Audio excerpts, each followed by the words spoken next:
Welcome.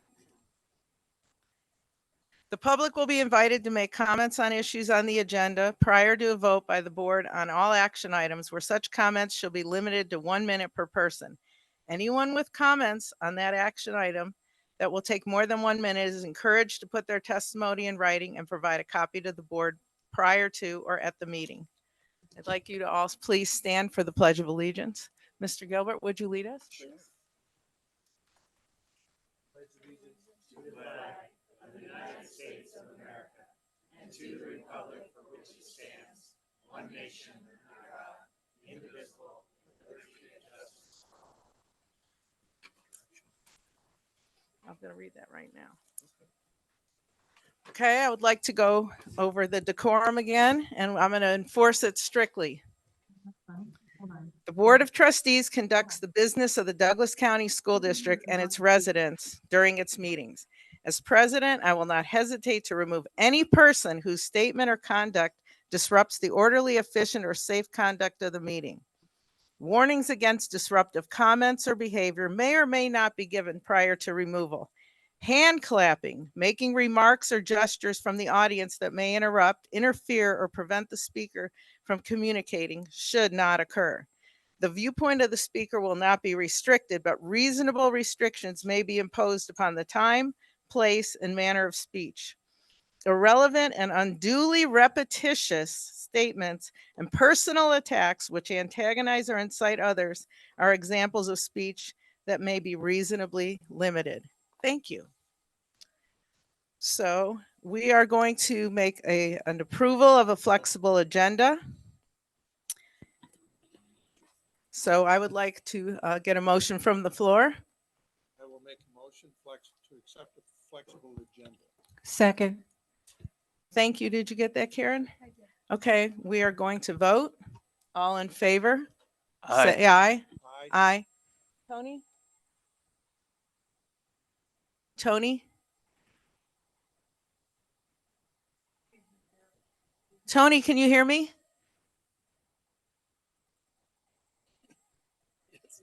He's muted. Tony, go ahead and unmute yourself. Give us a thumbs up if you're. Or give us a thumbs up. Okay. Okay, is that better? Yes. Are you voting for the flexible agenda? Yes. Okay, it is unanimous. The motion passes. We're going to go to the consent items.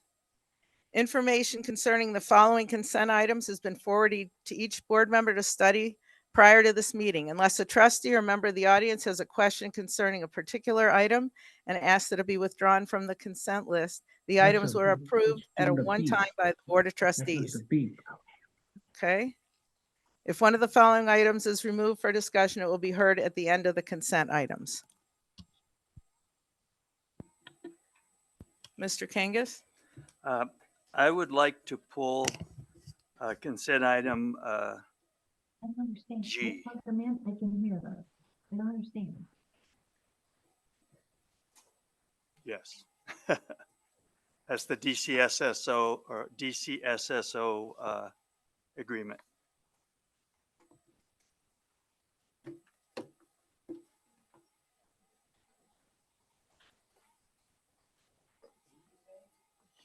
G as in, I was going to say Jerry, but that goes two ways. We got the whole alphabet. Okay, did you want to take questions on this now, or let's pass the rest of it and then come back to this? I think that would be better, especially since those wonderful Yeah. races are in here. Okay, is there anything else that needs to be pulled? Mr. Burns? Yeah, I'm not seeing clearly on some of this, but I just want to bring it, anything that has to do with SB 231, Senate Bill 231. I don't think we have clarity on the numbers coming in and the numbers going out. So I would like to pull that until we have clarification on the numbers for Senate Bill 231 financing. What item is it? Not on the agenda. Okay, I just in case, because I'm not, this is such a pile of papers that I just want to make sure that nothing is in there on Senate Bill 231. So I can confirm that there's nothing in the agenda on SB 231. That's what I wanted to hear. Thank you. Yep. Yes, trustee Gilkerson. I'd like to pull accounts payable number 2445. And I'd like to, I don't want to pull item M, which is approval of the English learner, the 223-24 policy and plan. But I was wondering if we could request maybe at the next agenda, next board meeting, excuse me, that we have a presentation done by Miss Leslie Peters on it. I think it's, okay. I want to pull accounts payable 2445. D, I'm so sorry. It's item D.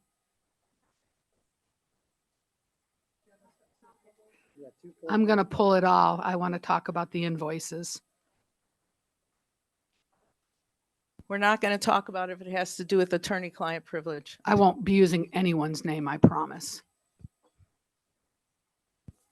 If it's anyone's, where is it? No, we're not gonna do it. I'm gonna, 2D. I don't even see 2D. It's under accounts payable, special and regular run vouchers. It's a run voucher. 2E. Yeah, it's all the There's invoices. no 2D, it's 2E. How come I don't have it?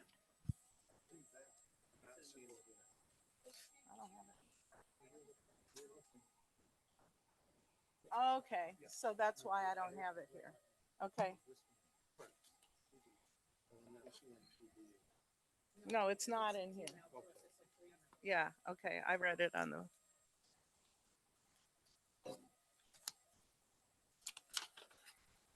Is this referring to legal counsel's bill?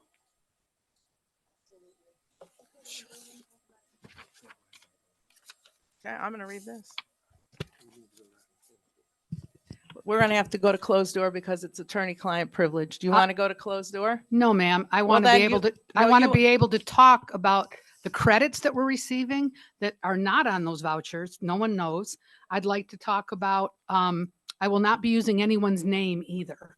I will just be talking and I will not be using anyone's name. There's not going to be any attorney-client privilege broken. Is there any attorney-client privilege broken? Because I am not consenting to giving up my attorney-client privilege. Please. Why do you think this is about you? Why do you think I'm going to break your Excuse me, attorney-client excuse me. privilege? It's not just about me. We are, the whole board as a whole are all clients. If you break one person's privilege, then you've broken it all. Would you like- Okay. The case can law I- is here. You have the case law on this. Mhm. Can I just ask you, you said that the credits are on there. They're on the actual invoice. Okay. Well, I'd like to talk about them in more detail. Okay. What Okay, would you let's like go to know? closed session then. This is for public I want to do this so the public money. can be aware of what we're doing. This is, our work is done in public. Ms. Jensen, President Jansen, Okay, what would you like to know? I'm talking to Ms. Jansen right now, if you don't mind. Okay, thank you. Ms. Jansen, our work is done, especially the financials. Our constituents have a right to know what I we're spending our understand. money on. I understand. How come this was never done in 2 years that I was going to meetings about Mop and Cox? Because we weren't getting invoices for $74,000. That's why.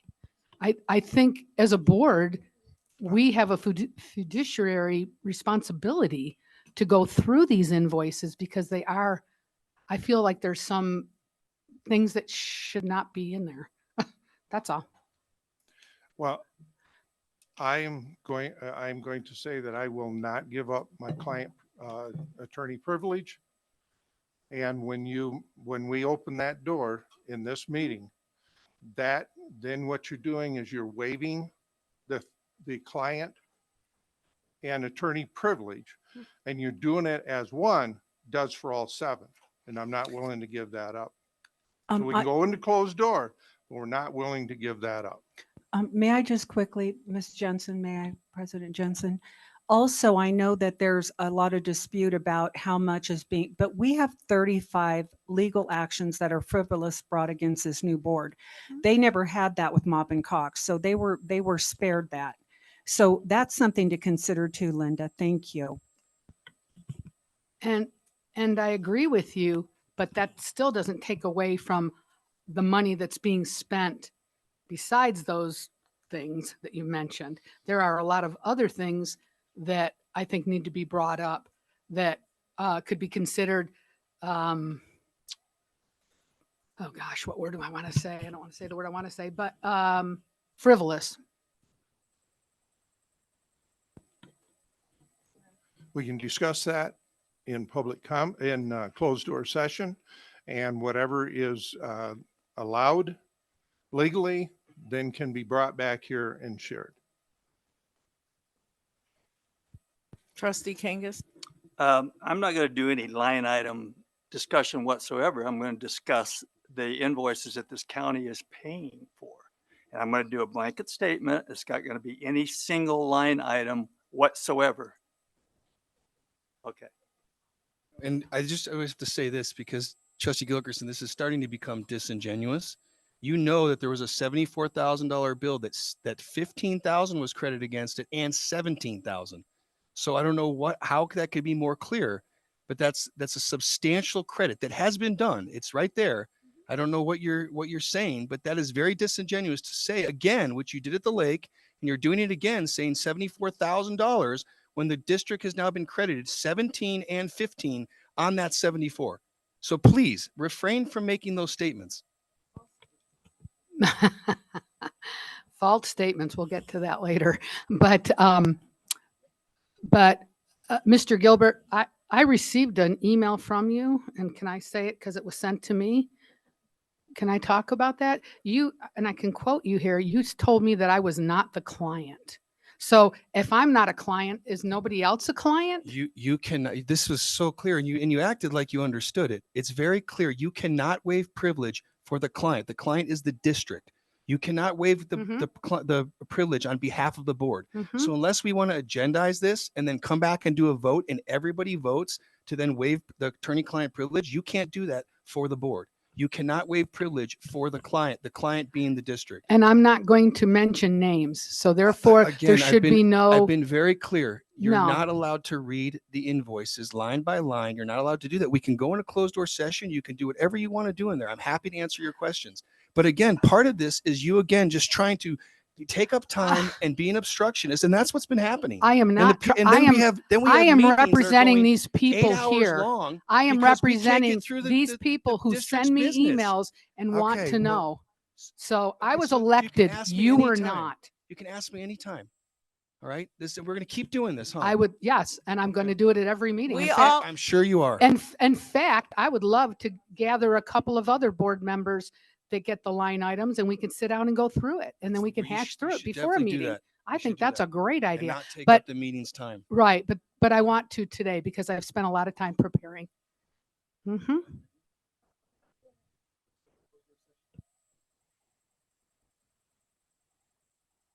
You ready to go?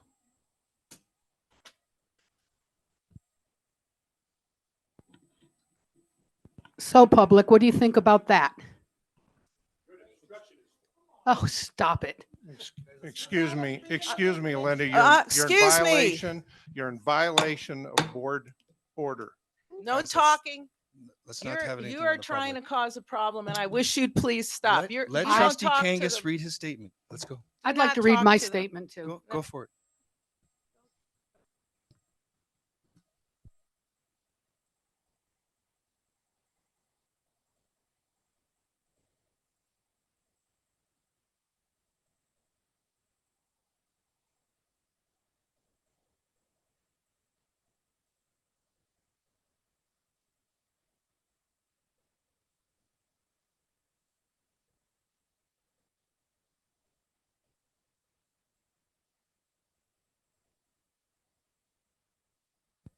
Mr. Kangas?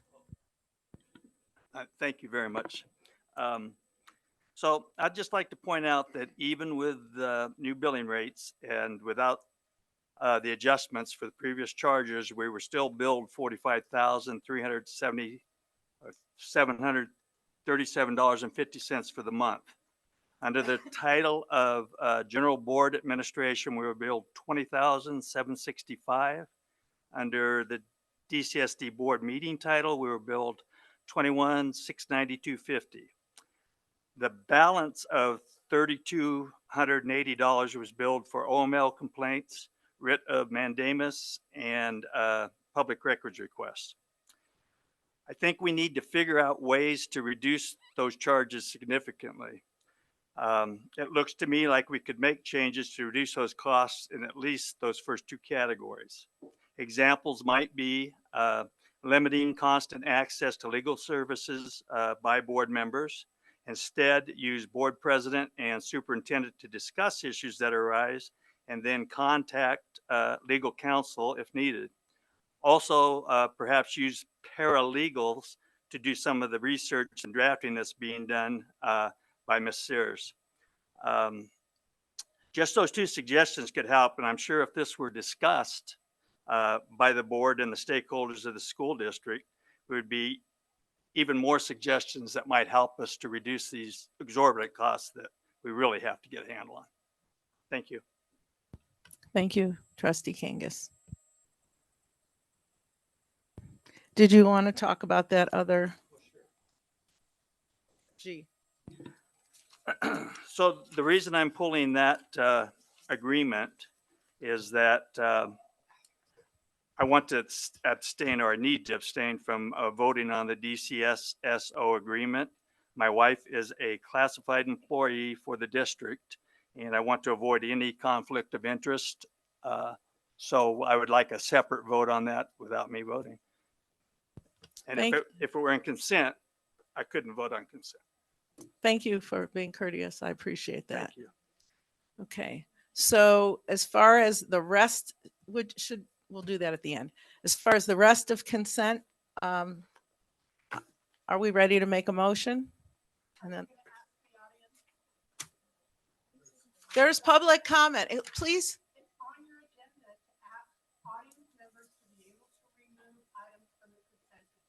Would you like to remove an item from the consent? I'd like to remove several. I'd like to remove 2F, 32L, that is all of the contracts. Not because I think you're going to change them, but because I want to know what they cost in total, in aggregate. I'd like to pull item 2M. No. So No. Tony no. can't hear what's going on, so she needs to come to the front to talk if she's going to talk. Okay.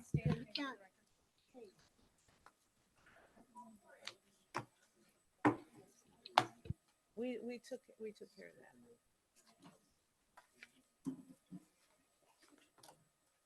Okay. President Jansen, Yes, ma'am. Yes, ma'am. that was me. Have you asked for public comment on this item? We don't, Right. the public comment will be after the motion in the second. Right. So But first they'll make a motion. The agenda And a says second. to ask the audience if they can, if the audience, the board members and the audience have the opportunity to pull a consent item for a question or a comment. That's on the agenda and that's, That would in your happen during policy. public comment before the vote is taken. how would you know which items to have a conversation about? If the board doesn't know, how would you do that? Because they have a motion to pass a blanket consent agenda. But Right. pulling And it, So- pulling it doesn't mean pulling it out. You can pull it and they can talk about it, but it's not Which going is to why I remove would it. propose pulling it now so they know what they need to think about. I They think- would have to listen to your comment and then change the motion if they felt inclined to do so. I was just going to say, we make a motion, we get a second. Then when we have public comment, you can ask to pull items and then we can amend the process if we want. As a board, we have that choice. You can stay right there and you'll go first. Okay. I have oops, I'm sorry. Yes? Because it says under consent items, it says, unless a trustee or a member of the audience has a question concerning a particular item and ask that it be withdrawn from the consent list, the items are approved at one time. So I think you do have to pull these, just like I just tried to pull something. Mr. Kangas pulled something. It's now the audience's turn to pull things.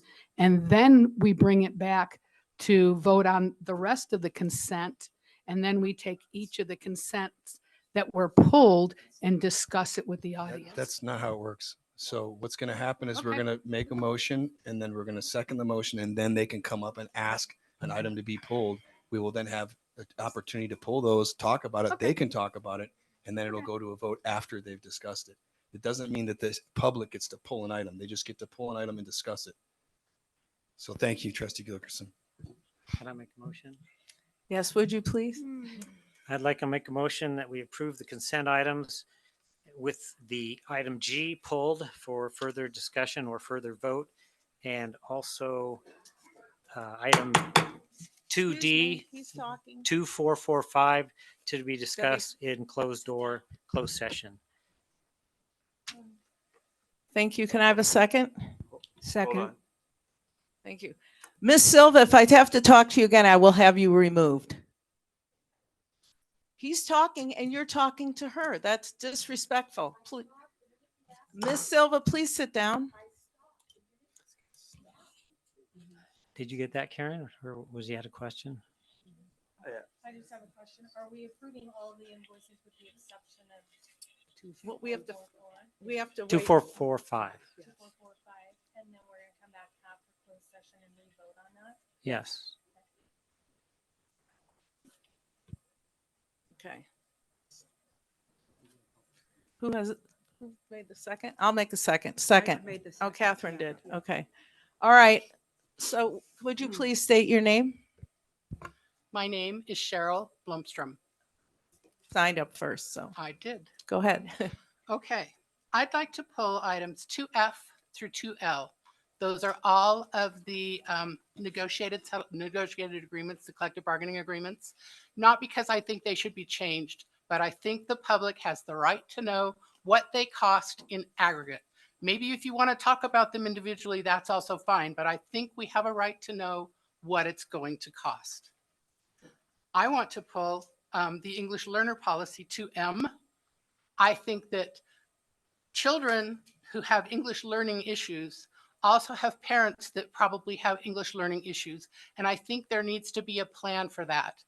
And I like Linda's idea, Mrs. Gilkerson's idea for having a presentation. And I think that there should be a translator for that presentation. I like that idea a lot.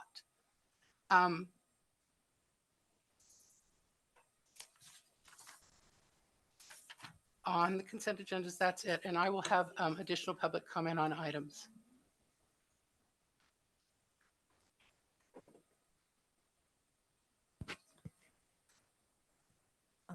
Excuse me, Jeannie? Do we know the total number? I'm sure that Sue Estes has it. No, so we'll have to come back with that at the next meeting. I think on each one of the presentations, it has the total cost that we had all of those together. Mrs. Lamb, do you know this? Because I know you're on the bargaining team. Do you know the answer to that? I know that every group has worked with members of the district and that there are many people in every employee group who have gone above and beyond streaming for a budget. And just Yeah, because you don't come know on, the total number doesn't Yeah, mean people come are on up here. Come on up here, please, Karen.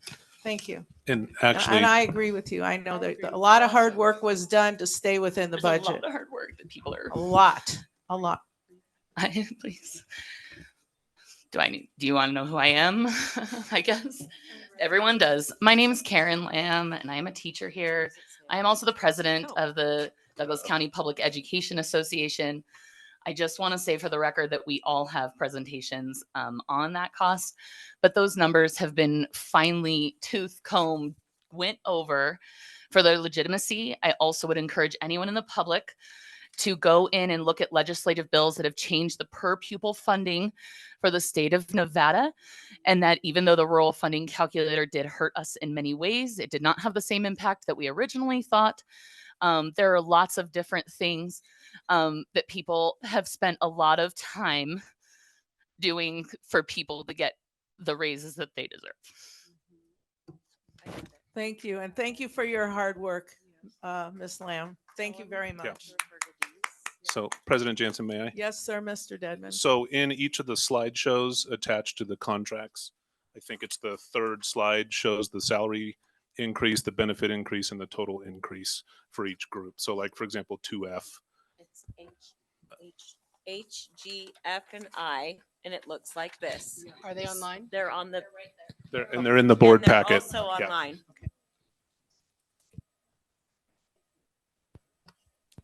Can I just ask a question? Yes, please. All of these were put together, Adam, with you and with the various groups. Is that correct?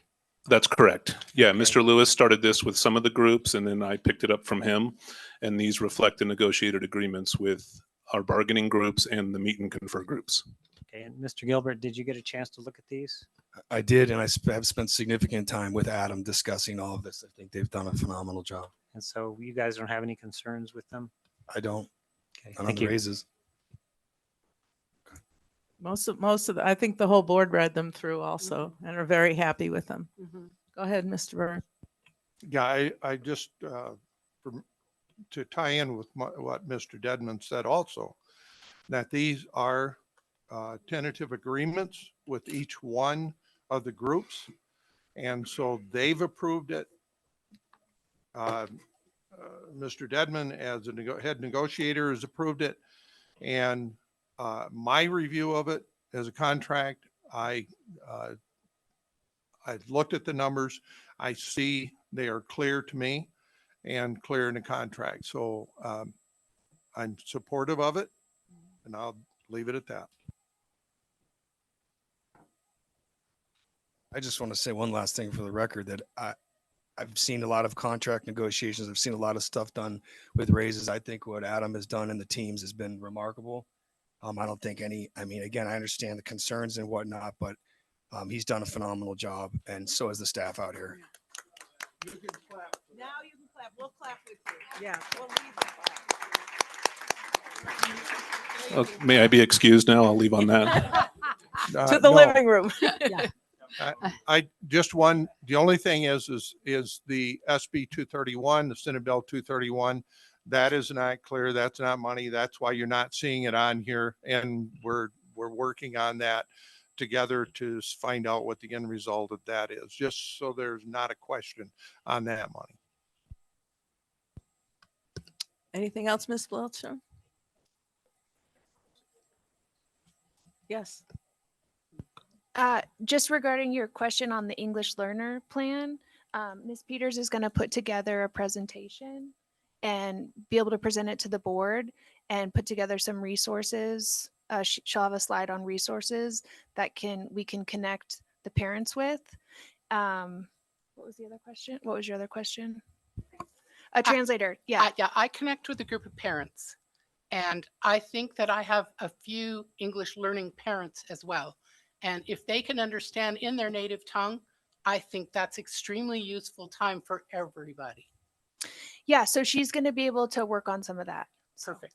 Thank you. Thank you. Mr. Burns? Yes, I just want to say thank you very much for that comment, because we don't always think of everything. And I think that is a very legitimate question about the parents.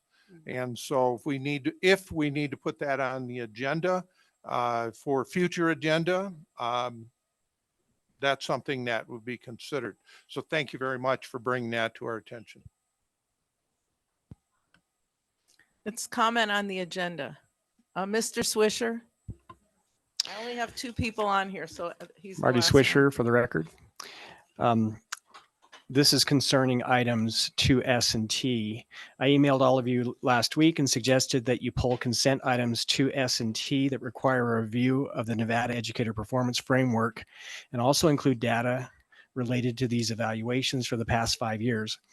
I believe To have it approved by consent does not meet the intent nor the requirement of NRS 391.485 subsection 2, which states the Board of Trustees of each school district shall annually review the manner in which schools in the school district carry out the evaluation of teachers, administrators, and other licensed educational personnel pursuant to the statewide performance evaluation system. I know that each of you, as trustees, Mr. Gilbert as legal counsel, and I agree that we should always comply with state laws. This action was originally agendized on the September 12th, 2023 school board agenda. It was items 29 and 30 on that agenda, which the board did not get to and did not put on the October meeting agenda. At least 3 of the board members and many in the public do not understand the basic concepts of how Douglas County carries out the NEPF evaluation for over 350 of its employees. I believe these items require a presentation by the administrative staff to provide critical information and understanding for the new trustees and members of the community, as well as a true review for trustees who have been on the board. So I request that you move consent agenda items 2S and T to the next month's meeting or a meeting early next year. Thank you. Thank you. Could I ask, Mr. Dedman?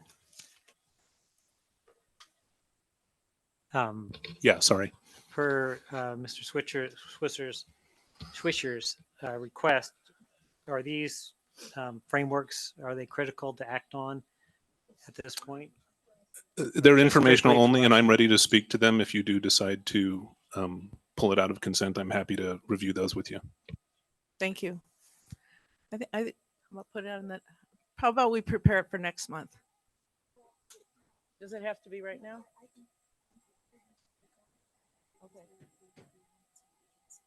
Okay. Would you please speak on it now for us? Sure. Thank you. Let me find it in the packet here.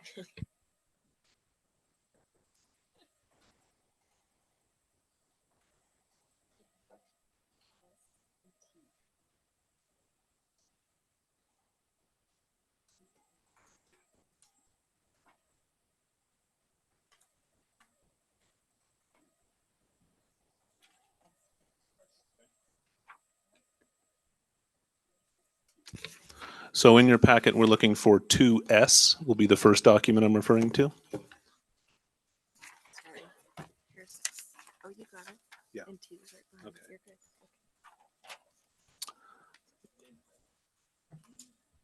So I certainly don't need to read it to you, but if you have 2S in front of you, this shows you how many teachers have scored highly effective, effective, developing, and ineffective over the last 5 years. This goes back to 2018, 2019.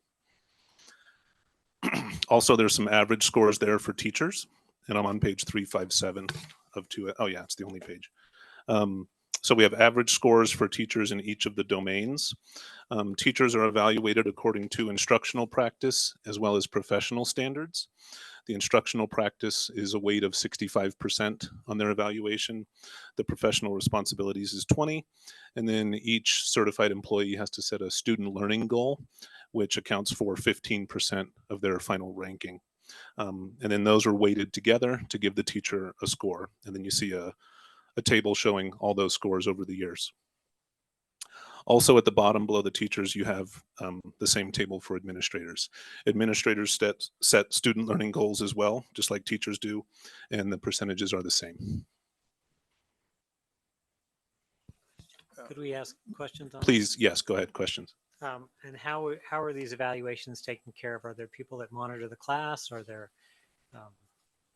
So the evaluations are written by the principal or the vice principal supervising that teacher. And so for teachers, which is our largest group, that breaks down into classroom observations. And so the administrator sets a pre-conference with the teacher and they discuss what they're going to see. The administrator observes the class, collects evidence, and then there's a post-conference where they review the evidence and then they talk about how that scores them on the rubric. So it's a collaborative process. New teachers are evaluated more frequently. They have more goal cycles. Once you've cleared probation, then you have fewer goal cycles. And then once you've been rated highly effective for 2 years in a row, on the subsequent year, you're waived from most of the process. You have to meet with your administrator and set a learning goal, but it's pretty minimal. And then after that year, you're back into the regular cycle. And to answer your question, it's my office that oversees that for all the sites. So I collect all the data. My office collects the data, and then we report it back out to the sites for them to reflect on. Yeah. Is there anything changed from the past? I mean, this has been in effect, right? That's In the correct. past? The only changes that have happened is a couple of years, and I can't tell you which ones. Sometimes the student learning goal percentage would change a little bit. And during COVID, there was let's see, it was 21-22, the student learning goal was waived by the state. So there's been a few changes to the percentage of the student learning goal, but nothing major. So nothing new. Correct. This has been around. Yes. Okay. Yep.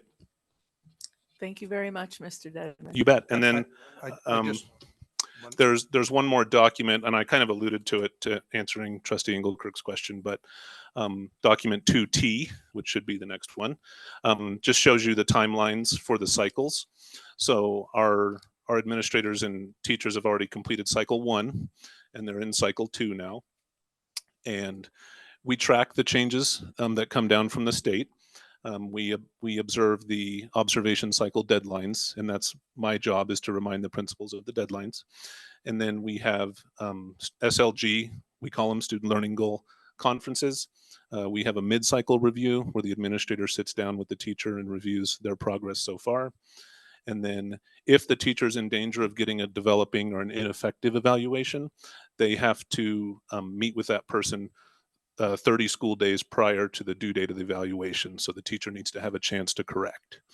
And then the summative evaluation is the Friday before Memorial Day, is when they all need to be signed off. So yeah, what our office does is we track the completion, we track the accuracy of the evaluations, we try to work on inter-rater reliability so that one principal is not giving higher scores or lower scores than others. So that's something we work on at our leadership meetings.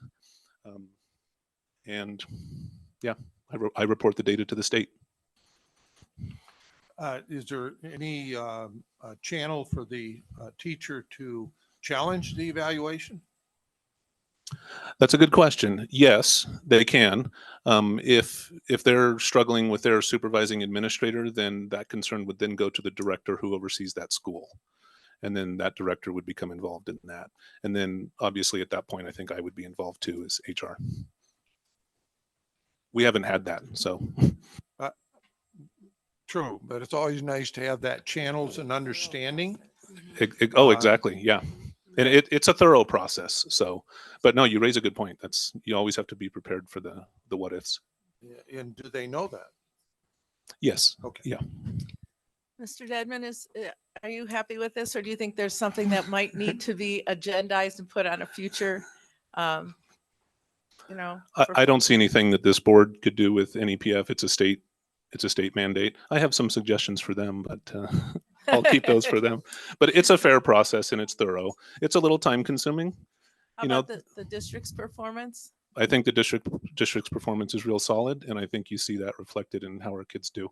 Absolutely. Right. Thank you very much. Yeah, you bet.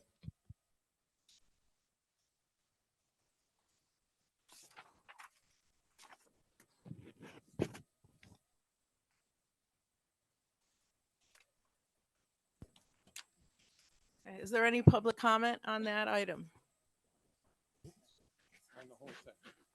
Okay, does anyone else want to pull an item? Virginia. Virginia Starrett. I just want to talk about the process of pulling an item on the consent calendar. The wording on the sheets that were given doesn't really talk about the Roberts rules guiding the pulling of an item off an agenda.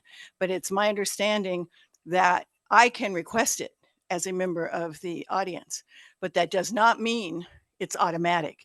It does not mean it's mandated that because I would request it, you would have to actually pull the item.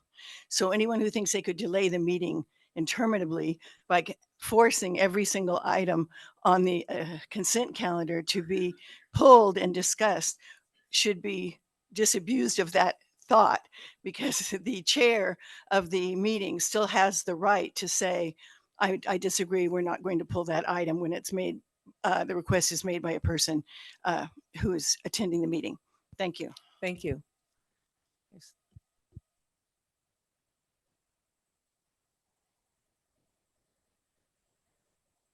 So we're going to vote on the consent except for G, then we're going to vote on G. And 2445.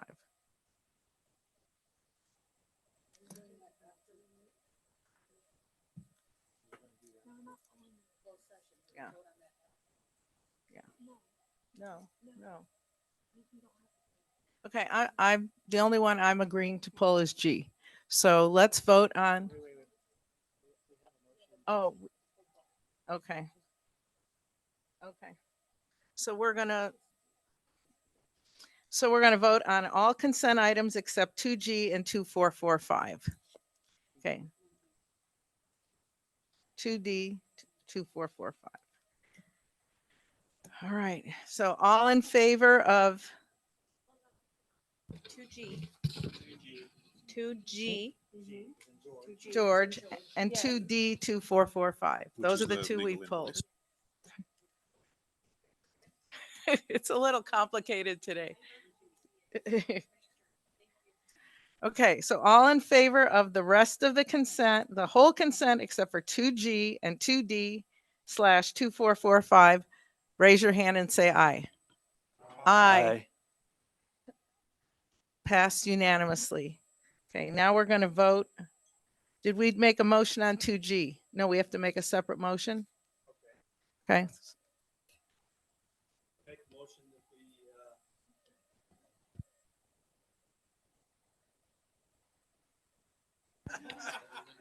I can make a motion. I'll do it for Carrie. That was funny. I'll make a motion that we pass item in consent 2G. I second. Okay. All in favor? Can I make a comment? Not on what you said, but I noticed in this that submit background checks, and it touches on the background checks when you're hiring for employees and stuff. And I just want to bring that up and remind everybody that we didn't do that with the last one that we had an issue with. We didn't do a background check on that. And it's saying right in there in G, I read that. So I'm just saying, when the time comes for especially new hire, anytime you hire somebody in, that we need to be doing background check. We could discuss that a little bit in closed session because it's a personnel issue, but I'd be happy to elaborate on that. Okay.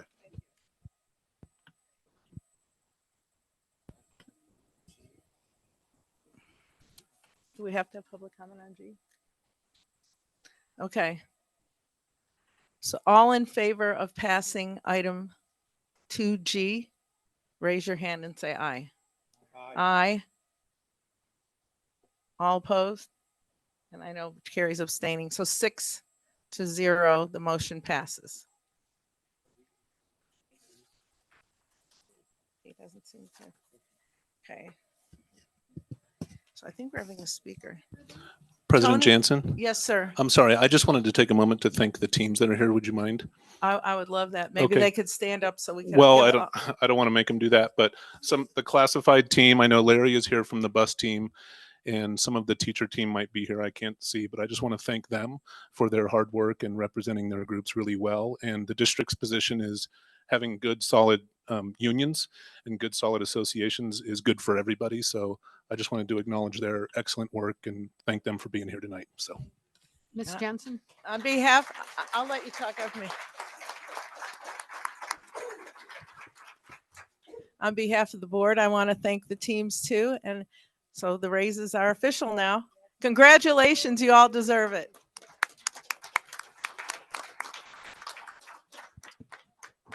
I was just going to say, I know, have sitting on the board and we go through this. Been on the board for 7 years and we've gone through this before, and I know how much work it does take for our teams, and to thank them as well. But I also want to point out that you guys do put so much time and you work hard. But with the best part of this, I think, in my opinion, is that we all came together to reach an agreement. So you were able to work together. And I think that's admirable. And that's what I'm the most proud of. Thank you. Okay.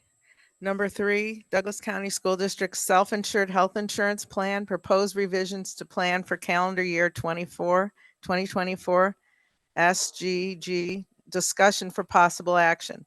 Members of the DCSD Health Advisory Committee will present proposed revisions to the district self-insurance health insurance plan to the board. The board will discuss and take action on the proposed changes for the planned coverage in the upcoming year. And I've invited Leanne Karras, who's our benefits coordinator from our office, to come up. I've learned that when you have somebody who's smarter than you are in your office, you invite them to help you at the meeting. So.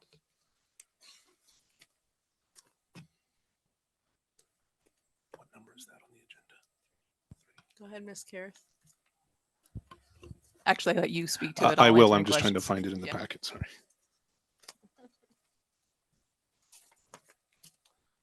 So looking at item number 3, we've prepared a table comparing the current rates with the proposed rates. And just to kind of review how this process works, we have a health advisory committee, which is composed of our employee groups, and they act in an advisory capacity. So ultimately, the district has to make the decision on what the premiums will be and the details of the health plan. But our practice is to use that committee to help us make the decision. It's a really important decision. It's the first thing that employees ask us about when they're thinking about working for us, is what are the health benefits. It hasn't been the easiest job lately being on this committee. And so the folks on that committee, and certainly Leanne, deserve a lot of credit for that. If we kind of take the 30,000 foot level, health costs are going up everywhere for everybody. And a big part of that is inflation. So we have an insurance consultant, LP Insurance, who comes in and advises us objectively on here's what we see, here's what you can do better, and here are our suggestions. So they've been invaluable to us over the years, and especially this year. So using their guidance, Ms.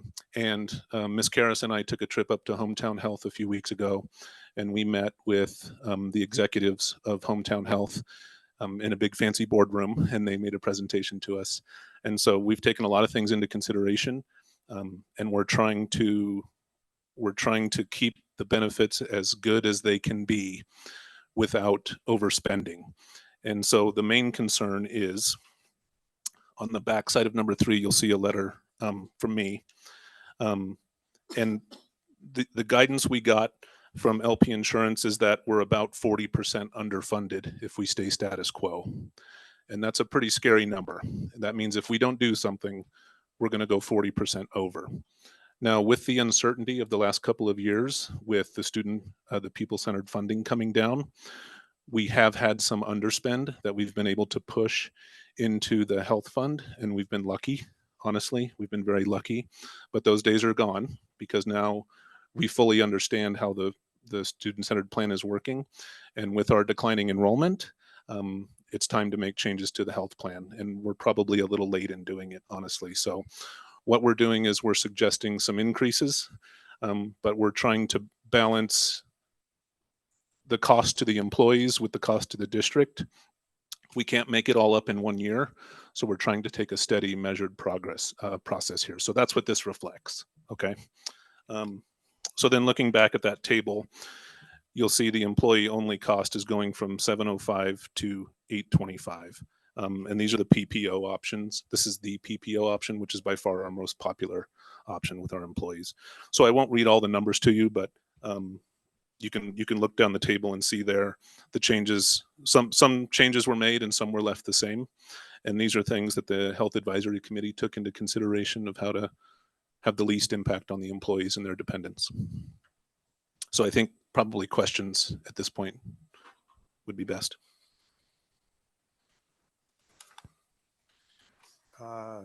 Mr. Dedman, it's not that I don't trust insurance companies, but I don't trust insurance companies. Sure.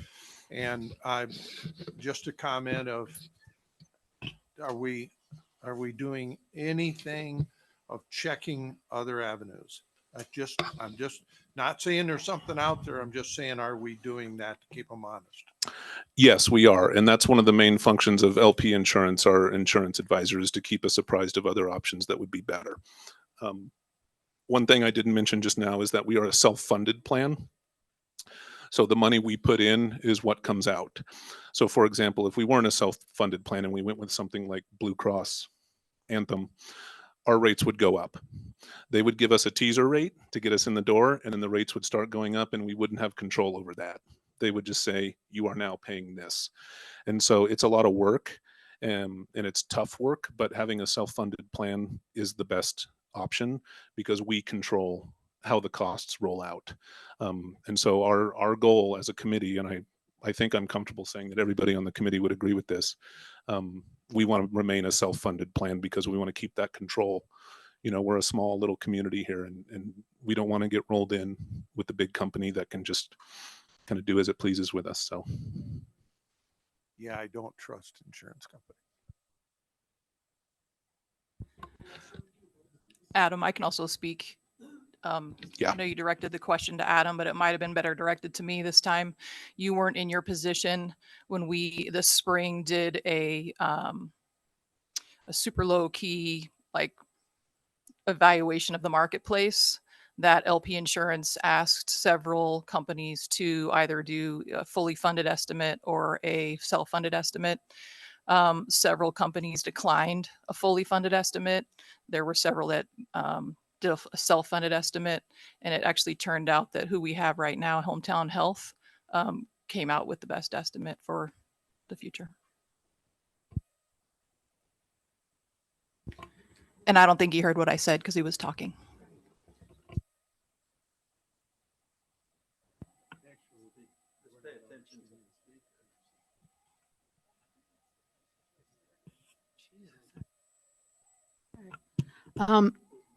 So, and I maybe I didn't understand what Mr. Dedman said, but are we in arrears? Are we behind this funding? Are we?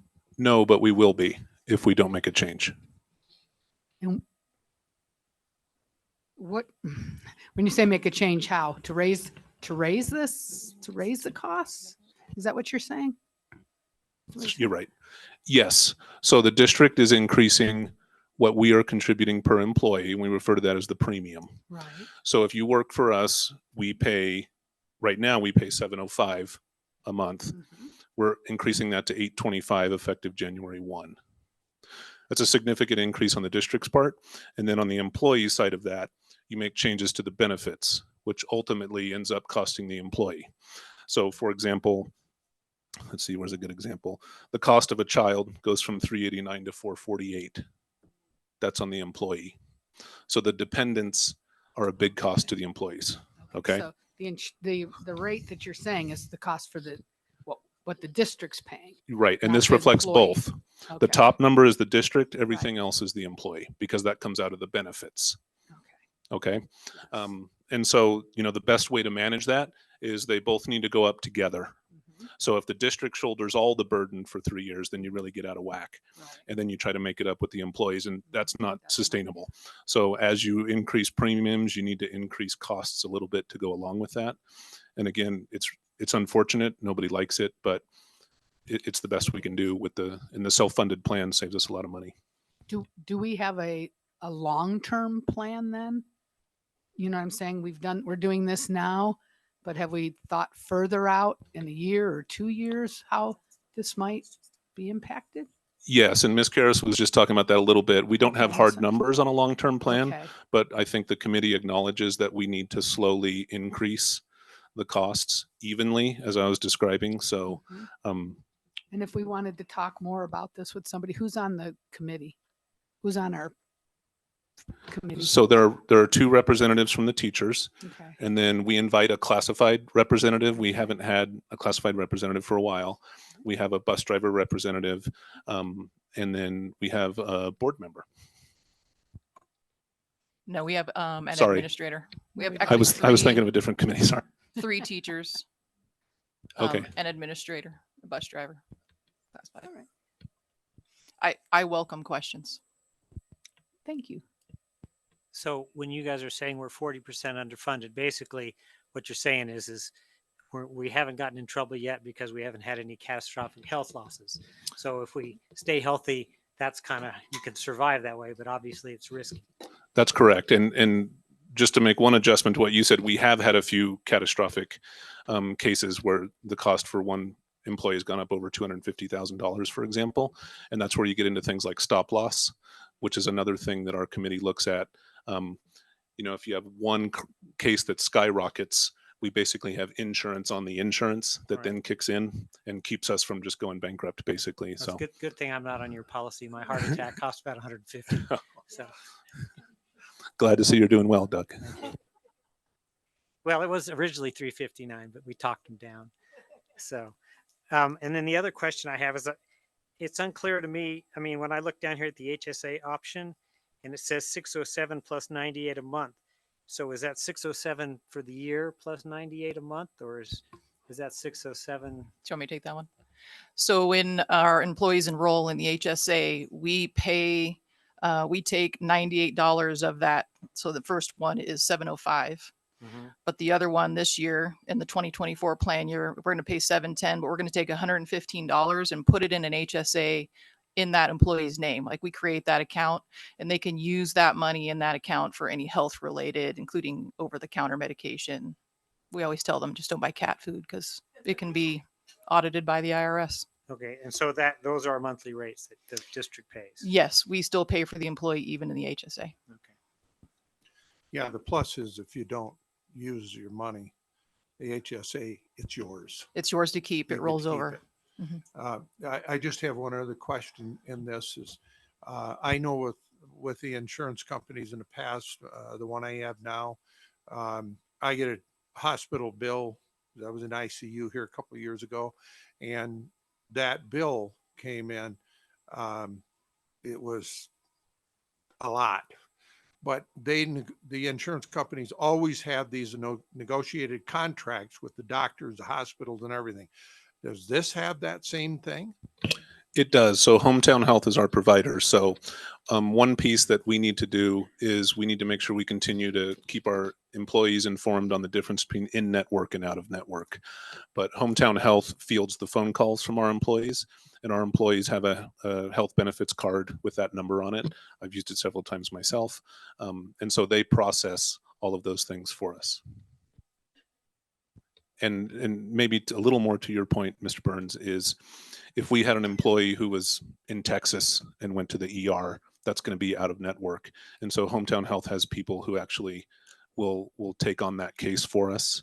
If we have one employee who's getting charged an arm and a leg in Texas, they'll pick that up for us and try to negotiate that down. And that's just one of the many things that are in play here with the health plan. And so it takes a full committee, and it takes someone like Leanne to manage it full time.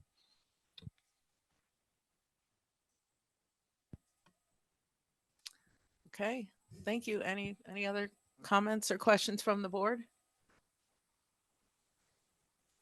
Okay, let's, who wants to make a motion? I can make a motion. Okay. I recommend that the board approve the plan changes recommended by the Health Advisory Committee as presented. I'll second that motion. Thank you. Any public comment? Okay, then it's time to vote. All in favor, raise your hand and say aye. Aye. Aye. Okay, unanimous. Thank you. If I can just add, this group of people works really hard when we're looking at possibly having to take away somebody's income because they need to help pay for insurance. That's not an easy decision for any of these people.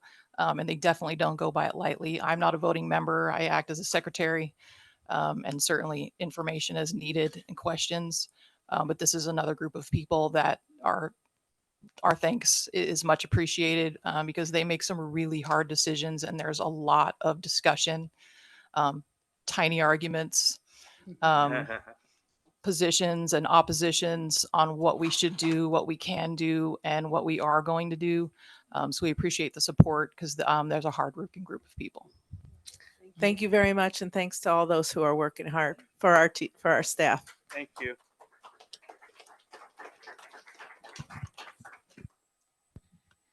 Okay, number 4, designation of position as critical shortage.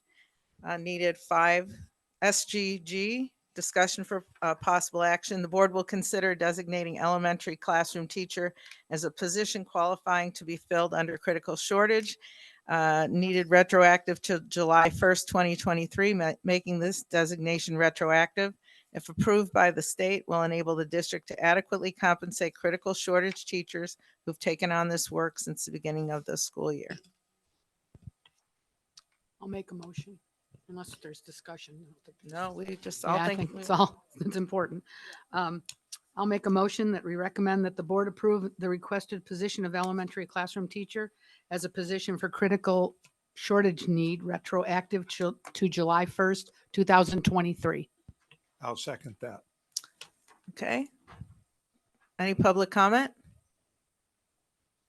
Okay, seeing that there's no public comment, well, let's take a vote. All in favor, raise your hand, say aye. Aye. Unanimous. Thank you. Okay. Number 5, review by board members of Board Bylaws 070, Bylaws 060, Board Policy 338, and Board Policy 902 as a second reading. Discussion for possible action. The board will review and approve changes to Bylaws 070, 060, Board Policy 338, Whistleblower Policy, and Policy 902, Communication with the Board and Public Comment as second readings. Any comments by the board? Mr. Kangas? Yes. Again, I think everybody's very aware that these changes are a little bit personal to me, but there's some things that I'd like to discuss on each one and just make my comment before we move forward. I would like to see written parameters to a board member's access to legal counsel. They should see the president, the superintendent, and the legal counsel last. I will not support board decisions that are illegal or discriminate. The word before that was something other. Let me see.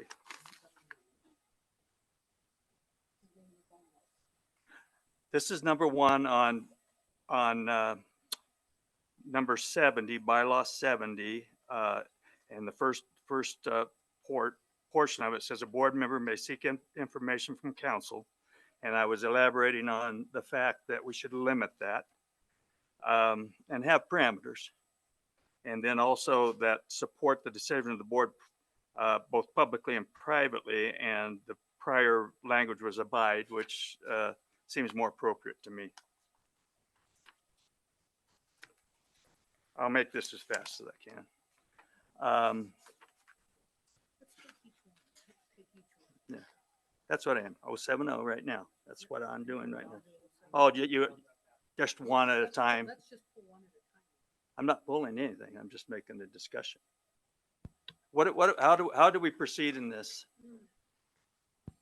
There's confusion.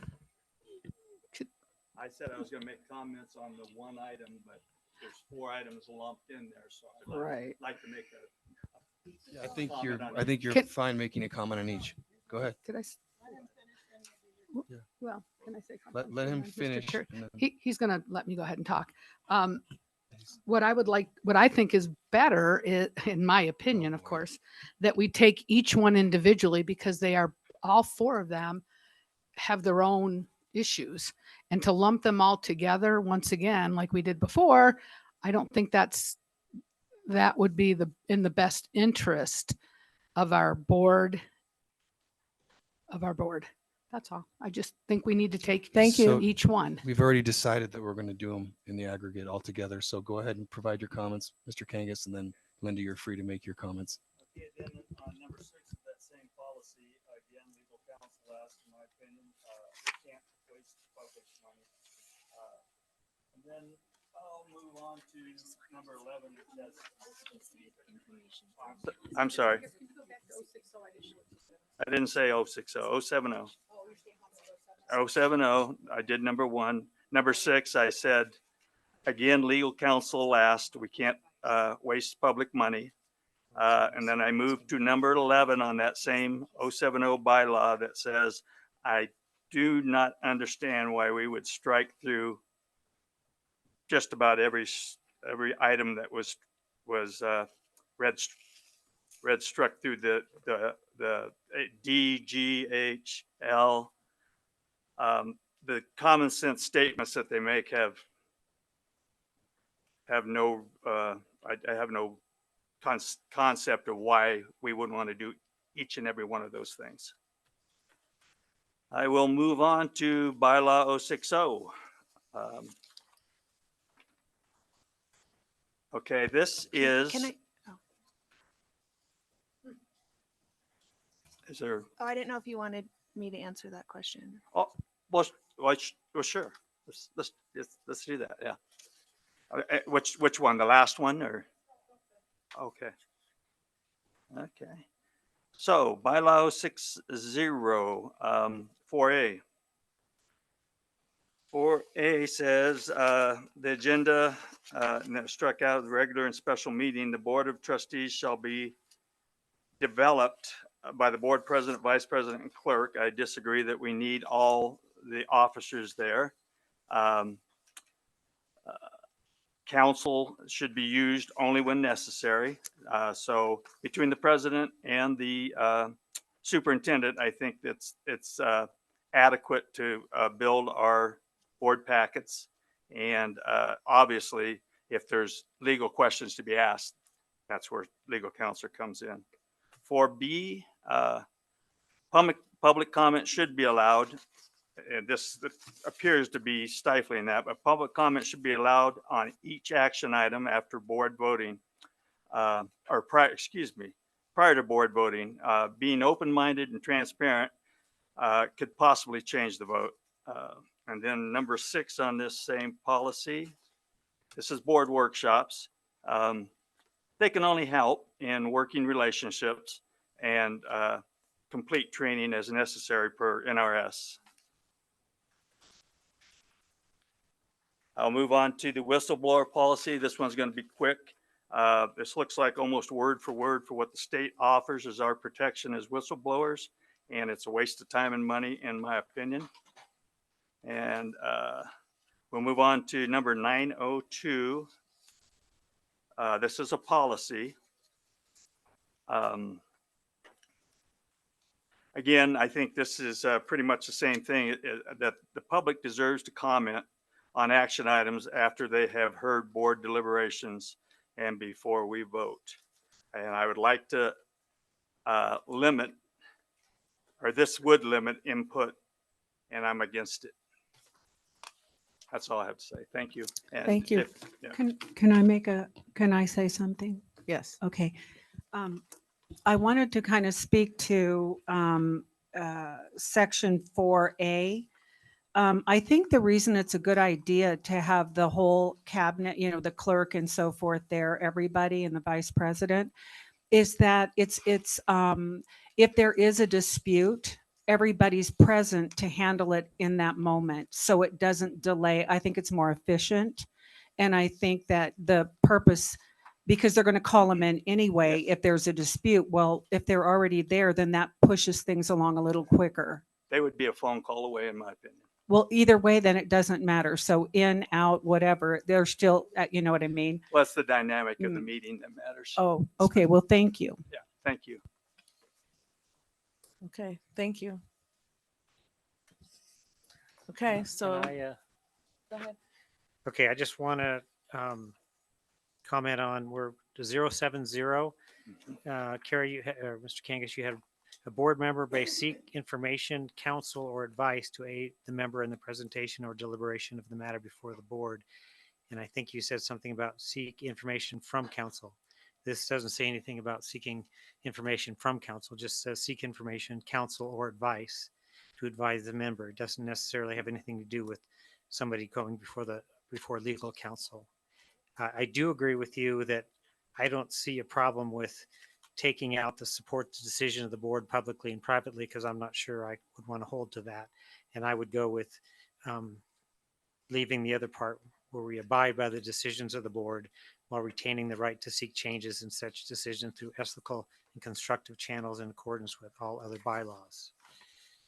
To move on from that, the whistleblower, I have a question for Mr. Gilbert. Why are we bringing this if it's, I mean, is it like the Nevada Whistleblower Act, or what are we doing that we're bringing an additional one? I just wanted to comment on, so this is straight from the statute, except that it provides an avenue for someone to come to the district. So again, this is a Nevada statute, and it says that someone can come forward as a whistleblower, but currently the county or the district doesn't have an avenue for someone to do that. And so this provides an avenue for them to come to the district and submit an application and for it to be neutral and reviewed. So it's basically the Nevada statute with access to the district. Yes. For someone within the district to utilize the statute. And is there much cost involved in having No, this it's versus just the a other? form. Okay. Yeah, it would just be a form. All right. And then let's see what else. And also, I just wanted to say really quick that support and agree aren't the same thing. So I think that this was the original language, and support just means that this was a decision of the board and it was voted on, but it doesn't mean that the board member has to agree with it. That's 0701. 7-0.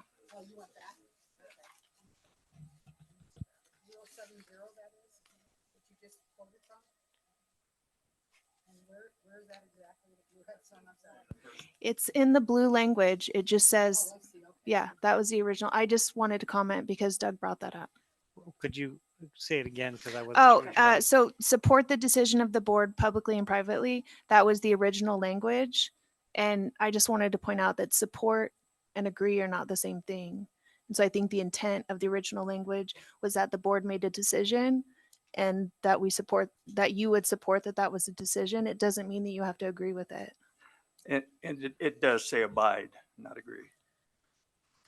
The original language, no, it No. says support. Before, current before language it says was changed abide. to abide, it said support apparently.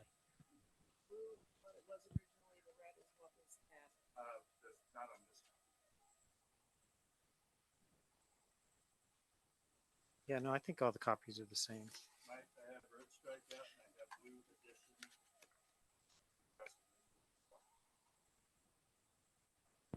I have red strikeout, I have blue for the addition, and I have the rest of it as being what it is. The blue is returning it to the way it was written prior. Its original form. Which my point is why it was changed. Okay, are we ready to make a motion? I don't think so. We probably have some more discussion. Yeah, I think we need to have. Okay. I Well, agree. then we're going to have public comment after we make that motion. I guess Okay. I'll go next then. Yeah. The bylaw 070, I think this was the one I went back and did some research on it. And the code of conduct, how this came about, it wasn't anything nefarious or whatever. Basically what happened was, this was back when Terry White was superintendent. And when Karen Chessel, hope she doesn't mind me using her name, she was the NASB representative. And she brought forth to the board a copy of a code of conduct that NASB asked us to sign. And asked every school board to sign with. So what we decided is that we already had a code of conduct. So what we did is we formed a committee. And on the committee was Rob Lehman, myself, and Karen Chessel, along with our superintendent, Terry White. And this committee met twice and to try to streamline the code of conduct instead of duplicating. So then we did bring it back to the board to vote on. Well, we brought it back twice. The first time, it was discussion to change things, and then we worked on it again, then we brought it back. And then the second time when we brought it for approval, I want the board to know that, you know, not everybody agreed with it. The vote went 5-2, which is, you know, that's a healthy vote, whatever. And so, yeah, so that's how this came about, just so you know. This is what happened. So it wasn't anything that we were trying to, anybody was trying to do something different. And if we look at, if we go back to the original, yeah, I think, I don't know. I'd like to see the original. I don't think this is an original, but whatever. Well, you had the original I before you did. changed it, Yeah. and this is exactly the original. It went through the minutes and Okay. what you submitted, and I put it back to the original. Okay. So it All right. is All right. the original. Thank you. So again, I'm going to go on to the next one then. Enough with that one. And this is 060. And the disagreement that I had was that, about the agenda, and it talks about being developed, and, you know, and I still feel that, the best way is to include the superintendent. They know the day-to-day, and then the president. And, you know, if you want to include the rest of the people, that's fine too, the rest of the officers. But I think that we need to stop having legal make the agendas, because it's costing us a fortune. That I can't talk about how much it is, but it is costing us tens of thousands of dollars for them to be involved in this. And I think our superintendent, now that we have a new one, I think she's totally capable. She was involved. I just want you to know she was involved in making this agenda. It was Karen and Jeannie. Karen, Jeannie, and I, and then Kira was on the phone. Okay, great. That's nice to know. I was going to ask Not you. charging. I meant to ask you that. Well, now you know. I would like to That was one add of my that questions. Thank you for adding that. we had a question about some of the bylaws or the Sure. the Oh. way they were agendized. So we called You know Kira what? to have her explain and to that's us. why they're here. That's why legal is here, for those questions. Absolutely. We need to, I think every agenda should go past Mr. Gilbert's eyes, honestly, because he's the legal for this. We also brought forward agenda items that were not, that we needed to talk about, that needed to be on the agenda, and they Mhm. were added. So we did work cooperatively to put this agenda together. That is so nice to hear. Thank you.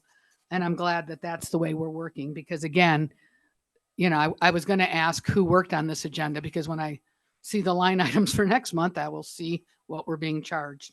To be clear, Mhm. anytime that something charged, it's for things like this where legal language has to be developed and bylaws have to be changed. Mhm. So I know you're kind of making it seem as though council is making the agenda, and that's not accurate. So All right. Let's see. What else? So, and again, we took out the board workshop, which is an NRS, and I think it is that an NRS. and It's I think already it an should- NRS. And I think it should be in our. But you're already under- allowed to do it. oh, Kira, can I finish? Jeepers creepers. Anyways, I think this needs to be in there as well. On the whistleblower, I have a little bit of a concern with this. Number one, it was brought forth. It was never agendized properly. It was brought forth by one board member only. And so we acted on this without even talking about it. So I'm not sure this should even be in here, but it is word for word the State Whistleblower Act. I know that if someone wants to be a whistleblower, they can go through the state and it won't cost us anything because it's built in already. But I know that if well, maybe let me ask this, because I don't know. I don't know anything about this. So can you explain to me, Mr. Gilbert, how this will work? Can you explain this Whistleblower Act through the district, how this, if someone wants to do this, how does this work? So Kira already explained that to you when Carrie asked. It just provides an avenue. It's the same thing. It's the same opportunity that the state has in the NRS. It just Right. offers a pathway for someone to come forward, and it would go into through the And who? And I'm sorry, go ahead, Sorry, finish. I didn't mean to interrupt. It comes through the board or it Sorry. come through legal counsel. It comes through the It board. can come through the board, or it could also come through human resources, through Jeannie and through. So It's my who- understanding that once this is passed, we will create a form. And then what I want to know is if someone fills out the form, what happens to that form? That's what I was asking. And you said it will go to who again? It goes to the superintendent Yeah, or we're gonna- HR or both? We're going to determine that process. The point of having a process is so, let's say the complaint is against the superintendent and the superintendent receives the complaint. That's not a very neutral policy. No. So it's Yeah. not. So No, it's I'm gonna- agreeing. That it's was gonna- a, yes, I agree. Sorry, I said no, I meant yes. It's gonna make it possible so that the complaint is heard by a neutral party and it can be an independent investigation. That's the point of a whistleblower act. And will the board be involved? Will they be the jury on this? No, well, it's all gonna, it hasn't been decided, right? That's part of the policy. So So should we wait till everything's in place before we okay no, you this? have to create it. That's how a policy comes forward. And then the administration works on administrative regulations as to what's the best way to carry out the process. And then you would pass through an administrative regulation. And if we don't agree with the process as a board, let's say, it comes forth to us, you work on the process and then it comes forth to us and I we. think you and know we how don't- administrative regulations work. I mean, Apparently not. Can I ask, I might be able to clarify, I'm not sure. Okay. So we have a grievance process that applies to just about everyone in the district. In Kira's example, if there was a complaint against the superintendent, that would need to go to the board or another authority. So a clarifying question, is this to like supplement the grievance process? So the grievance process would stay in place, but then this whistleblower would come into place if somebody was unhappy or felt the grievance process was unfair. Is that correct? Does that help, Linda? I'm not sure. Well, my concern is what happens after this. Okay, we go ahead and we vote on this and it's great, and then the policies come out or the form comes out or whatever, and we're like, whoa, this is not what we thought it was going to be.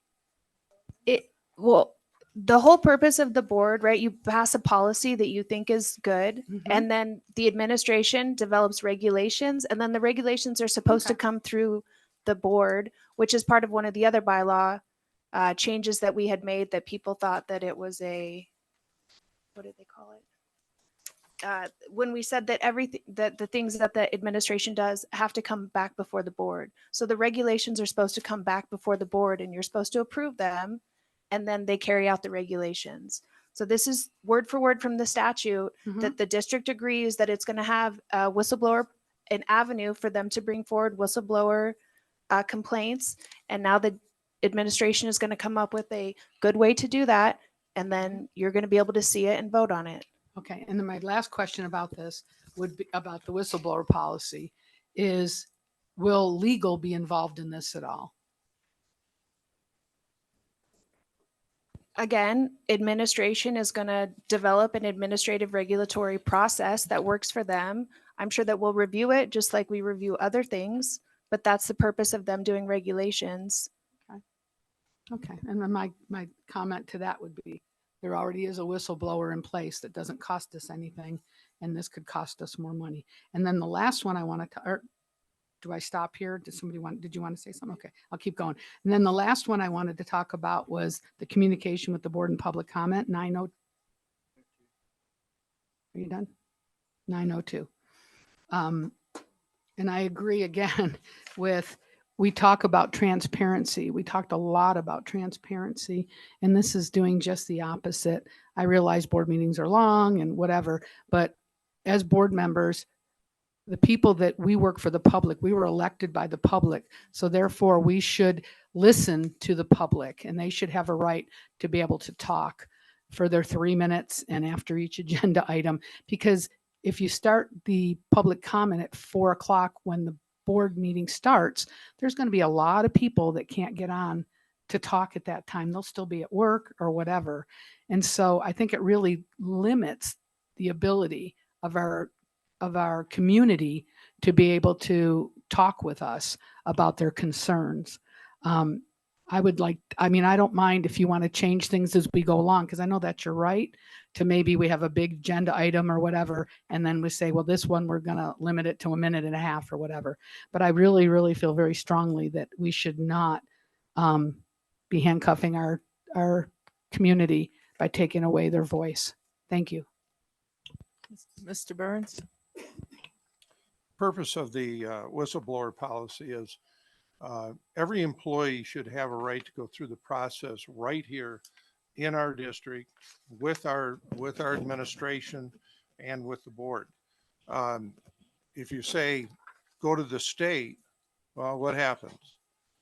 Who's going to direct them? Who's going to help them through this process? The object of it is if any employee has a problem, they should be able to address it right here with our with a policy that gives them that right. And if you don't, you wind up with now that employee maybe has to get an attorney in order to deal with this with the state.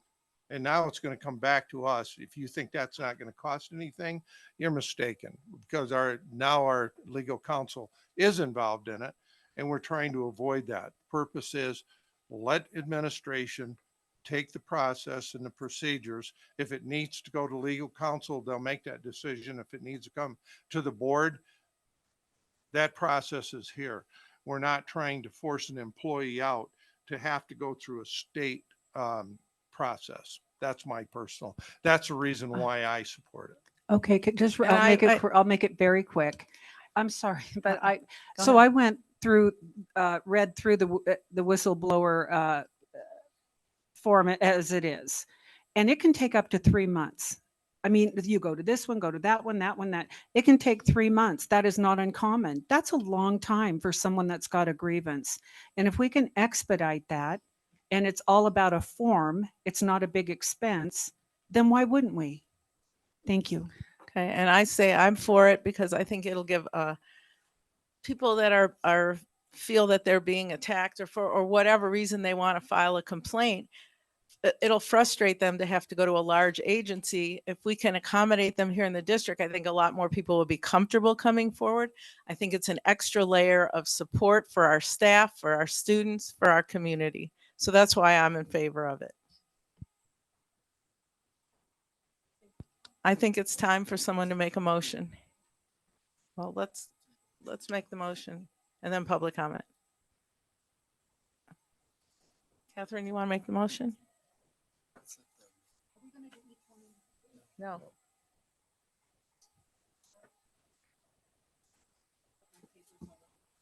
All right. Doug, you ready? Doug's will make it. You'll do the second. Thank you.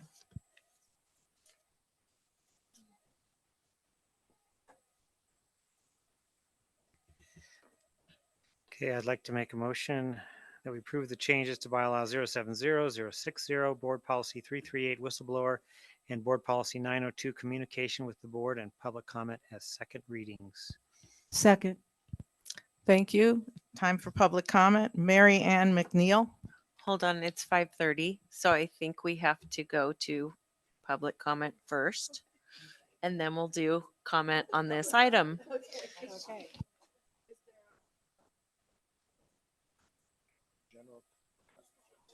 General public comment.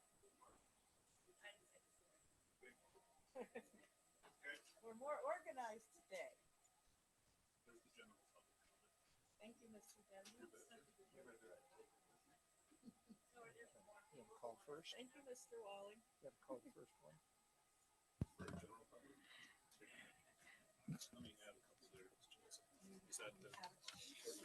You know, you can put it on the bottom of this one. This is item number 6, general comment, which is, we're going to come back to item number 5 because it's 5:30 and we have to go to general public So comment. Ginger Nikolai Davis is first. Well, the whole thing is, both of them is yay.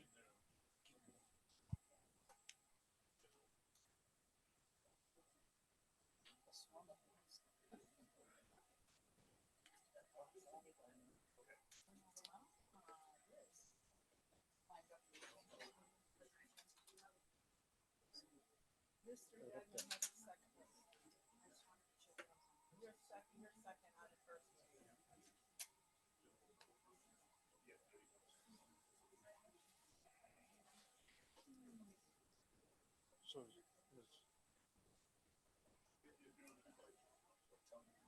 this the first one? Is she the first one?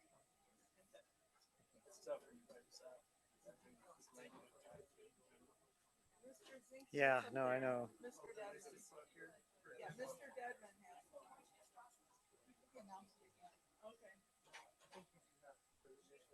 She has the initial. Marcus, I have you on the last agenda item. You don't want to be on there? I don't want to be on the agenda. Okay, you are on, he's on five, he's only on five. Okay, I got him on the agenda. Okay, got it. Is he on 5? He's on five and I crossed it off. Okay.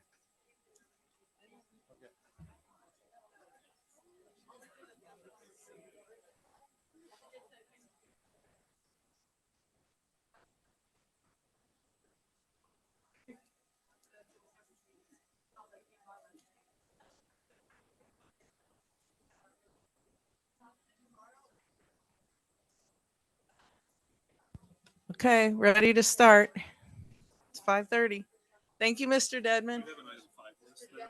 Yes. Virginia wanted on that one. She wasn't sure if she was on there. Let's get it done.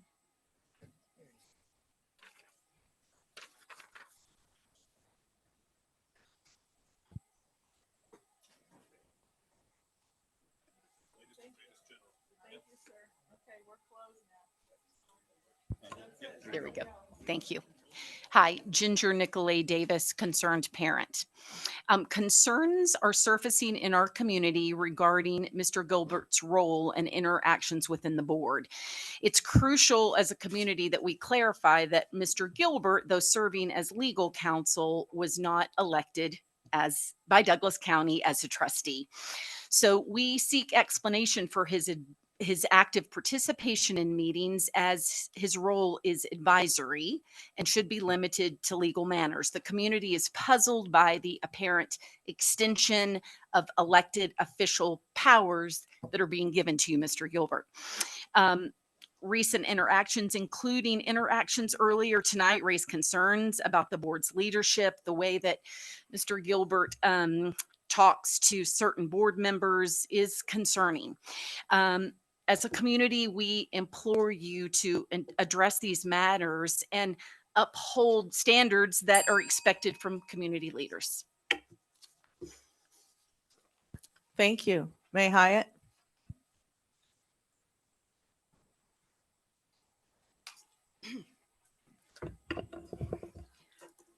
May Hyatt. The Freedom of Information Act, as established by Congress, allows the public to inspect or copy information related to a government agency's function, practices, and plans. The state of Nevada's adaptation of the act is the Nevada Public Records Act and is codified in Chapter 239 of NRS. The act puts no limitation on who may file a request to inspect public records, except where exemptions apply. All public books and records of a government entity, the contents of which are not required under any law to be confidential, must be open at all times during office hours for inspection by any individual. What is covered under the Nevada Freedom of Information Act? All state and municipal agency records are covered under the Nevada Public Record Act, except where declared confidential by law. This includes government entities such as any board, commission, institution, bureau, council, division, or department authority. Thank you. Your time's up. Debbie Silva.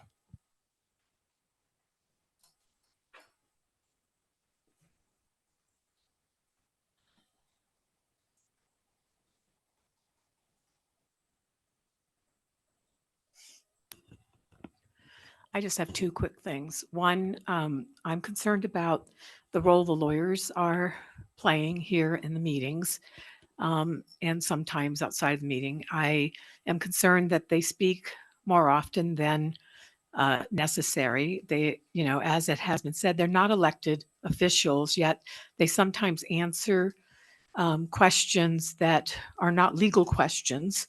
And I believe that that is the role of the chair and other board members. I'm also concerned when they interrupt board members when they're speaking. I think it becomes confrontational unnecessarily. The other thing I was concerned about is that some of the people that support Ms. Jensen are recording us when we are sitting near them. And I think that's inappropriate that they are recording us. We're trying to talk very softly. It's wrong. Thank you very much. I would ask you to stop them from doing that. Cheryl Blomstrom.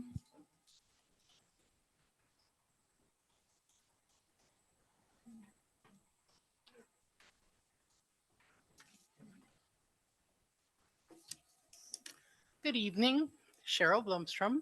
It's Swedish, umlaut. Speaking for myself and the parents of this district, I speak today in support of the board's fiduciary responsibilities with regard to invoicing and spending, particularly those efforts of Mrs. Gilkerson, who has been criticized for fulfilling her duty. The criticism falls flat since she is actively taking her responsibilities to heart. The Nevada Association of School Boards provides training for school board members on the various aspects of their jobs. An important one of these is financial management. According to NASB, 3 of you have undertaken one of these trainings. That leaves 4 of you. I would strongly advise that the rest of you make every attempt to attend a financial management workshop. You would then be in a position to defend your fellow board members when they undertake duties which are your duties as well. The law requires you fiduciary responsibility. We, the public, the voters, the parents, the teachers, and most importantly, the students, demand this duty from you. Thank you. Thank you. Sheila Gardner.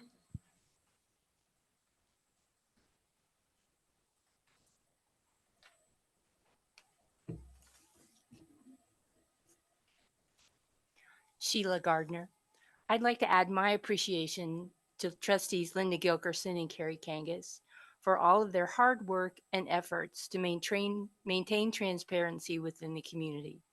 Despite the attacks on trustee Gilkerson, she has remained steadfast in her dedication to serving the stakeholders of Douglas County by pulling back the curtains to try and help us all see what goes on behind closed doors.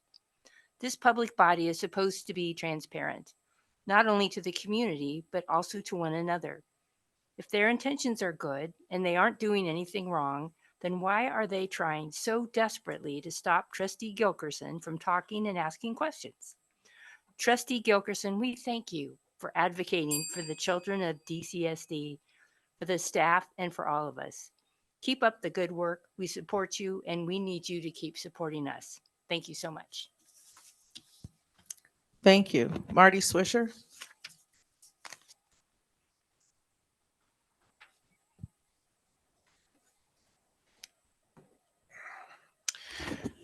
Whoops, hold on.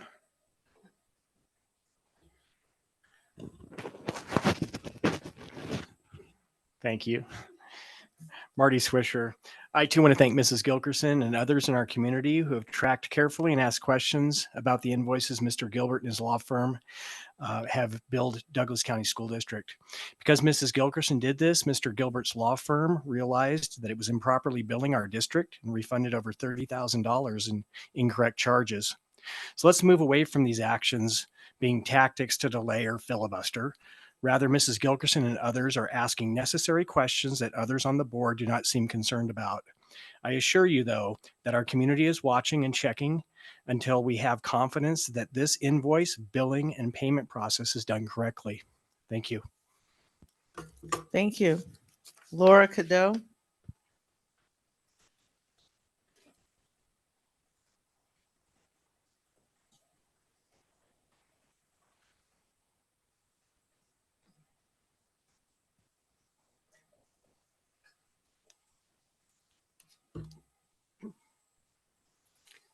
Laura Cadeau for the record. Last meeting, Mr. Gilbert overstepped his authority by calling out Trustee Gilkerson. I remind this board that Mr. Gilbert is not an elected official. He is here to offer his legal opinion, and the board can take it or leave it, just like you did when MCL was our legal counsel. Trustee Gilgerson did not ask for Mr. Gilbert's legal advice. He should not have attempted to silence her or call her out. That is not his place. If other board members wish to hear his legal advice, ask for it. The conflict last meeting was between the president and Gilgerson. I have enough faith in both trustees that they can resolve the issue and move on with the meeting. Mr. Gilbert is not needed or paid to be sergeant at arms, and his personal opinions can be made in general comments just like everyone else. Thank you. Thank you. Rich McGuffin.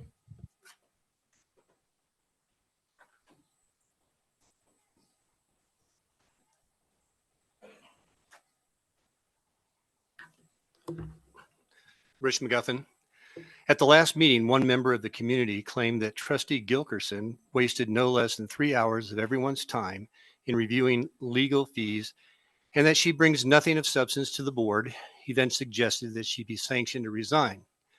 Due to Trustee Gilkerson's care and diligence in performing her fiduciary duty to the district and due to her actions alone, a spotlight was shined on the excessive billing practices of Mr. Gilbert, and he responded by crediting the district $15,000, lowering Ms. Sears' rate going forward and charging against the retainer prior to billing additionally. The time Trustee Gilkerson spoke directly saved this district no less than $12,350 in credits and additional thousands of dollars going forward. Her actions were actions of substance that should be recognized as helping our district. She was doing her duty while others kept signing blank checks to Mr. Gilbert. Thank you. Thank you. John Eppolite.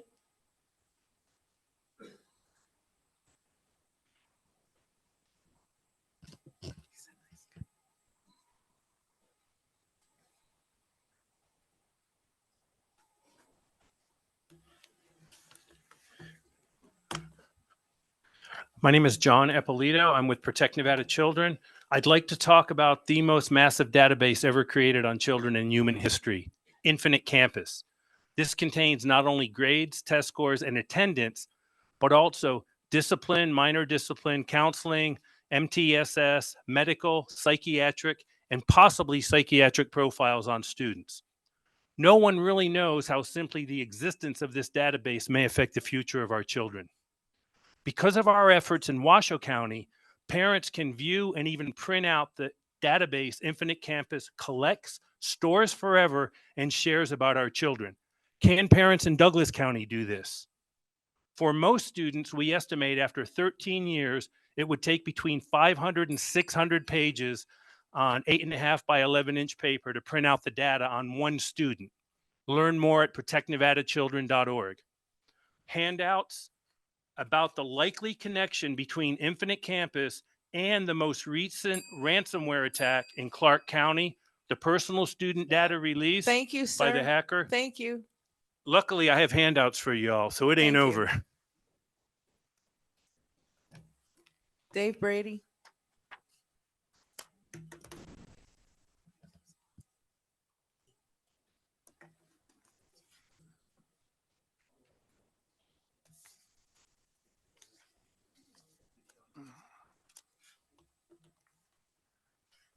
Dave Brady for the record. I've served on this board for 10 years, 2 of which was president, and I'm seeing things I've never would have believed before. First off, the absence of transparency. I would never limit public comment to 1 minute. Also, the absence of any fiduciary responsibilities by ignoring the payables due to Mr. What's your name? Gilbert, Mr. Gilbert, nor would I allow his paralegal to interrupt a board trustee. That's not good behavior. It just shouldn't be this way. And the reality is, hiding behind the attorney-client privilege is ludicrous. In 10 years, we never, ever did that. I think that's a short-sighted and cheap way to get around this. And I would like to think that somebody could weigh in that has a legal background that can give you better direction. But hiding behind this is absolutely ridiculous. Thank you. Tom Sterrett.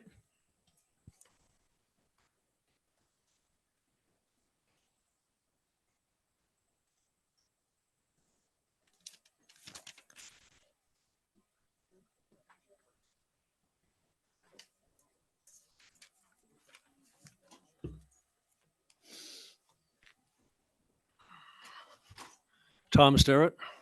Some board meetings have been painfully long of late. Trustees Gilkerson and Kangas have done more than their parts in contributing to this recent manifestation.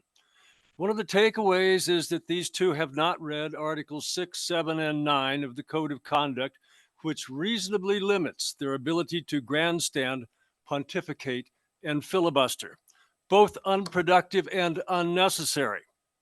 Trustee Magnota grasps the issues and votes with the opposition, but does not engage in this behavior. It is time to require each board member to certify that they have read the Code of Conduct and will comply therewith on pain of limiting sanctions. This would help make these meetings more public and cost-friendly. Thank you. Thank you. Virginia Sterrett.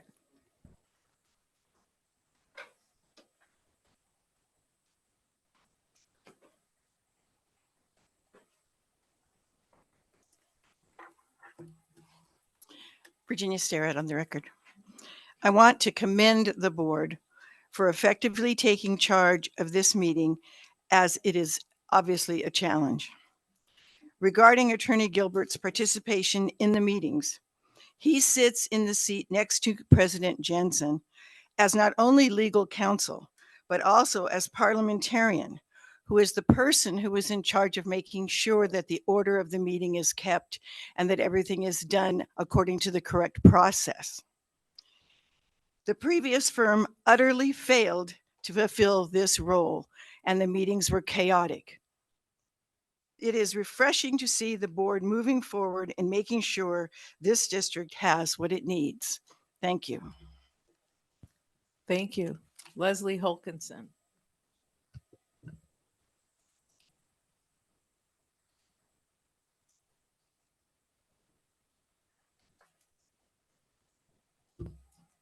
Leslie Hokinson for the record.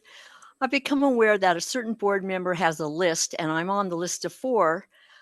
I've heard that this list is of people who are disruptive at the meeting. I don't hear the names of the list of the people who call us Marxists, fascists. Biden is not our president. That's disruptive to the rest of us. Why is that? And Mr. Gilbert, please stop making faces, smirking, shaking your head, and texting and looking at your phone during this meetings. I think you're getting paid, aren't you? Thank you.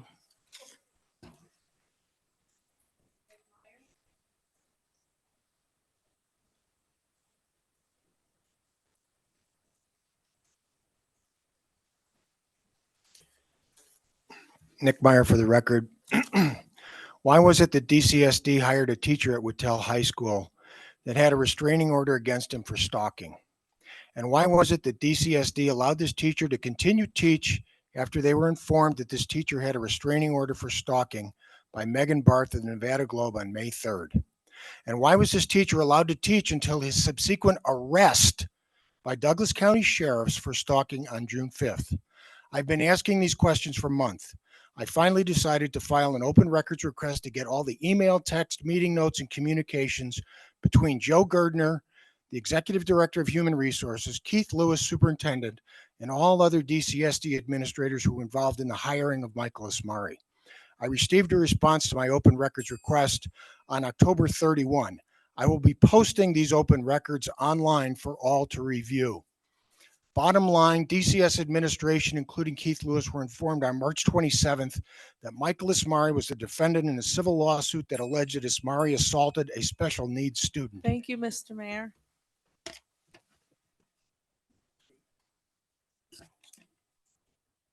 Tate? Is there a Tate? I can't read this. Tate? Rosick? Oh, Faith. That's why I asked for printing. It's very hard to read. Thank you.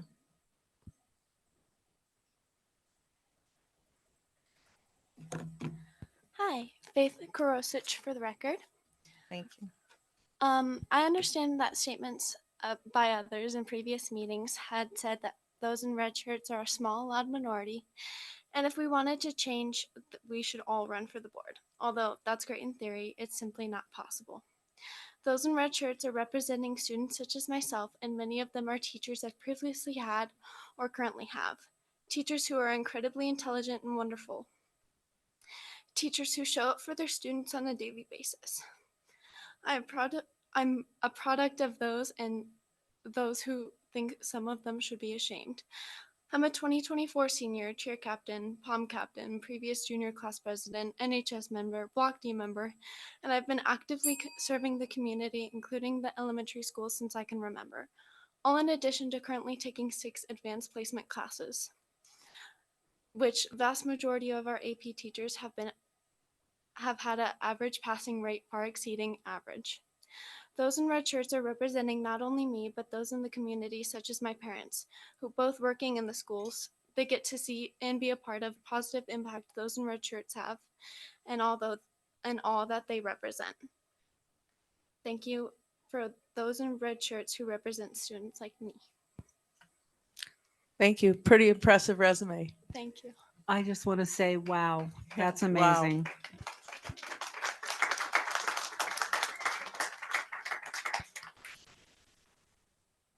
Maria Falconer. Maria Falconeri, and I just wanted to offer my support for Linda Gilkerson. When she's asking these questions about the bill, she's representing all of us out here who are concerned about the cost of attorney's fees as they are now compared to what they were under our previous attorneys. And I watch the faces of all of you as she tries to speak, and there's rolling eyes and there's shaking heads and there's a lot of disrespect toward Mrs. Gilkerson that doesn't happen toward Mr. Kangas or other people who have questions. When you do that, you're doing it to all of us in the public because we're asking these guys to ask these questions. We want to know what's being billed, where our money is going. And so I'd ask all of you to treat Ms. Gilkerson with a bit more respect. Thank you. Melinda Mattis.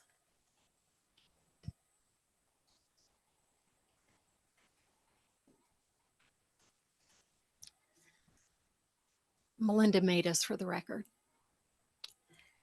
First of all, I want to thank Linda because, as so many other people behind me have said tonight, a filibuster is you guys. I watch you, the other people are watching you, and it is clear you're trying to shut her up. And it is clear you do not want to have transparency for the citizens of Douglas County.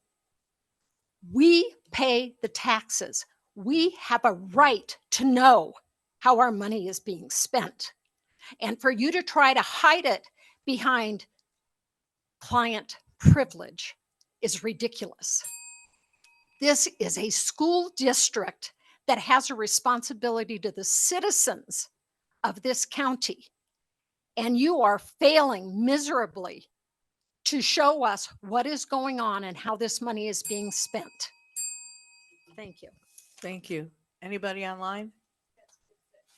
Thank you. That's it. Colin Burrows, it's your turn to speak. Thank you. My name's Colin Burrows. I hope you can hear me. Yes, we can hear you. It is fairly obvious that Gilbertson has convinced the new board members not to think, talk, or walk on their own, that they must check first with him before doing anything. Why can he, so that way he can keep overcharging the district? Quite the con man. The new board members have no self-confidence in their actions without him holding their hand. Gilbertson is the new puppet master. Sorry, Virginia Sterrett. For the new board members, he now has a free reign to the district checkbook, the way he runs these new board members. The children, the parents, and the teachers will and are suffering due to the loss of money for this county. Thank you. Thank you.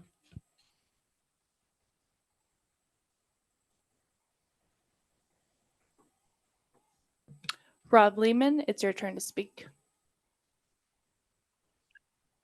Hi, Rob Lehman, for the record. I am a parent of 3 students, and I wanted to make 2 comments. Number one, it's been suggested in this meeting and passed that legal counsel serves as parliamentarian. I've read the bylaws multiple times and I've never seen this. I am open to being wrong, but I would love to know where that information is coming from. If that could be shared, that would be great. And second, from a public records request, we learned that Mr. Burns suggested was planning to make the following motion in July. I make a motion to suspend Keith Lewis with pay pending investigation and hire Paul White as interim superintendent to lead Douglas County Schools and lead the investigation on Keith Lewis and Mr. White. Will report only to the school board and Joey Gilbert. This is a warning to the community that this council board is looking to hire Paul White, and for some reason that the superintendent should answer to Joey Gilbert. Don't know why that's a thing. Thank you.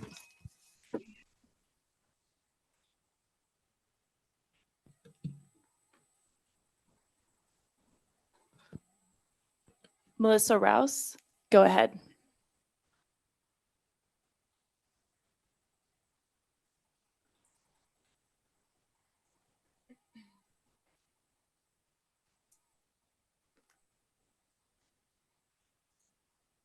Hello, can you hear me?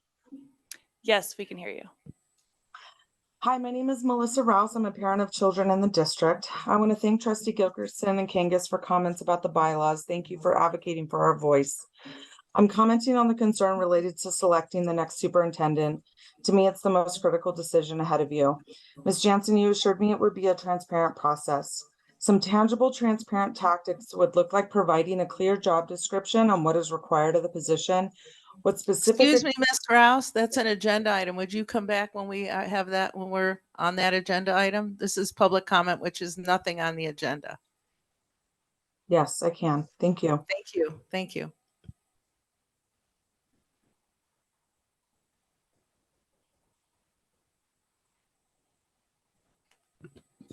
iPhone ending in 2968, go ahead.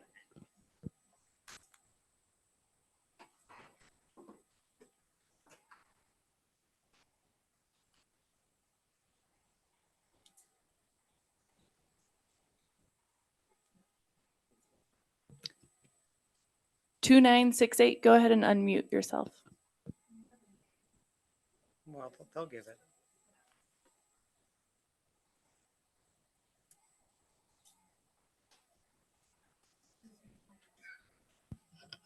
Can you please tell us your name? Can you hear me?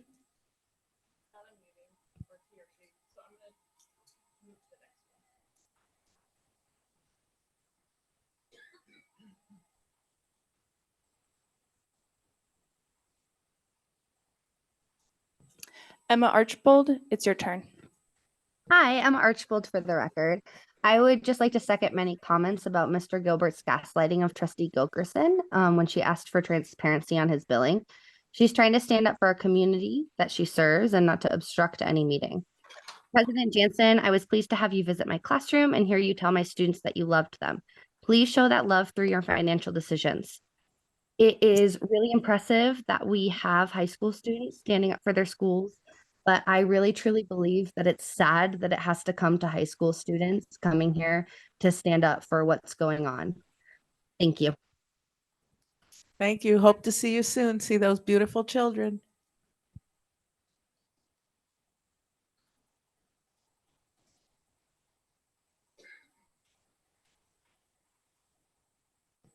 Katie M., you may begin. Hi, Katie M. for the record, staff member and parent. I wanted to reinforce what was discussed in the town hall meeting with our state superintendent, Joan Ebert. Amongst all the division of people outside of our profession, having lots of opinions and ideas, it was so refreshing to have such a well-spoken, well-informed representation of our school system. When asked about the role of legal counsel in schools, Mrs. Ebert was very clear. Legal counsel represents all 7 of the board members. It is illegal to represent only a small faction of the board under attorney-client privilege. To simply hone in on only a select few board members should really be looked at, and as a professional, Mr. Gilbert should know better. Mrs. Ebert was clear. Our focus should be on the students and providing equity in instruction and opportunity, not fighting adult and political matters. She said, we teach future Republicans, we teach future Democrats, we teach future independent voters. Our job is to teach and create critical thinkers. Interested in the fact that she used the word equity, quite often I pose the question that you all, some of you, think that it's a bad word. It in fact is not. Thank you.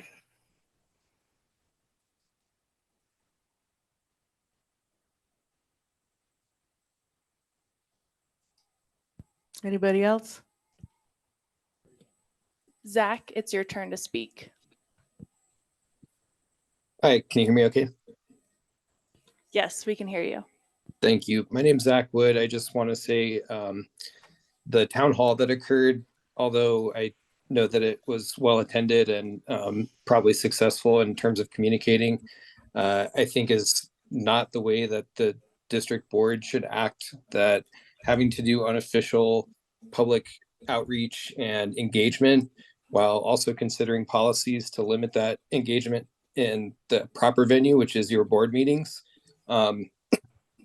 just is two different messages. And I think the board needs to be clear about if there's going to be a real conversation with the public in your venue that you actually have, or if we need to expect to keep our eyes open in all the unofficial channels to be aware of where we can be meeting with our elected officials and conversing with them. So please keep the town halls to a minimum if possible. Thank you.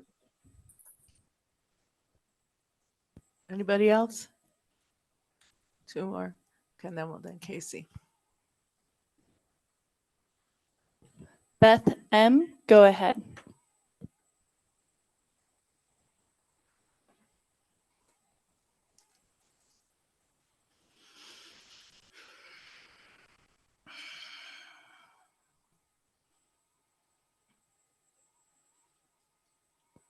Beth, go ahead and unmute yourself.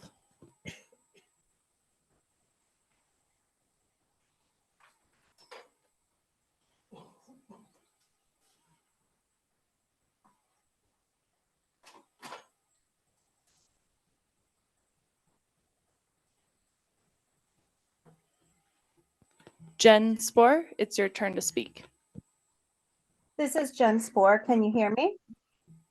Yes, we can hear you. Okay, perfect. I have two students in the district, and I'm just very concerned about a text that was between Burns and Jansen, July 21st, where Burns was basically saying, I make a motion to suspend Keith Lewis with pay pending investigation and hire Paul White as interim superintendent to lead the Douglas schools and lead the investigation on Keith Lewis, and Mr. White will report only to the school board and Joy Gilbert. What do you think? Are there any changes needed? That was the text that was between those two. That was on July 21st. And I'm very concerned that there's a plan that has been in motion for a while now, and none of us know about it. So I would like some clarification on that.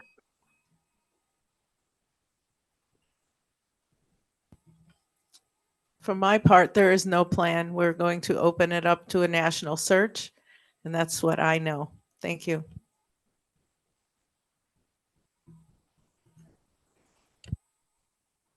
Is this on? Casey Rogers for the record.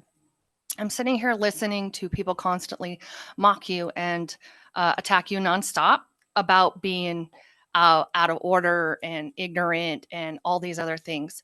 But I'd like to say I've been coming to these board members for several years with Kangas and Gilkerson and Lehman and all of them prior to you guys all being here. And I'd just like to say that I feel like you guys coming in and not knowing what's going on and learning, and yet all these people in the back have not been here this whole entire time, and they are just as ignorant and don't even know how these meetings go. So I just wanted to make that statement clear that you both, all of you are learning together, just so you know. Thank you.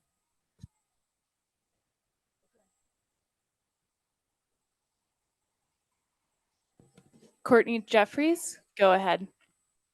Okay, so can you hear me? Yes, we Yes, can hear you. ma'am.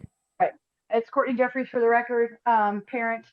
And I would like to also say that I was at the town hall meeting as well with Joan Ebert, and she did say that the only way for a board to do anything is to work together.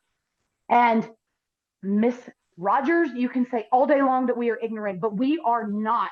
I'm sitting there and watching every single time someone talks, or Miss Gilkerson talks, or Carrie talks, or Mr. Magnotta talks, and Susan and Burns and Dickerson and Joey Gilbert and Doug Engelkirk do not pay attention. You roll your eyes. There is no respect. Go back and read your code of conduct that you're trying to change. It says you all need a mutual, professional, courteous manner, and you are not giving it. We are trying to understand. I'm a parent, and I want to make things work good in this district. I want that for my child, but you will not Thank you, allow it. ma'am. Starts with you. Thank you.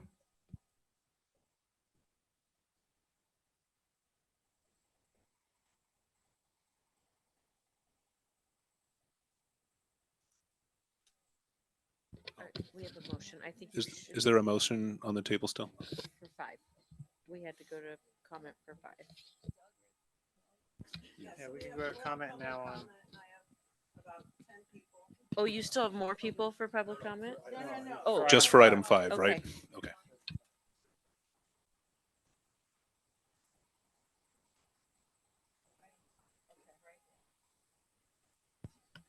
Mary Ann McNeil. Doing. Oh, sorry. This is public comment for item number 5. There was a motion on the table. It was seconded. We have about 10 people for public comment, then we're going to vote. So Mary Ann McNeil is first. Robbie Jacobson, Jenny Tanner, May Hyatt, Marcus Zinke, Marty Swisher, Laura Cadeau, Leslie Holkinson, Debbie Silva, Virginia Sterrett, and Casey Rogers. Agenda item number 5, the 4 bylaws. Mary Ann McNeil, thank you. Bylaw 060, Section 4B states that people making public comments have 3 minutes to talk. I understand that the board president has the discretion to adjust this agenda item, but the time has been arbitrarily reduced from 3 minutes to 1.5 minutes to 1 minute. And sometimes it seems that the bell or gavel cuts even that 1 minute shorter. A healthy board would allow the full 3 minutes to listen to concerns from the community they represent. We're not seeing a healthy board sitting in front of us. We're seeing a board that has drastically reduced comment, apparently because you're not interested in hearing concerns from our community. And if you're hearing negative comments, it might be because you're treating some people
I have a comment regarding bylaw 070 code of conduct number 1.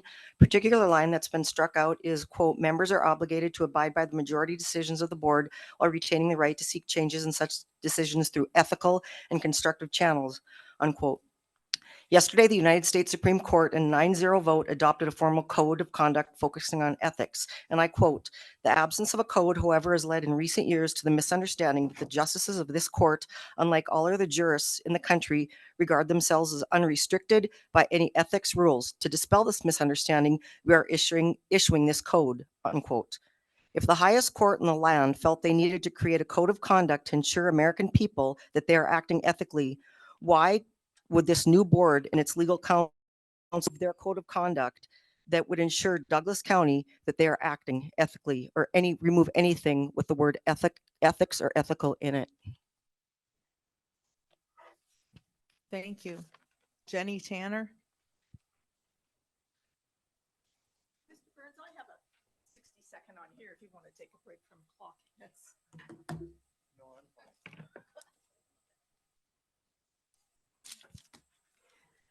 Jenny Tanner, for the record. I have 3 corrections to the proposed bylaws to render them legal. Correction number 1, bylaw 60, section B. You need to remove the last sentence that says the board president reserves the right at her discretion to take public comments on action items prior to the vote of the board. Public Law 241 of NRS gives much protection to public comment and is not the discretion of the president. Correction number 2, laws 60, section 6, reinstate, please, the law that requires professional development for trustees. Correction number 3, bylaw 70, reinstate the sentence, please. Strive for a positive relationship with the superintendent and be informed on educational issues. NRS 386-327, each person who's an elected trustee will complete training for professional development, which must include 6 hours of instruction. It is the state law. Thank you. Thank you so much for this opportunity. I hope you will correct these oversights. Thank you. May Hyatt.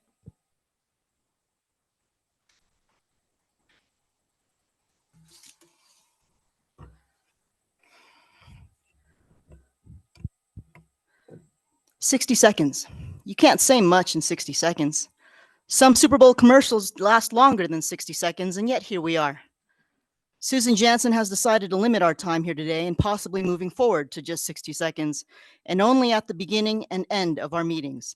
This is a 67% reduction and more, robbing the community of our opportunity to voice concerns to the elected officials that sit before us.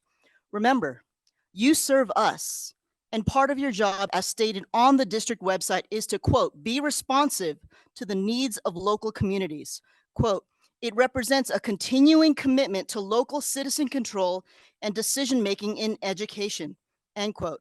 When you stifle our voices and limit our public comment time, are you really trying to listen to the citizens of Douglas County? No, you are running your own agenda and shutting your eyes and ears to the concerns of families, teachers, and all stakeholders of Douglas County. Thank you.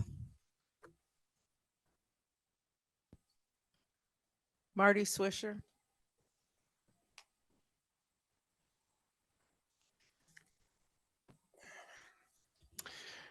Marty Swisher. 3 items. First of all, bylaw 060 and policy 920. They allow for 3 minutes of public comment at the discretion of the president, down to probably could be less than a minute, I suppose, theoretically. I would encourage you as you move forward to really consider getting as close to 3 minutes as you can. I think that's what the public is looking for. Secondly, all the bylaws that you're going to approve tonight and the policies that have 3 colors in them, I'm wondering if that's the version that will go forward, or is it just going to be black and white with only the additions and what was put in from prior policy? In other words, the strikeouts, are they going to be gone? I'm not sure. I know it's been confusing. It seemed to me I probably want to do one version that's cleaned up. And then on the whistleblower policy, I emailed all the board members. My suggestion is maybe to save some money on having a form created by someone, use the state form. So go ahead and it's out there. You can use the state form and not have to spend money. Thank you. Thank you. Laura Cadeau.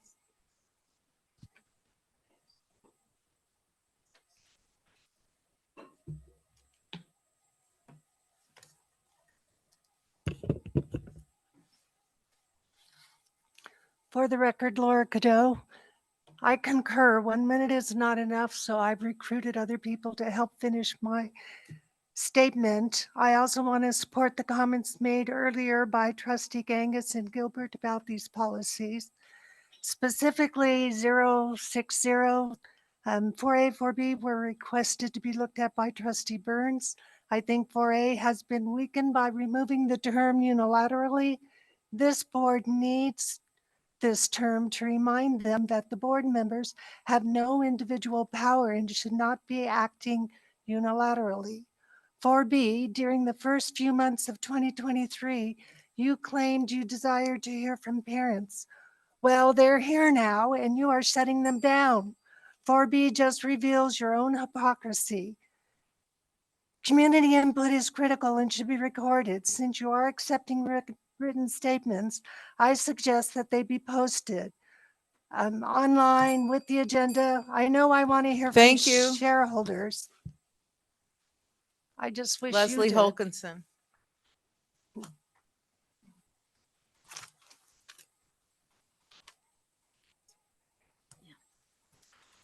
Leslie Hokinson.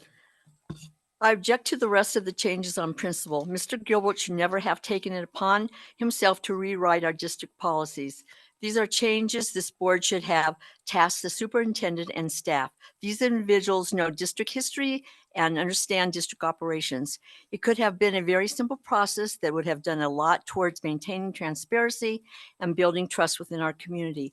I expect to come to meetings and see the president presiding over meetings, not giving away authority, which you now have conceded to Mr. Gilbert. This board is allowing Mr. Gilbert, who is only a paid contractor and here for his legal opinion, to overstep his authority. And now I see him adding more fees by being included in other issues, decisions, reviews that are not necessary. This board should be able to function and make decisions without an expensive lawyer calling them along the way. You have other resources to use. Why don't you use them? I still object to all the changes on, let's see. I still object to the changes. Thank you. Debbie Silva.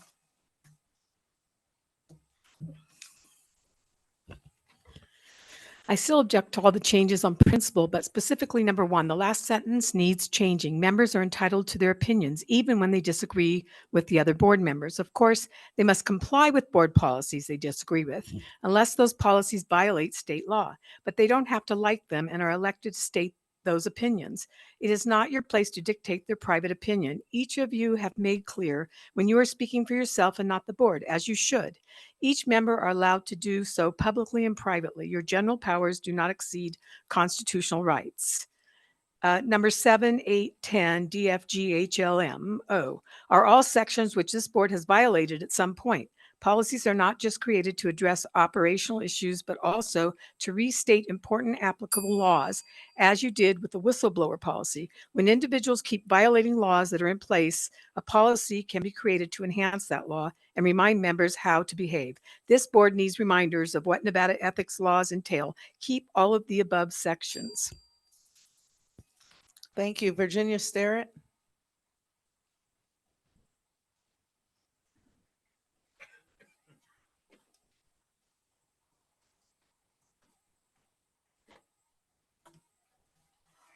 Hi, Virginia Sterrett for the record. I think it's commendable that the board is looking at policy at this level. I did want to point out a couple of things I thought maybe got looked over when the changes were being made. And item in the, I think this is 060, section 4, paragraph A, 1, 2, 3, 4, 5. In the 5th line, where the whole sentence reads, the board president and superintendent shall prepare the agenda at the agenda review meeting, comma, and where the board president shall provide final approval of the agenda prior to its posting. I think that "and" makes it sound like there's two locations, and I don't think that you mean two locations. I think you mean at that same meeting, the agenda review meeting is where the board will approve it. So I think the "and" should be taken out. It would create some confusion. And there was one other. Thank you. Okay. Casey Rogers.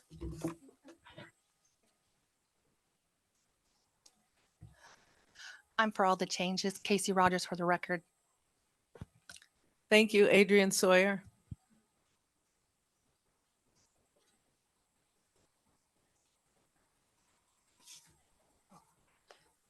Adrian Sawyer for the record. I disagree with the changes being made to the bylaws, specifically 060 section B.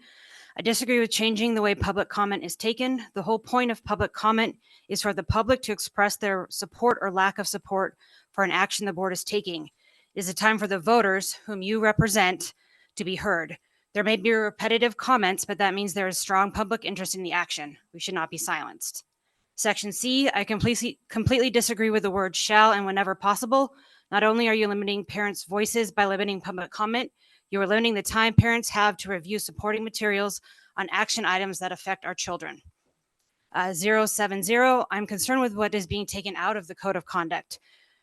Resist outside temptations to use position for personal gain, strive for a positive working relationship with the superintendent, support employees with respect, be informed of educational issues that come before the board. This board makeup will not always be what it is now, and the damage to the character of the board might be irreparable. Thank you. Mr. Zinke.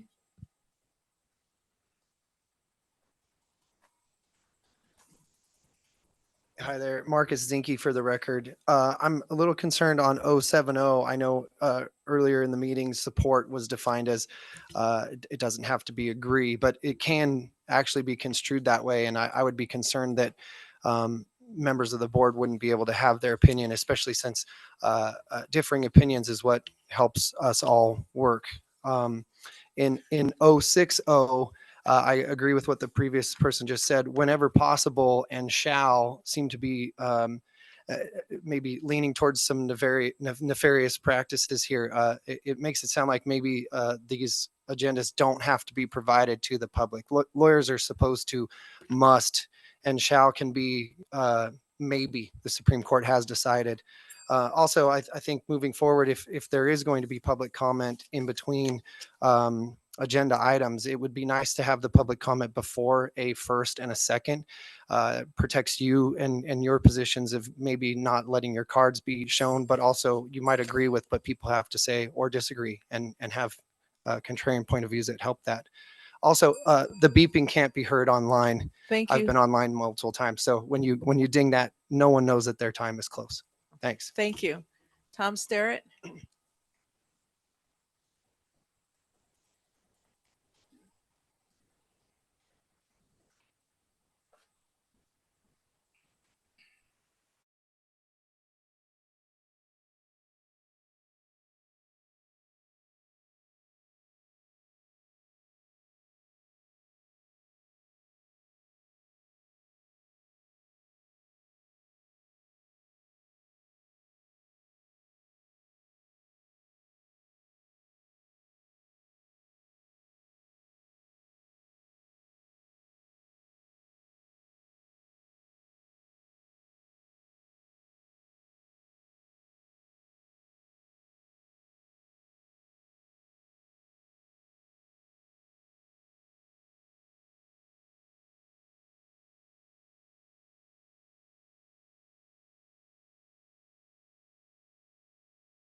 Proposals. They're long overdue. We've been advised that the existing bylaws are in violation of code. I believe this resulted from an attempt by the lame duck prior board to hamstring the new board majority by abdicating their duties and using COVID as an excuse. Regrettable. Clearly, this political power grab needs to be corrected. The revisions place things back to where they were pre-COVID. High time indeed. Objections for the most part seem without material substance, but any valid some point can be ironed out as appropriate. This matter deserves the full support of each and every board member. Thank you. Thank you.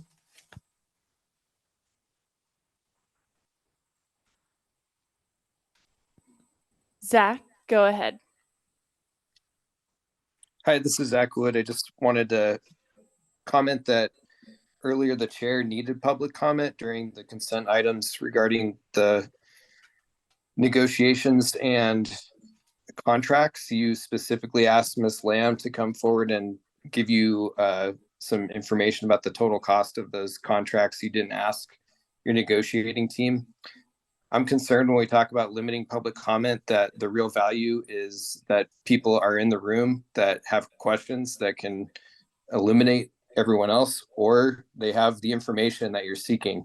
If you change a comment policy to only allow 2 comment periods and no comments on items, then the board and the chair have the discretion to decide who they're going to allow to comment. And I think we saw, at least I did in that earlier item, that doesn't include everyone. It's not a fair public comment period if the board gets to decide who gets to speak on action items like that. Thanks.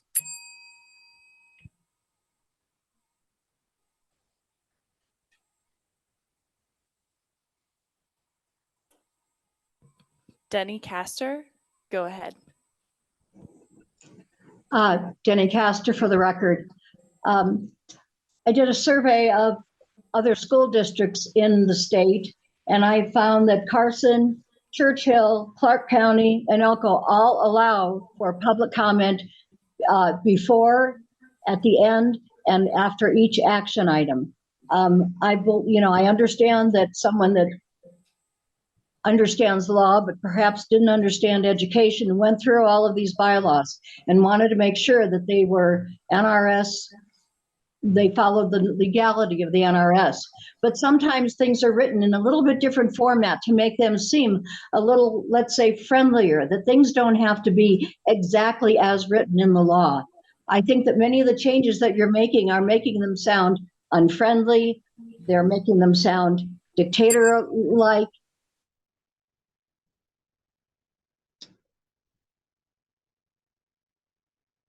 I thought I heard the bell.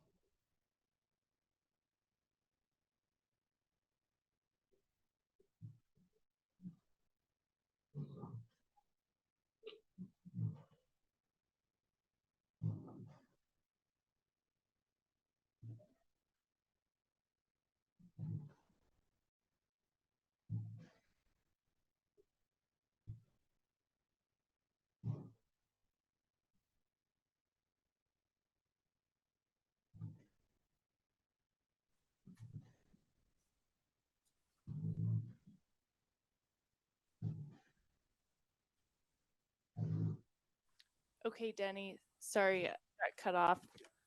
Go ahead. Oh. I just would like to add one more quick comment. It seems like in many of the public forums, there are those who we as a community know are very friendly with the members of the board. And it seems they're often throwing out tidbits that make you believe that they have had conversations with you and they know what's in the know. I sure would hope that you would clarify with people what to say and what not to throw out there like little carrots. Thank you. Mr. McGuffin?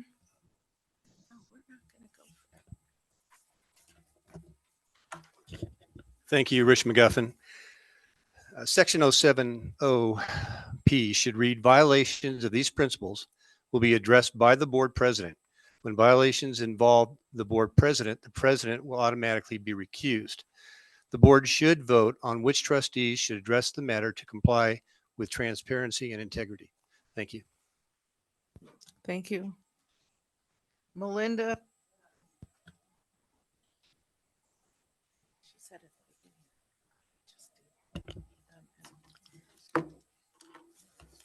Melinda Matus for the record. I'm concerned about the whistleblower and I don't quite understand it and I'd like more clarification. It seems to me if we have someone who needs to file a whistleblower claim, why would they want to go to the district and have everybody in the district see this before it possibly goes to the state of Nevada? It seems that a whistleblower would be to protect that person against potentially being shut down by the district or covered up by the district. And it seems to me if the state of Nevada already has a mechanism in which someone needs to report a situation under a whistleblower clause, that we would be not only duplicating, but possibly trying to squash someone's situation. And I think that's wrong. I would like clarification, please. Thank you. M.E. Kowachek, you'll tell me. M.E. Kowchek for the record. I have spoken against these bylaws changes for the last several meetings, including the meeting that it was pulled from the agenda. And I'd like to confirm that none of these bylaws are unlawful. They do not simply revert back to the pre-COVID language. These assertions are false. The bylaws could have been reviewed in a workshop setting, including those on staff who have experience in the needs of the district and running the board. You could easily read the changes on the record, explain why you are making each change, but instead we hear their same falsehoods repeated at every meeting. I ask again, please seek more transparent ways for communication. Be honest about the actions you're proposing, otherwise you're going to continue to find difficulty connecting with the community if that is something you truly seek. Thank you.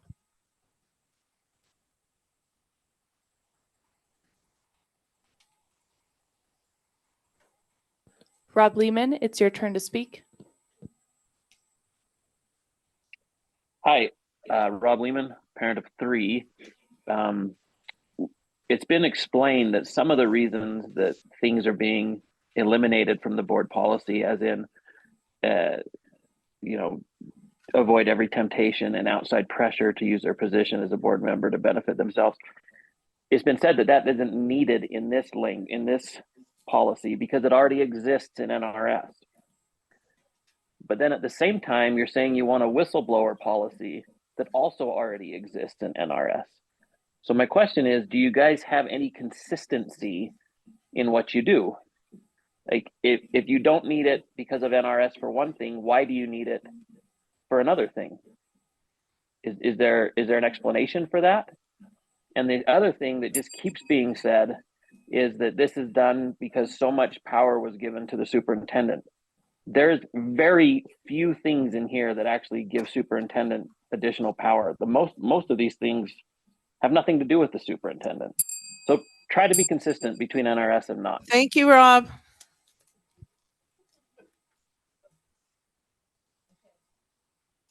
Okay, now it's time to vote.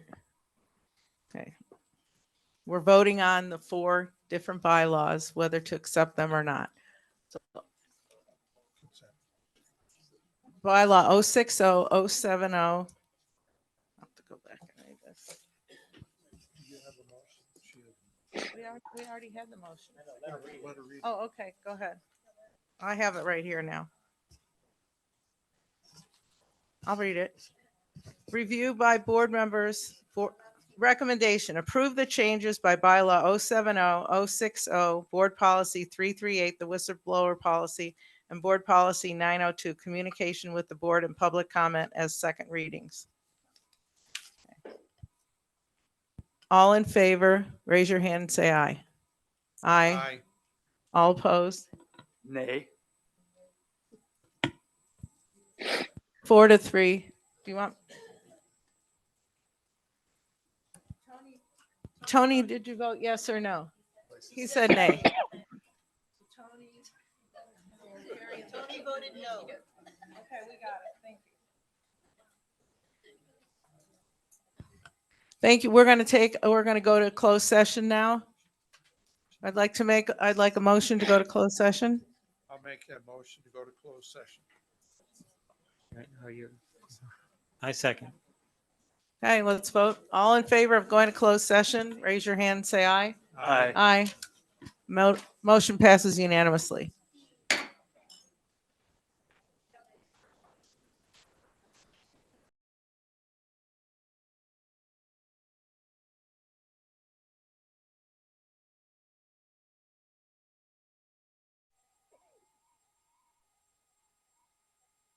Hi. Call to order. So the first thing we're going to do is we're going to go back and we are going to make a motion on D2445. We're going to get a second and then we're going to vote for it because we've already had public comment on consent. So who would like to make a motion?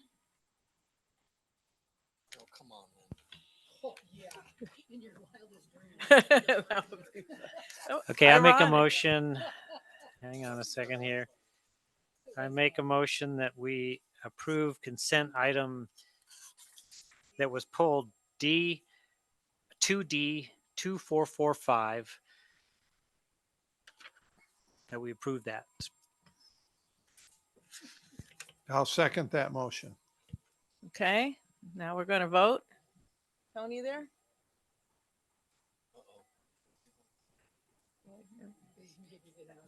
No, he was on the phone with us. Yeah.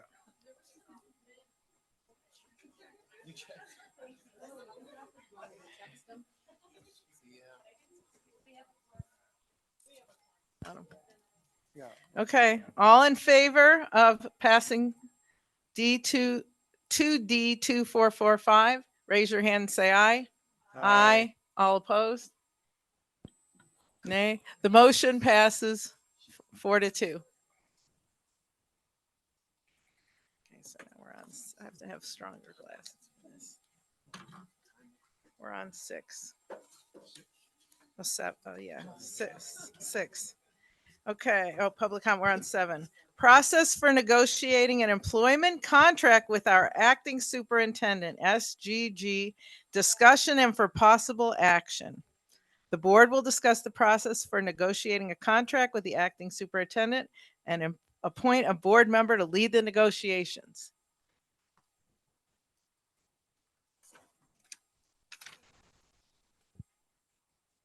Okay, President Jansen, can I comment on this one? that would be wonderful. Okay. Just looking at the proposal to the acting superintendent. First, let's decide on a name. We keep saying interim and acting. Let's go with acting. Oh, okay. And I was just going to propose a couple of revisions to item 7. Is this an appropriate time to do that? I think so, yeah. Okay. Given that Ms. Dwyer is already contracted with the district and she already operates under the executive director contract, the retirement benefits, the group insurance, the paid time off, the transportation, the technology, and the reimbursement, my suggestion is to leave those as status quo. She already has those benefits in place.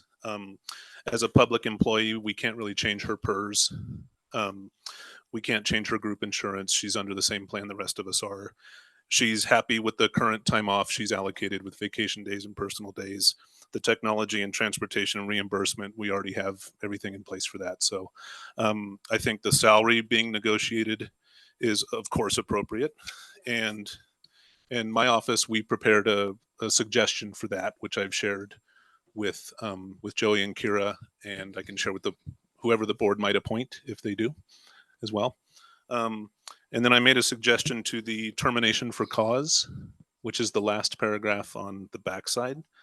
And I'll just summarize, but basically we'd just like to ensure that if she's terminated for cause or without cause, she would be guaranteed a return to her executive director position. And so I think those are the main things that we would like to add. So what we just have to be concerned about is who we're going to appoint to do the negotiating. I would say yes. Well, Yeah. yeah, this is just for the terms to be negotiated for her Yeah. acting role. Yeah. So my understanding is this is kind of a guiding document for whoever's going to negotiate. Is that right, Joey? That's correct. And Okay. one thing I did want to say, because we did talk about it, if you wanted me to step in, I would do it at no charge. I'd be happy to work with Jeannie. So if you guys wanted to. I think that's a board decision. Yeah. Thank you.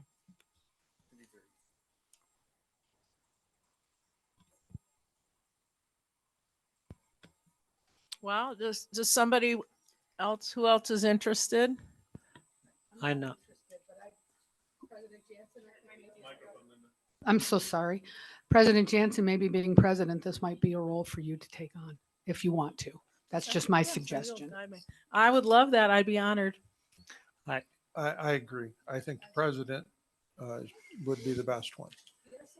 I mean, my comment would be that Dave Burns probably has most experience in negotiating contracts. So that would be my suggestion. I'm open to that. If the board wants me to do that, I will. I'm happy either way. Go, Carrie? Yeah, and that was my one of my questions is who has any negotiating experience for contracts, and so that would obviously be Mr. Burns. And who else is going to be on this committee? I don't think it's a committee. It's yeah. So who are you going to negotiate with? Jeannie. Just the two of you, and then present it to the board. Well, yeah, but to be clear, listen, we all want, To- we all love Jeannie. We all want what's best. just to be so clear too, there's you not gonna be an could issue. have two people negotiating for the board. Sure. And with Jeannie, and Jeannie could have counsel. We just want to make Yeah. sure that it's decided, and then it can come to legal, and that legal's not working with Jeannie. Yeah, and I totally understand that, Joey. You'd have to be part of this, as far as But making sure I'm everything still is going done to do it pro properly. bono. I'm going to do it all just out of the kindness of my heart for you. Well, I Carrie. appreciate that. I really do. No, I don't have any experience negotiating contracts. Should I make a motion? Sure. I'd like to make a motion that Susan Jansen and Dave Burns will be negotiating with Jeannie Dwyer for her new contract in the role of interim superintendent. Acting superintendent. Okay. I second. Okay. Thank you. Okay, let's vote on that. All in favor? Wait, Oh, public comment. Sorry, public comment.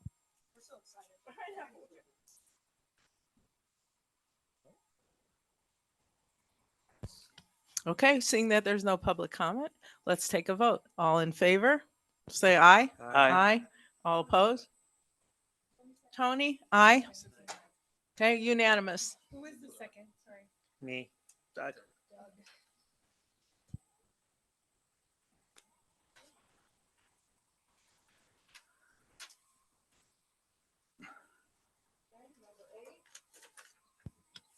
We're on agenda item number 8. Nationwide search for superintendent, SG-D, discussion and for possible action. The board shall vote on an opening of the position for district superintendent to begin the process for finding potential candidates to expand the applicant pool to a national search and to begin accepting applications, which shall include candidates recommended to and by the Board of Trustees. Could I bring up a first question when we consider deliberation of this is how big of a hurry are we in to fill this spot? Is it something we want to fill in a month or two, or do we go normal school board processes and it takes months to get anything done? I'm curious how important it is to fill it quickly. If you're asking my opinion, let's see what we have. An excellent applicant already here, and let's see what comes in a timely fashion. I think that the quality of the pool that we have to choose from should dictate the time. No, I understand that, but let's say, are we going to decide, well, we have this coming month to receive any applicants. And then at the next meeting, we're going to take and figure out which board members or whoever are going to interview those people and narrow them down to 3. And then the following meeting, we're going to bring in those candidates and interview them. What do you? Guys, if I just want to say, oh, God.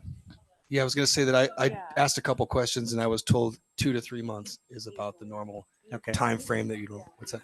Easily. So oftentimes the position would be posted. If you want to do a national search, you would post the position for 60 to 90 days and see what you get. And then you would want to screen your applicants, and then you would want to conduct public interviews. And so it could take 5 or 6 months. It could take until the end of the school year. So just something to consider as you guys talk. Well, that's what I was asking. Okay, my thought is this. Just a couple questions also. Who will be in charge of the process? Okay, we need to have a point person, maybe, or 2. I believe that the school board trustees should not be involved in the screening, as we'll be on the, we're going to be the ones hiring the superintendent. So, and we each have a vote to approve the hiring of the next superintendent. I think it's going to be hard to start in November in the middle of a school year, as most candidates that are going to be good candidates aren't sitting home on the couch, but they're probably working and are maybe they might be under contract somewhere else. And so it could limit our pool of applicants to do that like now. Maybe after the first of the year might be a good time frame. These are just my suggestions. Also, we will need to set a timeline for this. That's something that we should do. And maybe we should delegate the process to an outside firm or staff to objectively set it up. It should, as past practices, include public interviews, meet and greets for students, staff, families, and the community so that people can get to know, and then input from them prior to the final decision. But again, the reason I say that, I heard you say no or whatever, that the trustees should not be involved in the screening because we have the final say. And so we should be very objective when it gets down to that process of interviewing. But Thank don't you. Go ahead. Sorry. So when we conduct interviews, post positions in the school district, part of our process is that the people conducting the interviews screen the applicants because we know what we're looking for as far as criteria. And then we conduct interviews, but we have a process where there's a committee, right? We have several people, and then they rank the answers to the questions. And so it makes it fair that way. So if that's. Each person does their own ranking without, Yes. okay. Yes. And Yeah, then you that's- come together and kind of. Sure. go But I'm from sure there. I know you guys have done this for other things, so I'm sure you have it more dialed in than what I'm thinking or saying. But I was just, like I said, if we're the ones that are doing the hiring, should we be doing the screening? I don't know. We do. Maybe you should. I don't know. Not for superintendent, but Well, we don't hire the superintendent, but for when we. No, but don't you interview think and we hire. should know who we're hiring or saying yes to or no to? Don't you think we should have a feel for that? I mean, come on. No, right? absolutely. Oh, okay. Oh, no. gotcha. I think, no, we have the final say. Yeah, but we should, But yeah, what they do, what it gets down to is you bring maybe 3 applicants before the board, and then we do our interview, and that's how we choose. But we don't weed out people. This is just my opinion, Catherine. I'm not saying this is the way it should be done. I'm saying in my opinion, I just feel that because we do hire the superintendent, that's one of our jobs, that, instead of going through all the, up to that point where we get 3 good applicants or maybe 4 or maybe 2, then they come before us and then we get our chance to interview them and talk with them. Thank you. The main thing to keep in mind in here, this is the top job, so we do not want to rush the process. There's people on the inside. We did a nationwide search before Keith was hired. You will find that it goes relatively quick within the first 10 applicants down to those 3 or something of that nature. But a timeline, yes. I mean, but don't rush the process. Let's get the right person for the job and one that's going to do the best job for this district. And it may, if the cream rises to the top quickly. So it's hard to put a timeline. I think Mrs. Dwyer had a very good point that it could take 4 to 6 months, but we would all hope 3. Yes. Carrie, we have a lot in common tonight. I agree with you. Yeah. Yeah, I know we're talking 30, 69. I think every board meeting, we should be looking at how many applicants we have. Because if you have somebody that maybe the key person, and you put them off for months, you may lose that person as far as actually being interviewed or anything. So what I'm saying is let's look at it 30 days. Who do we have? How many? Instead of taking it out and winding up with, well, wait till we get 20, or let's wait 3 months. And I think we need to look at it each month. Can I make a suggestion or a comment here, President Jansen? Okay, I was just going to say, my advice would be that it would be a mistake to put a time frame on it either way. 30 days or that would be a mistake. Just let the process play out. One thing I would like to advise the board on, and I know some of you have experience, some of you don't, the screening process is really time consuming and difficult. So my suggestion would be the best practice would be to get a quote from a firm. There are a lot of firms who hire for superintendent. You can find a firm that you like and get a quote from them. And then what you do is you share the characteristics that you are looking for, right? Because they're basically like a broker for you. So you say, hey, I'm looking for a superintendent that has this, this, and this, and this. They go out and advertise nationally, and they do the initial screening of applicants based on your criteria. And they have an army of people to do that. Then what they come back to you with is, for example, they might come back to you with 5 finalists. You can work that out. Then once the board has their finalists, then you engage in the public interview process, the feedback, the meet and greets, however you like to handle it. One benefit of that is that it's all above board. Nobody here, me, you, anybody could be accused of mishandling it in any way because you hired it out. And there are quite a few firms that do that. We can help you find those. But in terms of the process from a human resources perspective, that would be the process to follow because you get to dictate the criteria that you're looking for, and then they go to work for you. So, okay. So, go ahead. You guys were talking about your screening process for hiring other people, and you have a committee. It seems to me that one of these companies we hire would not be inexpensive. And I'm wondering if I mean, obviously there could be a conflict of interest with one person, but if you have a group of people in a committee, I think you're going to get a fair hearing. And we as a board could give that same criteria to this committee and keep it in the district.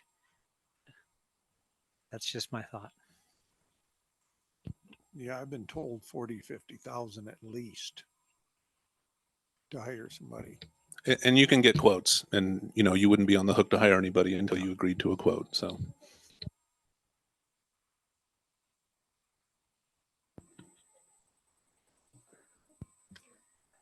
Carrie? Yeah.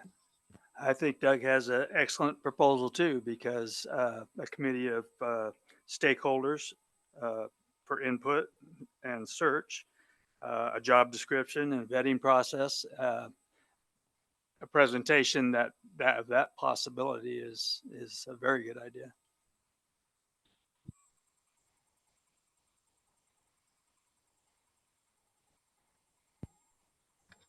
Tony, do you have anything to say about this?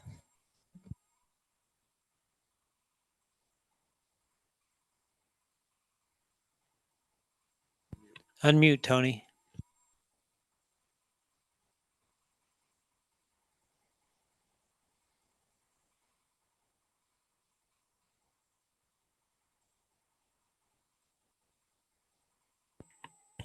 Tony, you need to unmute.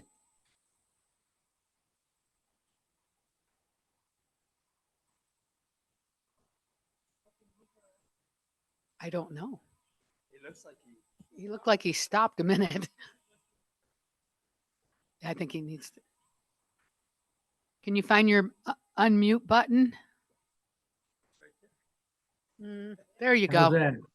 There you go. Start over. We didn't hear anything that you said, so you'll have to start at the Okay. beginning. I'm going to say it's going to be a real challenge to find somebody. You know, we got, it's a big district, a lot of employees, and the candidates, I think, are going to be very limited. So we need to get on it right away. We need to hire a firm that this is their expertise in finding somebody with this qualification, and we need to do it right away. Thank you, Tony. Good suggestion.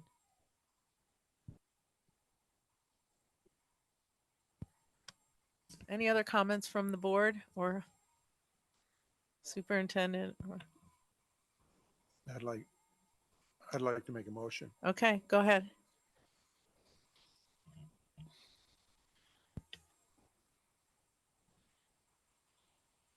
Okay, I want to make a motion that we approve opening up the position for district superintendent and begin the process for finding potential candidates. Second. Public comment? Well, hang on. I have, is that defined enough about how we're going to do this? Don't we have to be a little bit more defined about?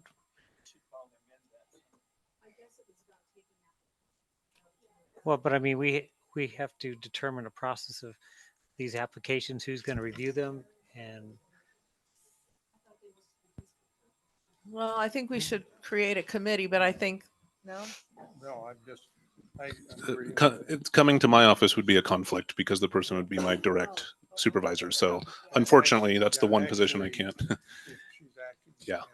Interested in I'd be willing to start We would with post it. Yes, we would They could post it. start with me, and I could bring it to the board. The one thing we could do is we can post it on our website as an open position. Yes, And- perfect. Okay. I yeah. love that. Yeah. But I then, love that. But then I wouldn't touch anything after that. It would go Okay. to, yeah. I love that. so Thank we you. direct to post something for the coming meeting. We'd start taking applications, and by the next meeting, we have some sort of a written down Mhm. process for how we're going to do this. So who's going to work on that process? I'll work on it. I'll work on it. Okay.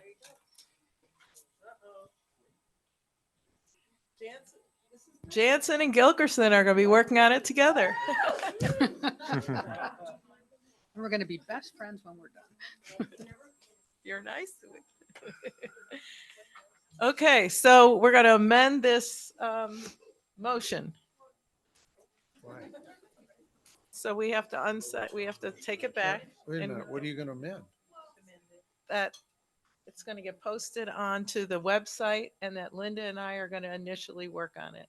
And then we're going to come up, we're going to work on the process and we're going to bring something much more concrete to the board for the December agenda. December meeting, yeah. On this.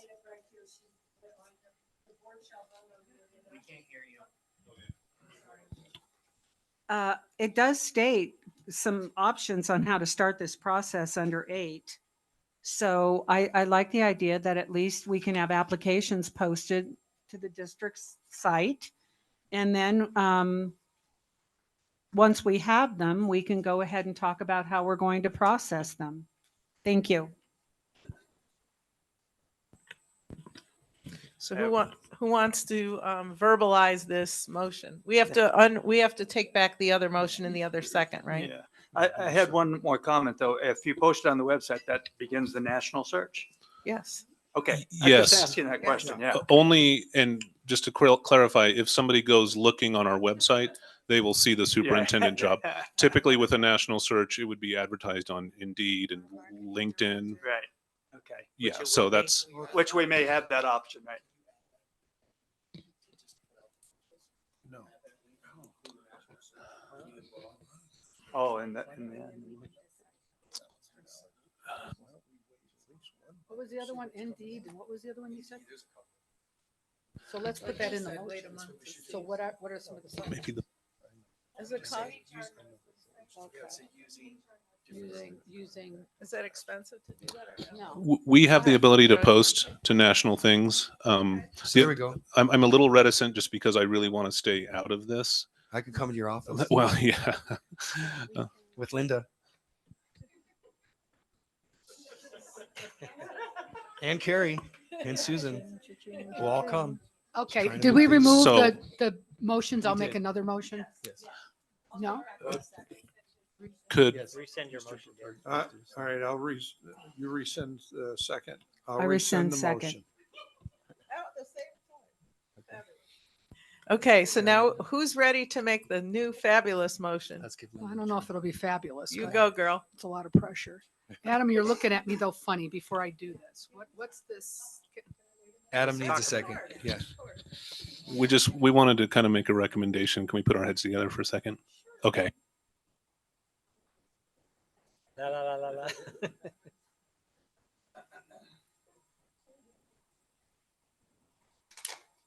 I follow you. Okay. This is just some thoughts for the board to consider.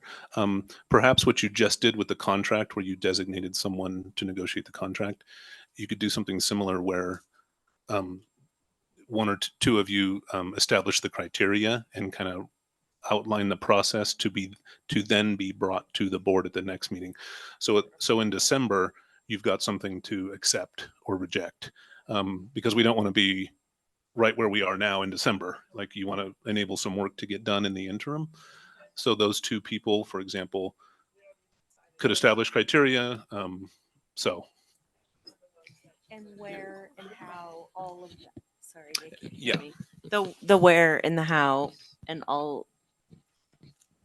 You want to make sure you don't limit yourself to certain things, like just saying Indeed or just on the website, right? That there should be thought given to where you want this advertised and then how you will follow up. and then if you authorize those people to direct me to post it however they see fit, then I can just follow those directions. Could it simply be though that all pertinent websites commonly or searches commonly used to search for a superintendent, just to say something simple like that? I think To it start, could, 'cause I but think we should have the website open because I know people are looking for, at least to allow people to do that. My recommendation would be to have some type of something right now, like I said, knowing that a national search could take some time and some people might be waiting till December, but to get something that just says, and then come back in December and lay out the processes. But I like what Linda had said too, is mention those few things and then just say, yeah, I think if you give Trustee Jansen and Gilkerson the authority to direct me, I would like that, because I don't want it to just be whatever Adam thinks, right? I want them to come and say, do this, and I'll work with them. Shouldn't we make an appointment, come to your office and? Sure, yeah, yeah, be work on it lovely. there? I think that we have to hire some professionals to go out nationwide, let them do the footwork. They'll get a percentage of his salary. So it's going to cost us some money no matter what.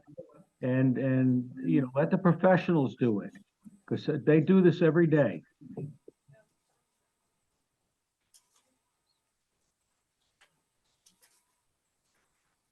Tony, I think you have a good idea. So that'll be one of the things that we'll discuss. Exactly. So thank you for that good input. We ready for a motion? You ready? So, is that a good motion? I don't know. So I would like to make a recommendation that first of all, we approve opening up the position for district superintendent, and we begin the process for finding potential candidates. President Jansen and Trustee Gilkerson will be a committee of two that will meet and discuss the process and how this is going to work. We will also meet with HR Director, Mr. Dedman, to advise him on how we want to move forward.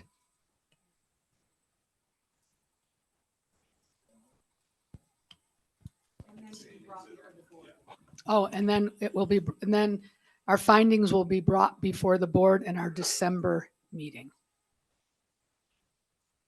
Is that complete enough? Got that? Okay, we need a second. Second. All right, public comment. Did we need to say though, to be voted on?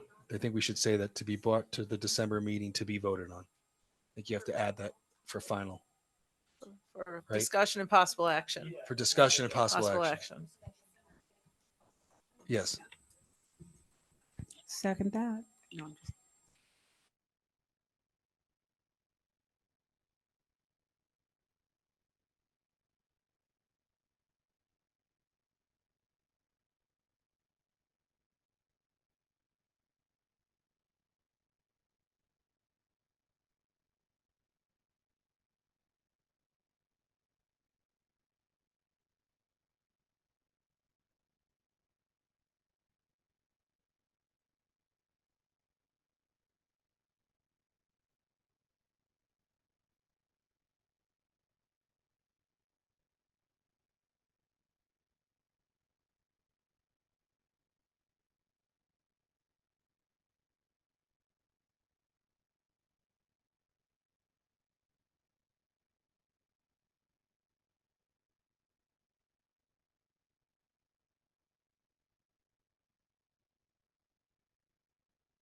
Okay, so we're only speaking on agenda item 8, the hiring of a new superintendent or the national search. So Debbie Silva, you're first.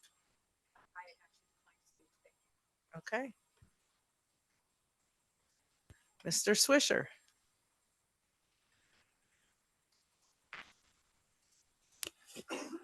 Marty Swisher. This reminds me, I was at a board meeting in 2019 when the board fired a principal, Gardnerville Elementary, and they turned and looked at each other and said, what do we do now?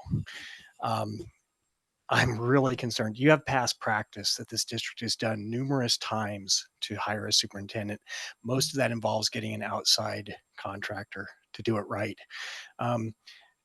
If you're not going to do that, I really am concerned. I speak to the idea that the screening process needs to have a clear screening device that's not developed by the board, that board input, but not developed by the board, that the board should not be doing the screening. That's why you hire an outside firm to do that. They bring you candidates that are qualified for what you're looking for, and then you vet them at that point, because anything else can appear to the public as it's been set up. And you don't want that. This board does not want that. I hear Tony Magnotta saying this is the cost of what happens when a superintendent leaves or is fired. This is the cost right here. So please consider an outside consultant. We will take that under advisement. Thank you very much. Yes, it's definitely on the table. Adam Lazar.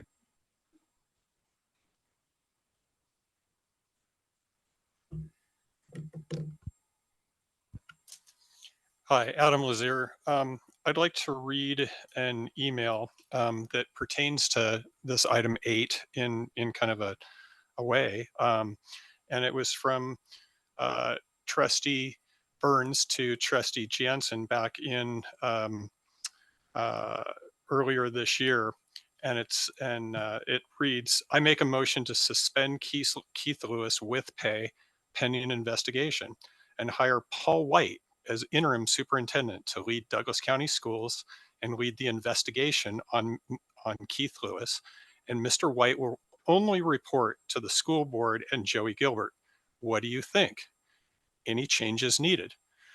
And the reason that I bring this up now is that this was done as kind of a below the board, secret way to get in people that obviously Mr. Burns was interested in.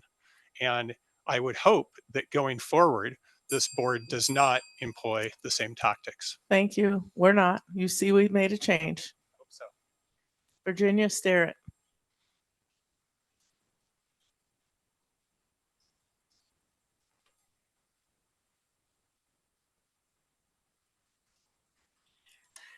Hi, Virginia Sterrett for the record. Yeah, I'm a little worried about the organizing factor that you're working under here at the moment, because I think the criteria is going to be really an important factor in choosing the next superintendent. And as it stands, it seems to me that that criteria is going to end up being developed by Susan Jansen and Linda Gilkerson. And because of the nature of developing a criteria that where all of you participated, it would mean you'd have to have a special meeting otherwise, because you couldn't do it behind the doors. You have to do it in public. You have to have public discussions about what the criteria would be if all of you are going to participate. Otherwise, you can't have a walking quorum either. So you can't really go out and find out what other board members want and then bring that in to a discussion the two of you have, because that's a walking quorum. So it seems to me almost a special meeting is unavoidable, that you're going to have some kind of a meeting where all of you get a chance to decide what you think the criteria is going to be for the superintendent in order for it to meet the legal ramifications of how that would work. Thank you. Thank you. We will definitely consider that. Well, as a thought to that, I mean, could we just give some ideas at this meeting while we're still on this topic? Just because this is just going to be ideas for you guys to hash over for the next month. I don't know. Just a thought. I'm just We trying could. We have one more. Yeah, I'd like some time to think about it too. So Use your microphone. We're Use your just- microphone. I'm sorry. I'd like to be thoughtful about it. I want to think about that. I don't just want to start throwing out some things without giving it some really, taking just a moment and being really thoughtful about it. But I'm with you. I get you, Doug. Thank you. Can I just say, I wanted to say that I think also you could all be working on that in anticipation for the next meeting. And then yeah, and then I know one thing is, when Mr. Lewis was superintendent, his evaluation was coming up in November, and there isn't a definite evaluation process. And part of his evaluation was to come and talk to you about what that evaluation would look like. So I encourage you to think about hiring someone in the same manner that you would evaluate them later, a year later, and that could help you. And so looking at, as someone said, past practices, because this district has hired many superintendents and evaluated many superintendents. And so I think a lot of what you're looking for is already there. And so I'd be happy to provide you with anything that I've gathered so far as well. Thank you. That would be great. I also know that we do have a job description already created in the district of what you look for in a superintendent and their job description. Okay, great. Leslie Holkinson, you're up.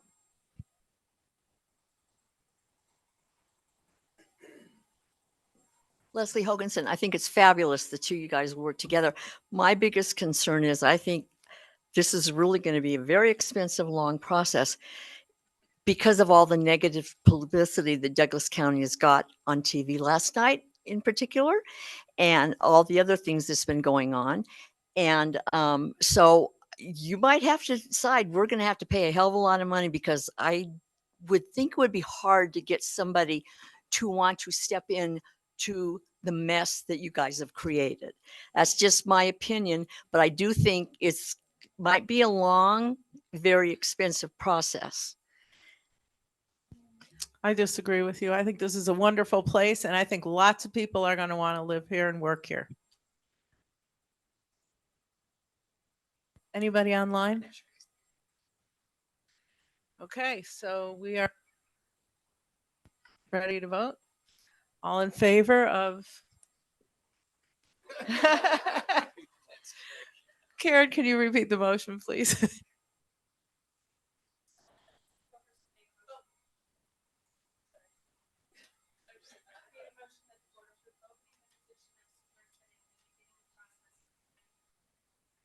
I'll make a motion. Can you hear me?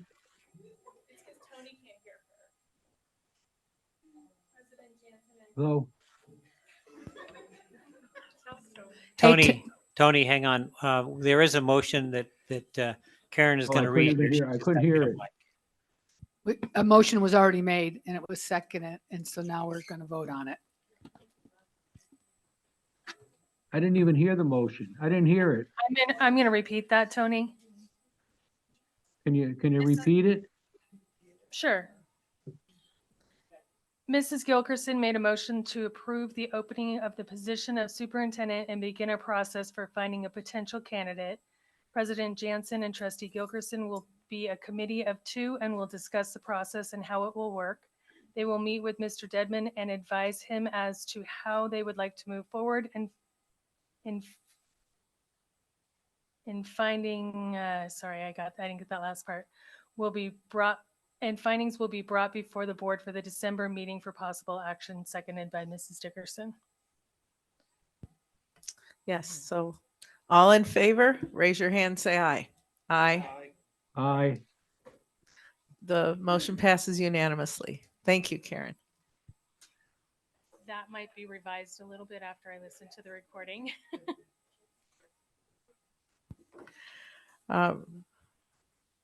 Restated professional services contract for legal services. Discussion and for possible action. The board will discuss and vote to approve the restated professional services contract for legal services presented by General Counsel. Would you guys like to speak on that?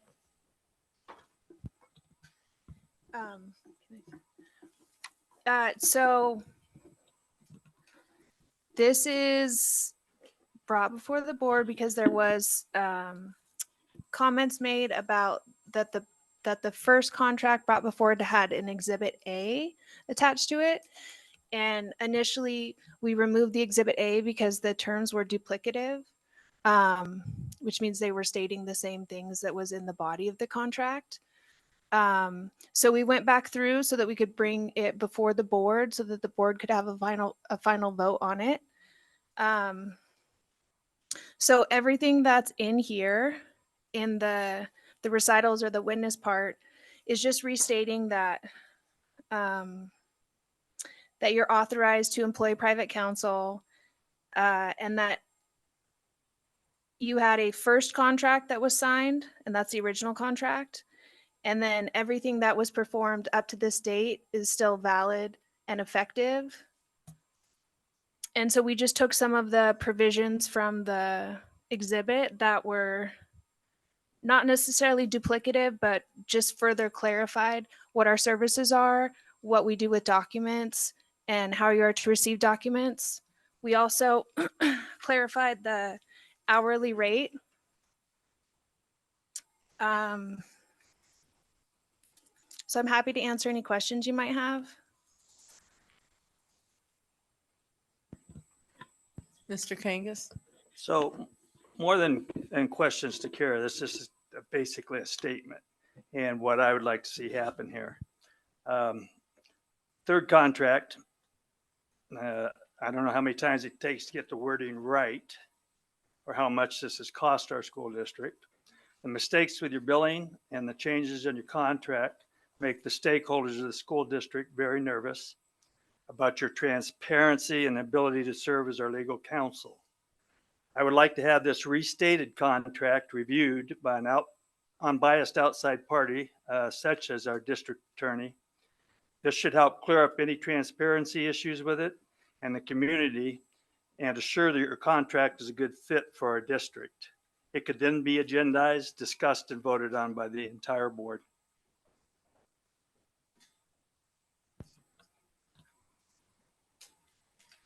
Thank you.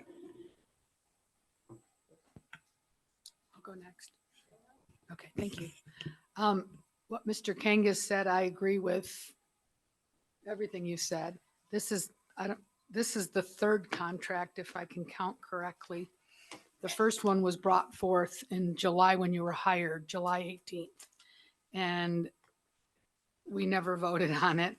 And the second one, we didn't see until after it was already signed. So my concern, and again, you kind of said it too, and I'm going to say it maybe again, but it's about gaining the confidence of our community. We've had 3 contracts in 4 months, and that speaks pretty loudly to me.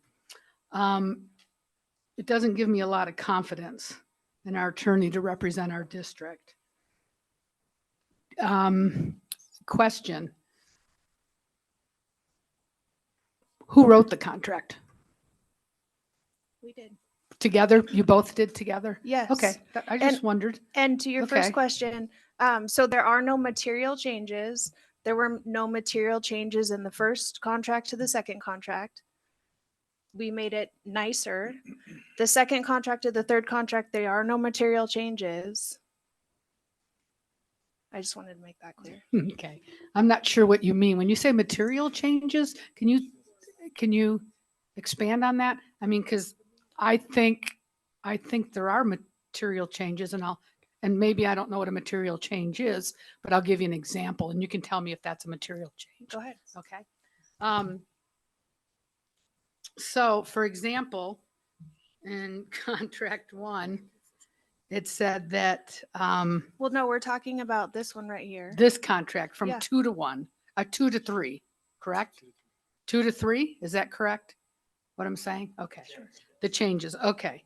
Because in number 2, there was a change where it talked about the superintendent. It was only effective, going back to that, where the superintendent or CFO signed it. So that's what we were saying, is that we never felt this was ratified or approved by the board. And I know there's signatures on the back. And to clarify to your question, the statute doesn't allow the superintendent to hire the board. The statute authorizes the board, or the statute does not authorize the superintendent to hire general counsel. It authorizes the board to hire general counsel. But So yet- it doesn't make sense for when you're doing contracts, you have to have an agent of the organization sign. And so the superintendent is not an agent of the organization. And the statute authorizes the board to sign. Okay, but from, But to clarify that, okay, Linda, in the go ahead. past, they might have done it that way, but we simply followed the statute. You can argue about it. Oh, I'm not but it's gonna in the argue about statute. it. So The the thing- superintendent did not need to sign it. Okay. And that's just, again, But the my statute. argument would be that it was still kept in the second contract. I have the second contract here. Yeah, that's what I'm saying, where the 4 people signed it on August 8th. And so it was still in And the again, second contract. It was under item number 18 in the second contract. So when you make there was no material changes, I'm not real clear why you would say that, because is that a material change? A material change is something that alters what's said in the contract. It alters the terms of the contract. Right. And it alters how the contract performs. That doesn't alter the performance of the contract. I disagree with you on that because Again, Susan, I mean, sorry, Linda, you can argue with that, Whatever. but it comes down to performance. And It Right. comes down to the binding effects of the contract. Correct. And nothing in there is altering that. We already pointed out the NRS that's guiding it. And again, in the past, the superintendent may have signed it, but we specifically did that. And I think you know why. I think you know why there's issues with the superintendent going on. I specifically chose to do that. I picked that for a specific reason, and we made sure that an executive member signed it. That took place. And again, we're happy to, make your comments, but who's the executive member that signed it? the CFO. Who signed it that was the executive member? I meant the. That he approved it. Who? He was a part of that process. Who? Keith What I'm Lewis saying, was a part yes. of the process. Talking about Keith was a part of the entire process. He saw all the additions. He's the one that wrote to me and said, "Do you want me to get this signed?"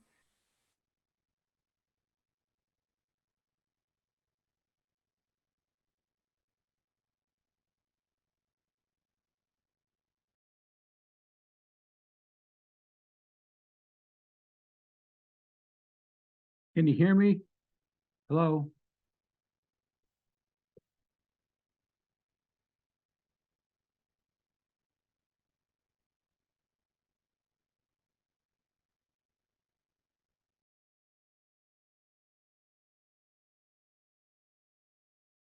Can you hear me? We can hear you, Tony. Okay. I want to go back to my original proposal. And I don't know if you have a proposal that's already been presented, because I couldn't hear it. So the contract that we have with Joey Gilbert's law firm is null and void, is that correct? No, and it states in there that everything is still in effect. Everything that's gone on is still in effect. The only reason why we brought back a restated contract is because everyone voiced concerns that Exhibit A wasn't in there. So we went through and found things that we could put in to clarify the questions that you all had asked. These are all things that you had asked, what the services are for, the rates. That's what's in here. Yeah, Tony, my I position really is the want to- contract is completely valid. We were just trying to clean it up. I think we're making a mistake trying to do that, but again, it doesn't have to be done. Yeah, if we have a contract, we should, the contract is still good and we'll go by that contract.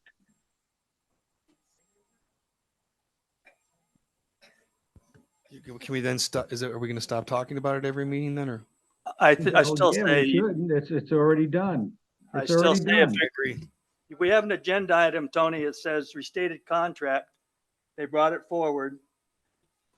We have a agenda item that says restated contract. They brought it forward.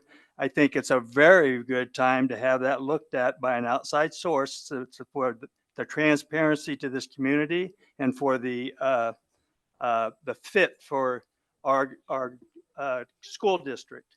It's a simple process. I'm hoping, can I get a little piping in here maybe from Acting Superintendent Dwyer? Is that a possibility to have this contract reviewed by the district, or excuse me, the district attorney? But that would make us out of trust because we already signed that contract and it's still effective. So Well, I don't think we want to get into that legal battle.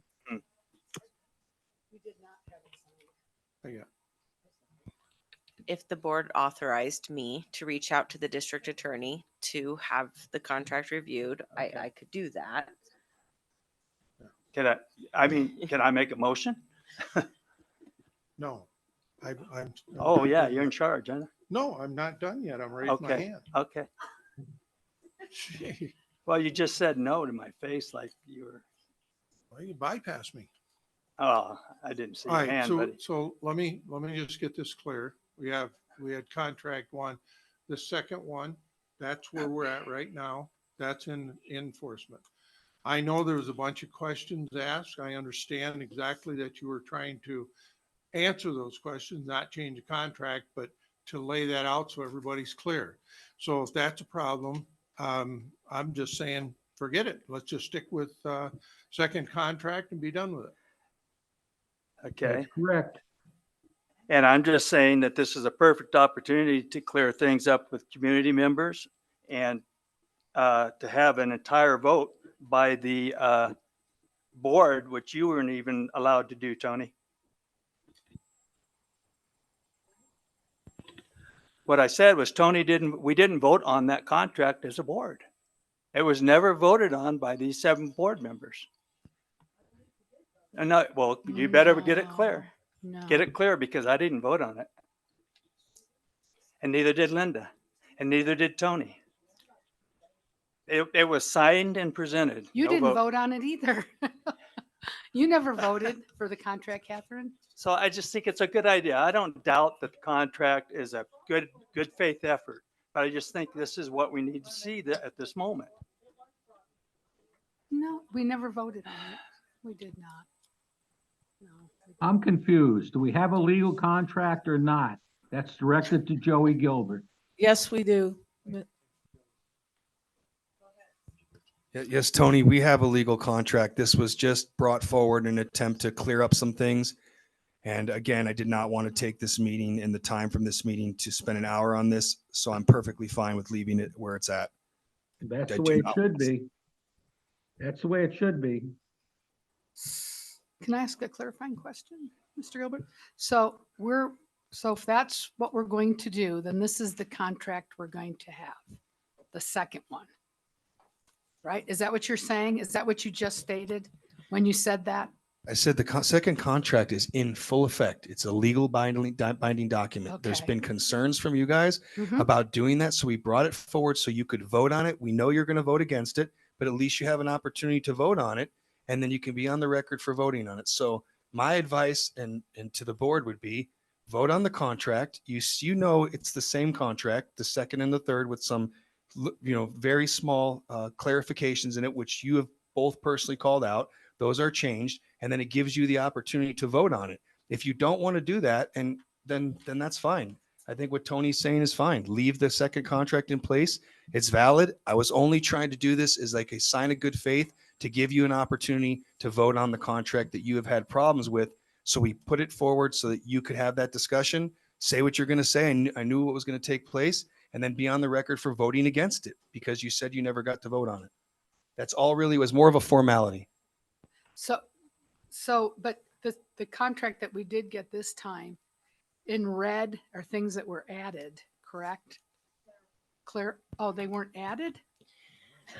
Correct. They're added. They are added from Yes. in the original, the first contract, Right. there was an exhibit A. Mm-hmm. The original contract, and this one, it's a professional services agreement. And the exhibit A was for legal services. Mm-hmm. They're basically saying the same thing. And so we combined them, and that's there were no material changes, and that's the contract that was signed. Everyone came forward. Many people came forward and said they didn't like that there was an exhibit A in the first one and that there was no exhibit A in the second one. So we went back through and we pulled some of the provisions that were in the exhibit A and we added them to the contract. And that's what you're looking at now. And So that's an amendment of the original contract? Is that what you're calling it? is. An amendment? Well, it's not an amendment because if it's an amendment, it would only show the provisions that we're adding. And we showed it Right. as restated so that Right. you could see it as a full contract. and correct me if I'm wrong, Kira, but I think I remember when we discussed the first to the second a couple months ago, you had removed Exhibit A from the second one. Correct. And I remember you No, saying from the first one. Yes, I'm sorry. Thank you. So you had removed Exhibit A from the first one and did not put it in the second. And if I remember right, and again, if I'm not correct, then correct me, but I think I remember right that you had said we didn't need all those You don't. exhibits in there. You don't. Okay. But now you're going to put them back in. Because you asked about them. So let me, for instance, Okay. For Okay, instance, it whatever. says we're here to provide professional legal services. You had asked at several meetings, what do those services entail? So paragraph 4 goes into the services that are entailed in providing general counsel legal services. So we explain those in section 4. 4, you see all the different things that are provided by general counsel. If you go to section 5, it says that all books, records, and reports must be retained. So we went in and added, as a matter of course, you receive certain documents, important pleadings. These are all things that are covered under rules of professional conduct, things that attorneys have to abide by, which is why they weren't included in the original contract, because it's things that already have to happen. And so we included some of that language. We also clarified our rates. So if we wanted to, Mr. Kangas brought up a point that if we wanted to have this contract vetted by someone, are you guys okay with that before we vote on it?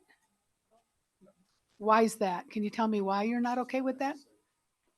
But it won't matter. I mean, what Well- difference does it make if it matters to us and we want to do it? That's not typically how retainer. I think you it would should give vote more on it, then confidence. vote to- on it then. But I think it would show more confidence in you as the attorney if we could have it vetted. I'm confident in my legal services contract, so. The third one, yeah. And the second Right. and the first. You gonna make a motion? Yeah, vote on it. Go ahead. I'd like to have it, so that's not good. Well, vote on it. I think that's really a fair thing to do. There's nothing to hide. No, I don't know why it matters either way. Again. Again, I think you should make your motion and vote on it then, Carrie. Yeah, I just want to say that this isn't a services contract for a regular contractor. It's for legal services, and legal services are privy to and overseen by the state bar. And so there's an entire rule of professional conducts and things that lawyers have to abide by. So it's not like you're hiring anyone. So I guess it's because it's not something that you normally see from clients where they ask you about your contract because they're hiring you for legal services. And if you don't have faith in the contract of your attorney who's hired to look at other contracts, that's kind of odd. That's not really something that. And unfortunately, that's the feedback I'm getting from the community. Absolutely that. Absolutely. You getting those emails too, Catherine? No, but I'm You're sure. copied on every one of You them. know what? But listen, I also don't just deal with the mail. I talk to people in the community, and everybody does not share the exact views you have, Carrie. And I've lived here for 28 years. I talk to lots of people in the Okay, community. I have okay, lots of people I Okay, talk but what to. I'm saying is that we as a board So have you're to right put. and I'm wrong. That's what you're trying to No, say. no. Well, I think that as a board, we've got to quit this coming at our legal counsel always like they're that they're evil or something. I mean, I don't understand that. Give this man some grace, you know? I don't find this to be a very offensive thing to ask for, to have it looked at by, to put at ease the community and to put at ease the county, that everything is in ship-shape order. So you're willing to spend extra money for nothing? Because this is I don't only- believe the people of this community are nothing. Well, no, I didn't say they were nothing, Carrie. That's not what I said. Now, come on. I'm not spending money for nothing though, Catherine. That would be not for nothing, like you like to put it. It's concerning to this community, dear. Mr. Burns? I'd like to make a motion that the board approve the restated professional services contract for legal services. Second. And since we've already had public comment, it's, no, public comment.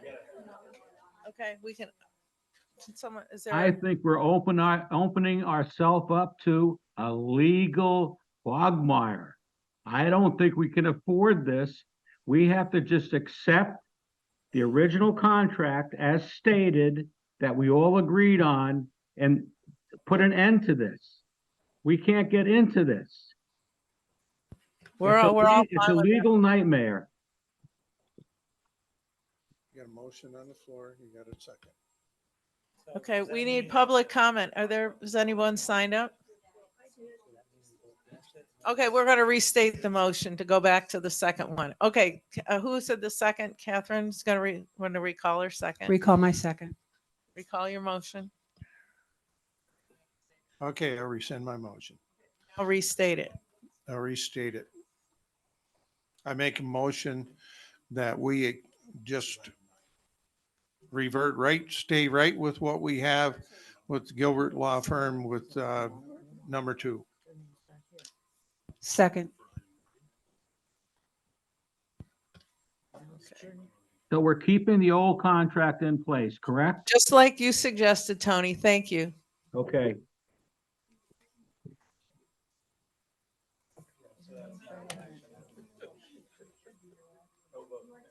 No vote. Was there public comment? No vote, no comment. No action, so there's no vote. And no public comment. And no public comment. We did rescind it. Oh, they. Okay, so we're gonna Dave? I'm rescinding my second. Okay, I rescind my motion. okay. So now we're going on to number 10. This is a good one, though. Creation of attendance, excuse me. Slam that door. Okay.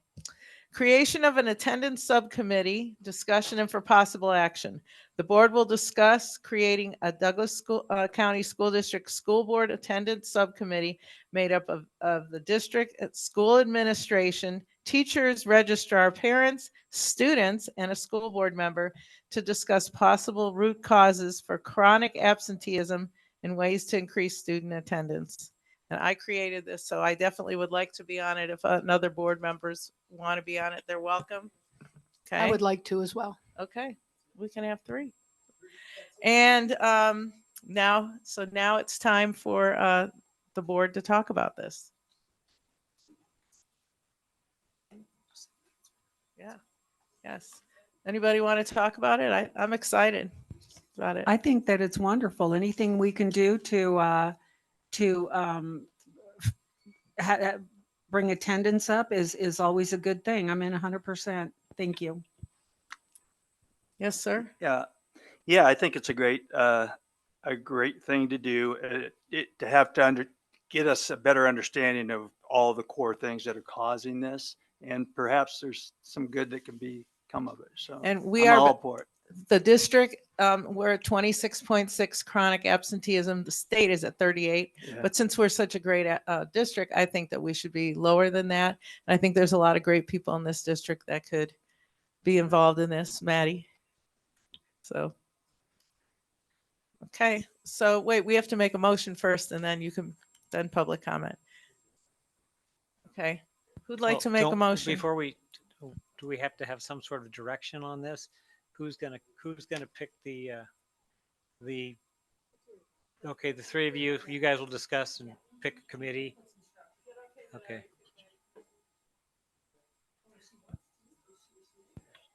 Would you Okay. like to? When I created it, I had you in mind.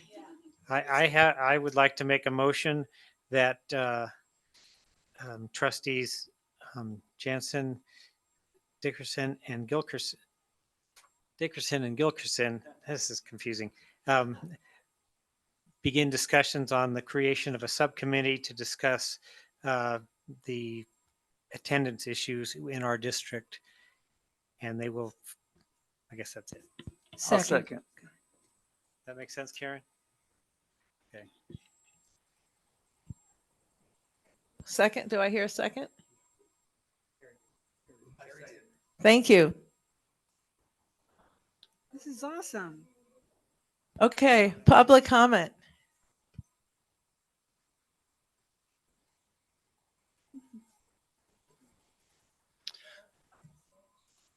Good evening. This is a really positive agenda item, and I am happy to see this on your agenda. I have 2 things related to this. The Fordham Institute this week just put out a report that was done in Ohio, and I'm happy to provide the information to you. It's a big study on chronic absenteeism, and I think within that you may find some roadmaps and some way stations that will be helpful. Secondly, there is a state rule law about absenteeism and parental engagement over absenteeism, and it's called educational neglect.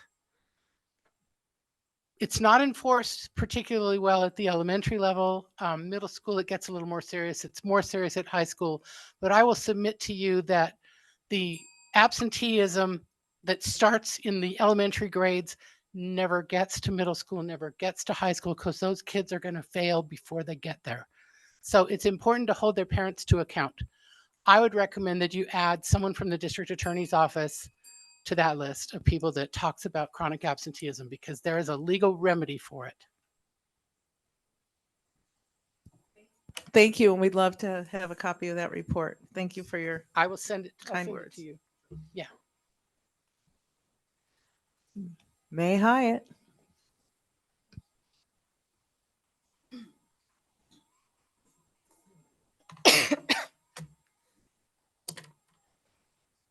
Well, first off, I agree that this is a positive thing. However, On October 23rd at the town hall hosted by David Burns, Susan Jansen said she was going to create a policy or task force on how to improve student attendance. She mentioned that she spoke to Shannon Brown that very day and that the task force would be comprised of teachers, staff members, parents, students, and a board member. This information was disclosed on October 23rd, but it was not yet agendized. At the time, it was not yet discussed by the entire board.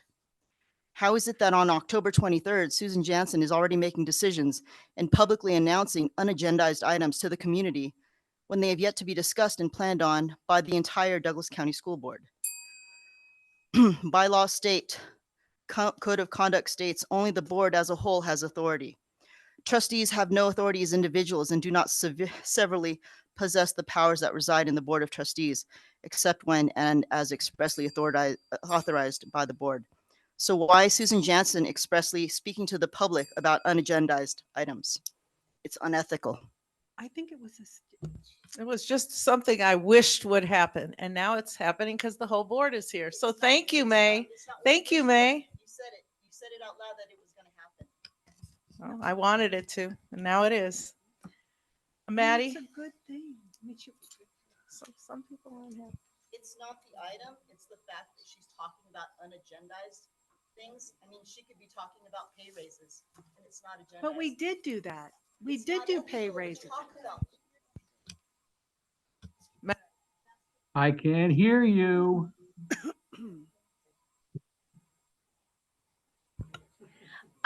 Maddie Kennedy for the record. I was so happy to see this item on the agenda, and I'm really happy that it is on it because it is definitely a problem at Douglas High. Personally, from my experience.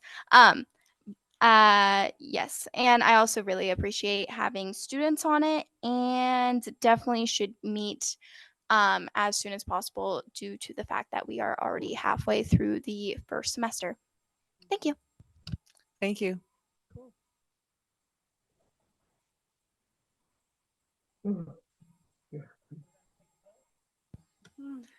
Okay. Yes.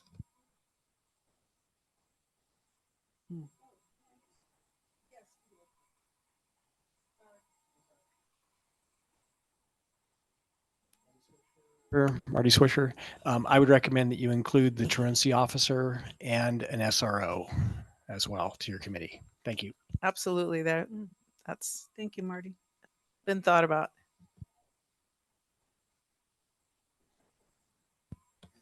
Who wants to speak?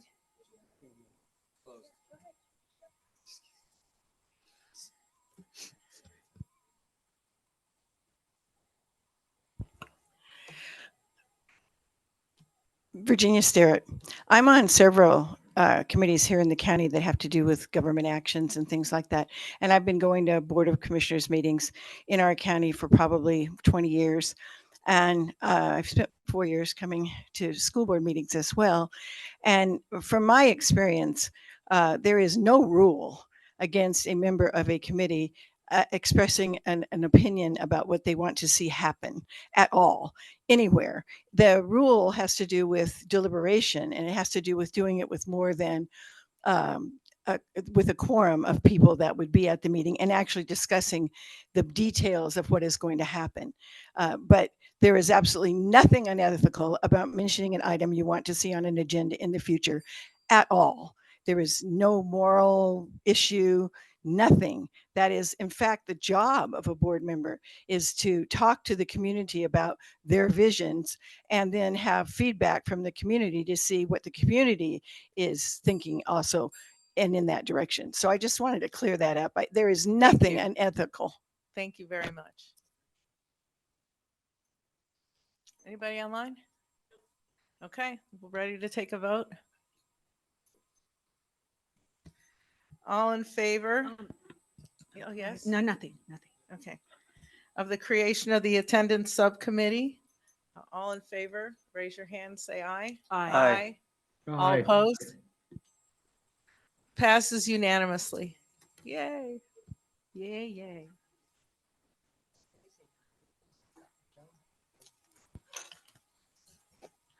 Okay, so we're gonna do board reports, not the way that we've done them in the past, because those are gonna go in the newsletter, which Haley's gonna be helping us with. But if you are on a district committee and you have from the last month and you'd like to talk about it. So Catherine, you can start talking about NASB at our meeting next.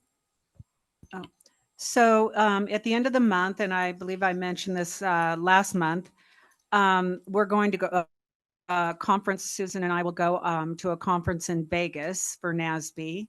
And there was also a special board meeting for a new public policy specialist. And the Tom Clark group was decided on. And this is just to engage the political process a little bit more. And somebody that focuses solely on that. So thank you. I just wanted to say that Mrs. Ebert, the superintendent of the state of Nevada, was here last Monday, and many of us went on a tour with her of several schools, Jacks Valley, Pawalu, and Douglas High School, and it was really great. She's really great, and we learned a lot. So anybody else? I know you have something. Thank you, President Jansen. So, yeah, I also attended the Ebert tour. It was really well done, and it was a lot of fun. I also attend the chamber meeting, and let me find my notes for that. I'm just going to mention a few things. Some don't really apply, but we get at the chamber, we get all the town boards, the head of them talk to us about what's going on in their towns. In Gardnerville, Eric told us about there's 2 new developments, 30 townhouses are going in north of Minden Elementary School, and 1,200 houses are going in Virginia Ranch, which is east of Walmart. I thought that was interesting. And in Minden, JD talked about wanting to make downtown a destination. Mr. Gardner announced that, Commissioner Gardner, announced that he's running for re-election, and his presentation was about the VHR, which I'm still trying to figure out. And then Shannon from the hospital south of here, Carson Valley Hospital, she said there's going to be, and this was exciting, 4 new primary care providers coming in. We always need providers. Also, the 16th of December is the parade. And the February 1st through the 4th is the Eagles and Egg Tour, if you're ever interested in doing that. And then what else? I also attended the Parks and Recreation Board. And at this meeting, we worked on our capital improvement projects. What they did is they gave us a list of about 15 that are room tax funded, and then we were to rate them according from the number 1 being the most important, and they had us do 6. And I can tell you that what passed or what moved to the top was providing surveillance at the fairgrounds, providing surveillance at TRE. Also, a public art pad rose to the top to allow for rotating public art. And I think the other thing was an ADA accessible playground that will be at Stodic Park. They're thinking that's not for sure, but it's where it would be wheelchair accessible, things like that. So that would be kind of cool.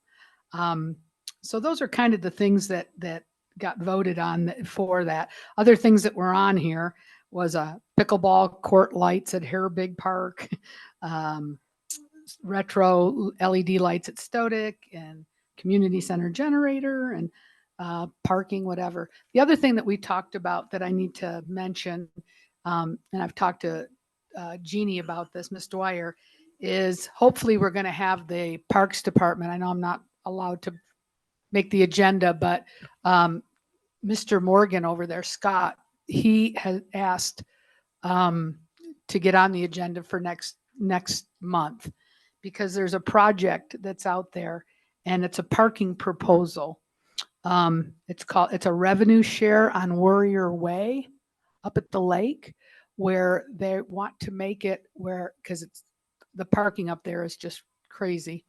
And so they want to be able to put things in there where people will pay to park on our property. And again, it would be a revenue share with the school district and with the county. So that's something that he'd like to come talk to us about next month.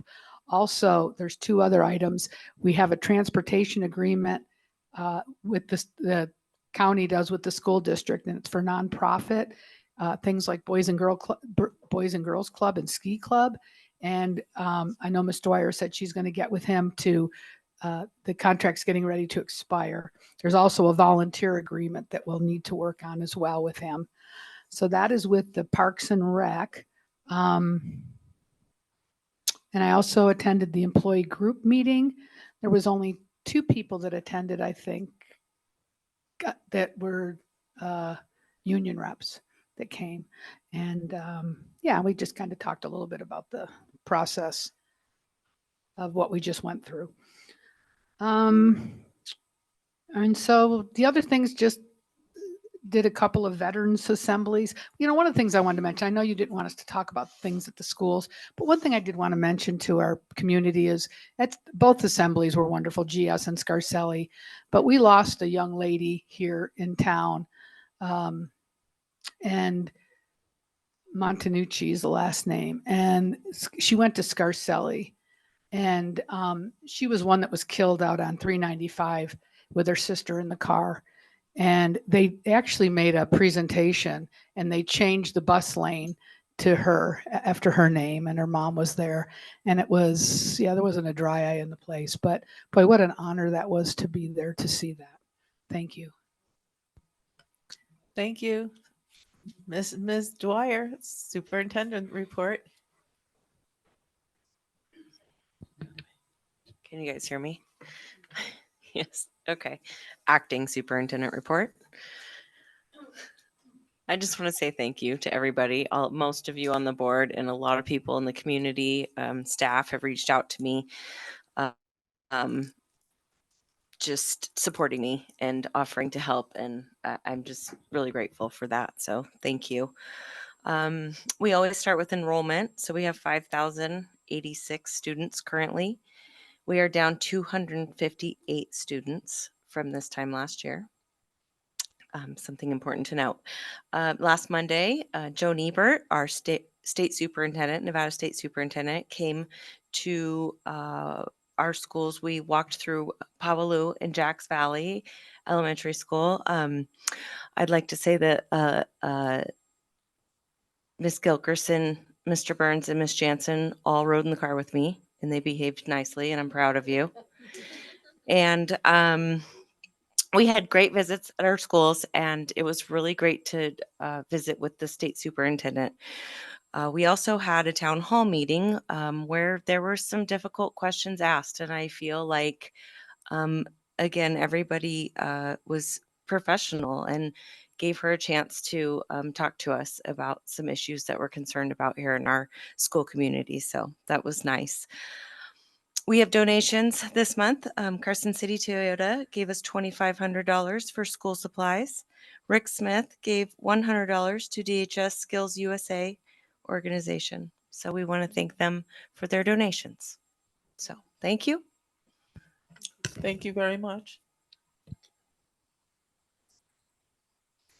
So number 14, prioritizing agenda possible items for future board meetings or discussion and possible action.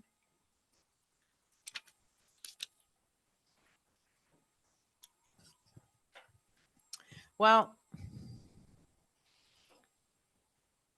should I just read through them? So we had one that was on for the protection of girls' sports and private spaces. We're waiting on the Ninth Circuit Court of Appeals. They're going to be acting on a case out of Arizona, so we can't move forward on that until the Ninth Circuit rules. the one about school materials, they just have to be in compliance with our 14th Amendment, so I don't see why we have to put that one back on. Pardon? No, they're just gonna stay and wait for more further discussion. Discussion to talk about, this was Doug and Catherine, discussion to talk about training for bus drivers and a time limit contract where they have to work for the school district for a certain period of time. Is there an urgency about that one?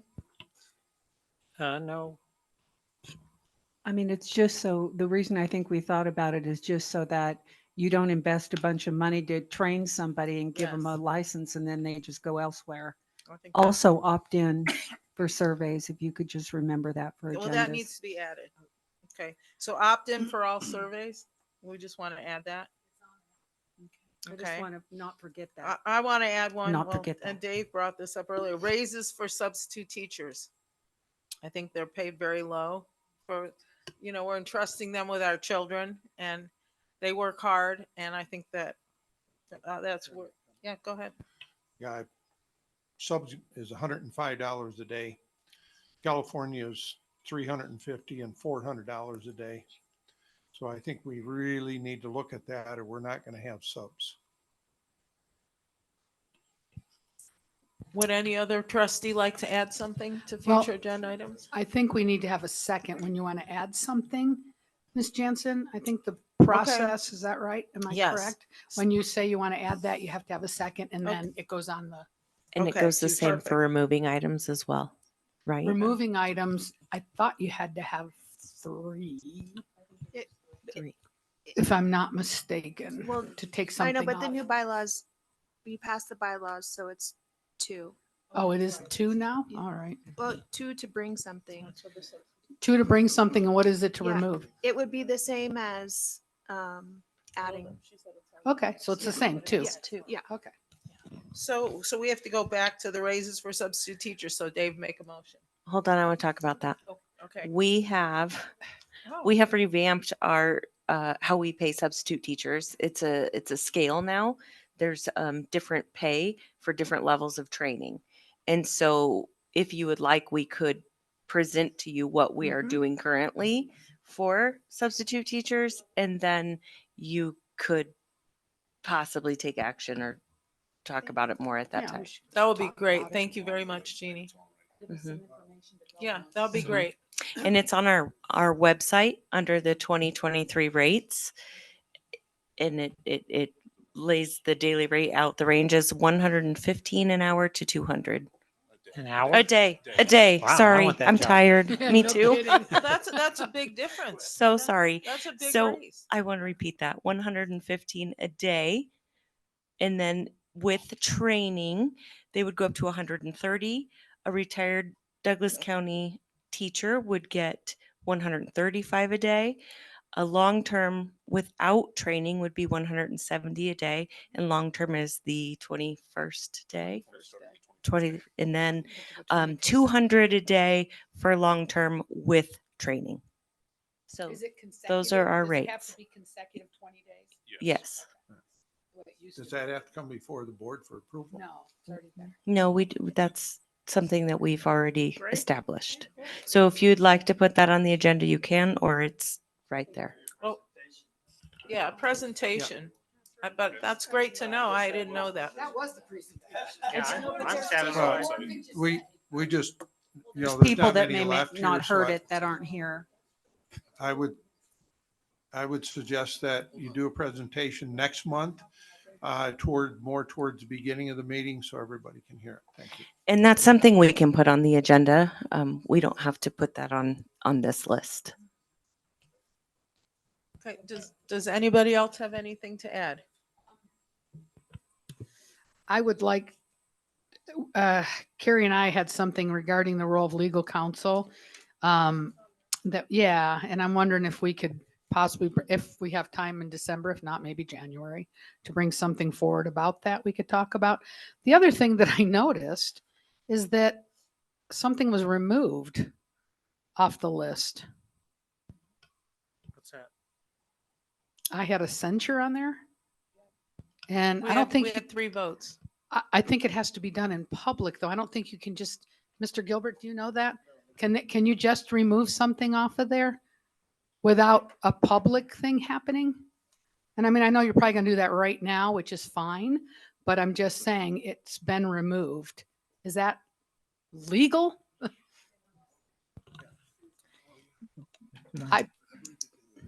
Well, yeah, there's no, it was done at the board meet or they wanted to put it on, I don't know. I have to- It's been on for a few months. I can answer that. Yes, the officers did not put it on for the reason that's in violation of NRS regulations. You cannot take any elected official and call them into question. You cannot put them under censor. You cannot, that's NRS. Clearly, you cannot. Can you tell me call- which NRS it is? Sure I can. Okay. Open the box.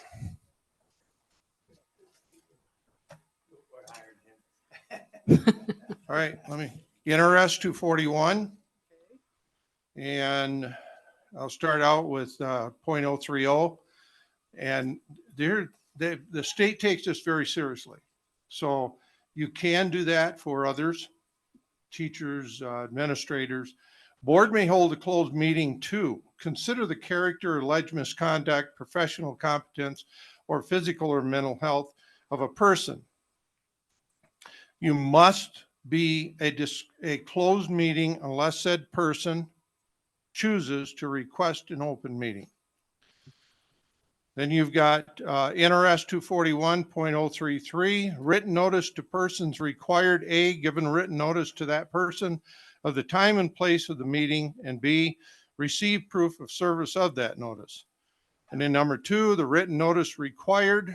A1, to be delivered personally to that person at least 5 working days before the meeting, or sent by certified mail to last known address of that person at least 21 working days before the meeting.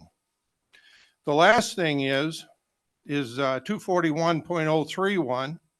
It's also page 75, Guide to the Nevada Open Meeting Laws. 1A says the public body, board, shall not hold a closed meeting to consider the character, alleged misconduct, or professional competence of an elected member of a public body or board.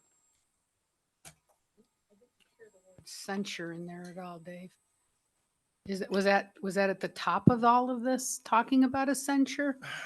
Because I know you can't talk about somebody's character, mental capacity, those things that you Show read. me where censor is in NRS regulations. Well, no, one It's thing, not. one thing that is in Exactly. the NRS regulations though, that is in 241 is that any statement which is made by a member of the public body during the course of a public meeting is absolutely privileged and does not impose liability for defamation or constitute grounds for recovery in a civil action.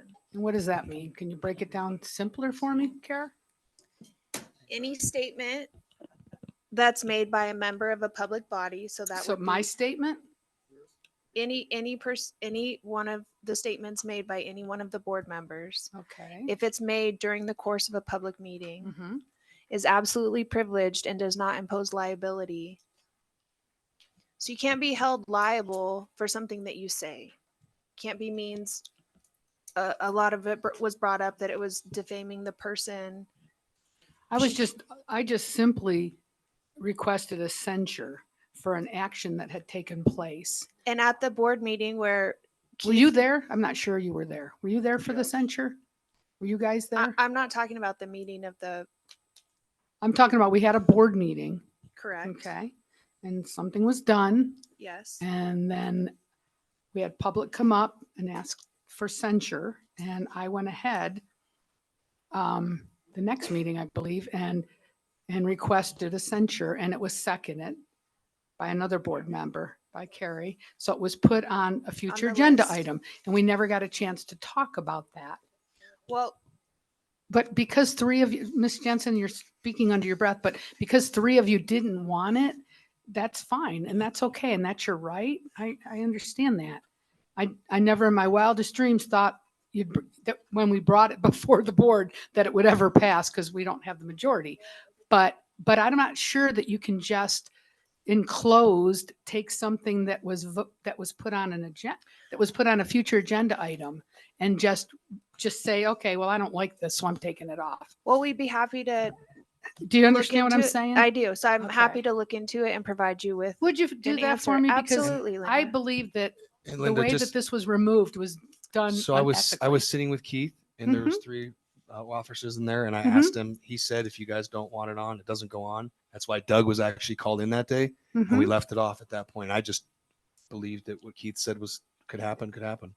Well, I talked to Mr. Lewis also, and that's not how it was explained to me. I I was don't. sitting there, so That's I know. fine. So we're happy to provide. Yeah, I you with think something that, 100%. and I know that you put it on and we bring it before the board. I know it's going to not is there any pass. relevant action that you want to do right now? Do you want to I take just, it up? I did not want it just removed because you Well, we- can't do that. We, Well, we I could didn't make a realize- vote on it right now, couldn't we? Well, it's not on here. No, you have to put it back on and Well, then we can vote on it. True, but also not it gonna make doesn't it. at any point in the meeting. It doesn't just have to be on. That's part of, if I recall, that's part of the final. I don't have my agenda. The final agenda is that you can. This is a time not just for what's on the list, right? I don't see where you're The saying board will that. seek requests from its members for items to be placed on future meeting agendas. Mhm. So if that's something you want So to have it needs to on. go back on.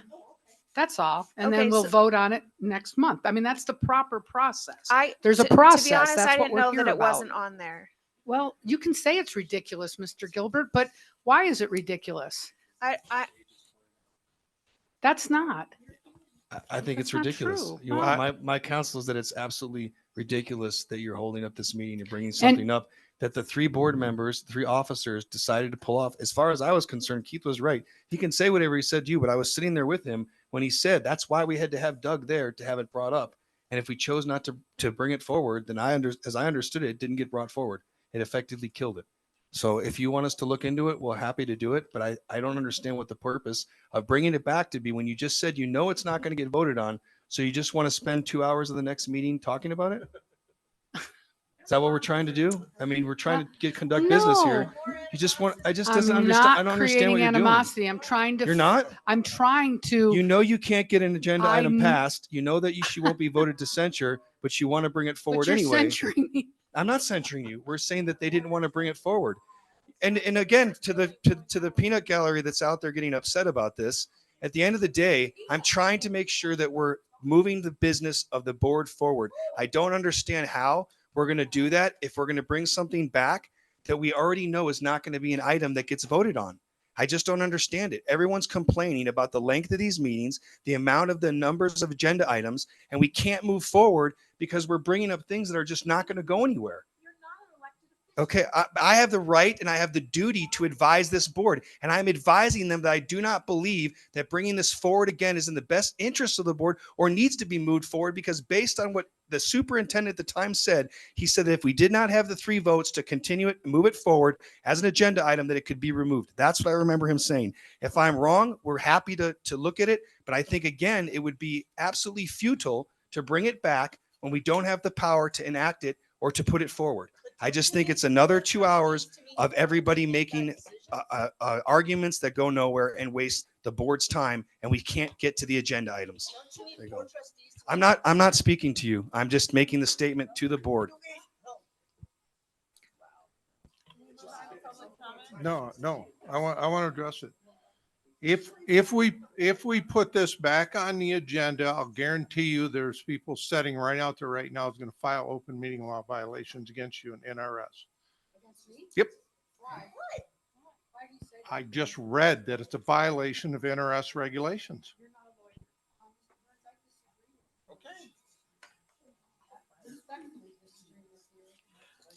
I'd like to open up another topic. One of the people that spoke today in the general public comment, John Esposito, if I said his name right, Esposito talked about Infinite Campus, and he's been sending out stuff, and he has a packet over here. I'm not familiar with it. I'm not hugely concerned with people are on the internet and their information's being taken. I don't know how much of a concern this is. So just to be honoring to something that's been requested a number of times, is this something that we should have somebody look into and do a report?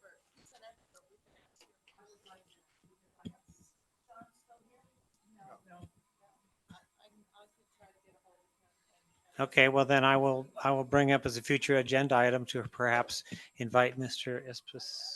Ippolito to come and make a presentation on Infinite Campus and his concerns. I'll second that.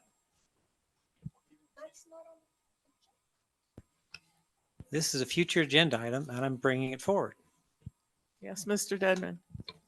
Jeannie and I were just discussing, our information technology director is extremely knowledgeable about the safety features of Infinite Campus, and we could have him present to you on the safeguards we have in place with student data. Okay, so that's two people. That would be great. Okay. We'll Thank we'll you. give him that direction. Thank you very much. Yeah. Can we go now? Are we done with future agenda items? Okay, it's time for public comment. People signed up. And so these are things that are not on the agenda.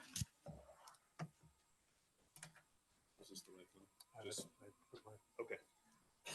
Go ahead. Yeah.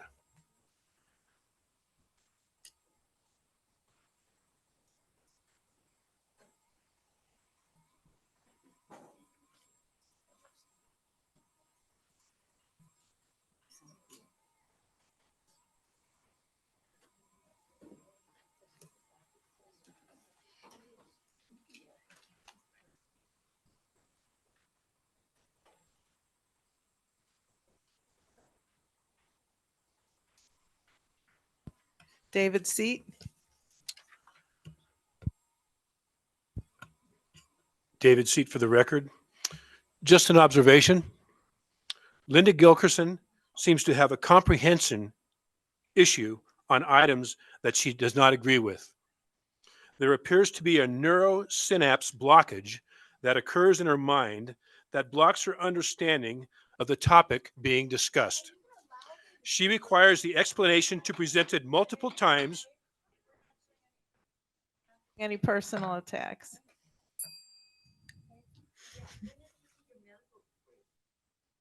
Excuse me, Miss Holkelson, no one's talking to you.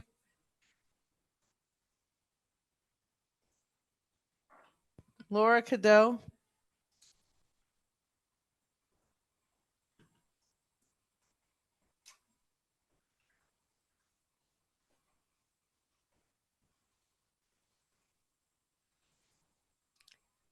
I think members, for the record, Laura Cadeau, I think members of this community have been requesting transparency from this board. I think the last issue that you spoke about, the censorship, was something that should have been done in public. And another thing that we have no clue, they said there were 3 members who voted on it. If one of them was President Jansen, she should have been recused, and that vote does need to be done again. You can't vote against your own on behalf of your own behavior. It just is against public integrity. Thank you. Marty Swisher.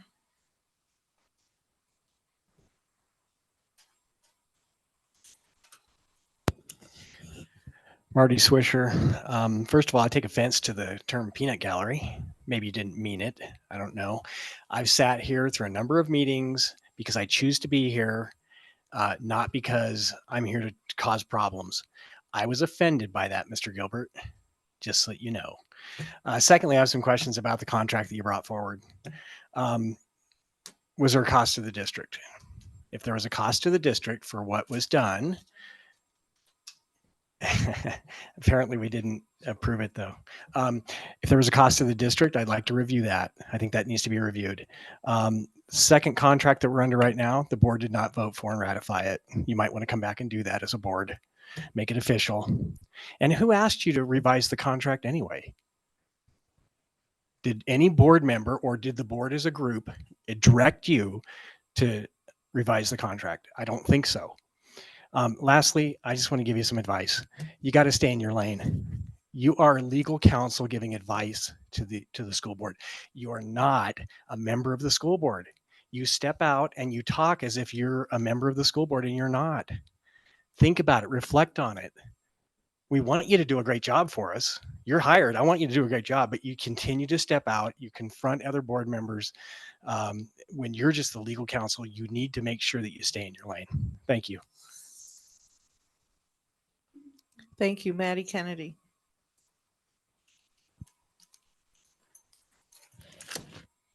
Maddie Kennedy. I just want to say that I realize that, you guys have a lot of stuff to do. You got all these budgets to do and approve, and like you have to obviously find a new superintendent and everything. But October, there was a decision to be made to revisit the discussion and possible action of regarding a student representative to participate in board meetings as a non-voting member. That was not on the October agenda. It was not on this agenda. I would love to see it on the December agenda. And I'm really hoping to see this item. And,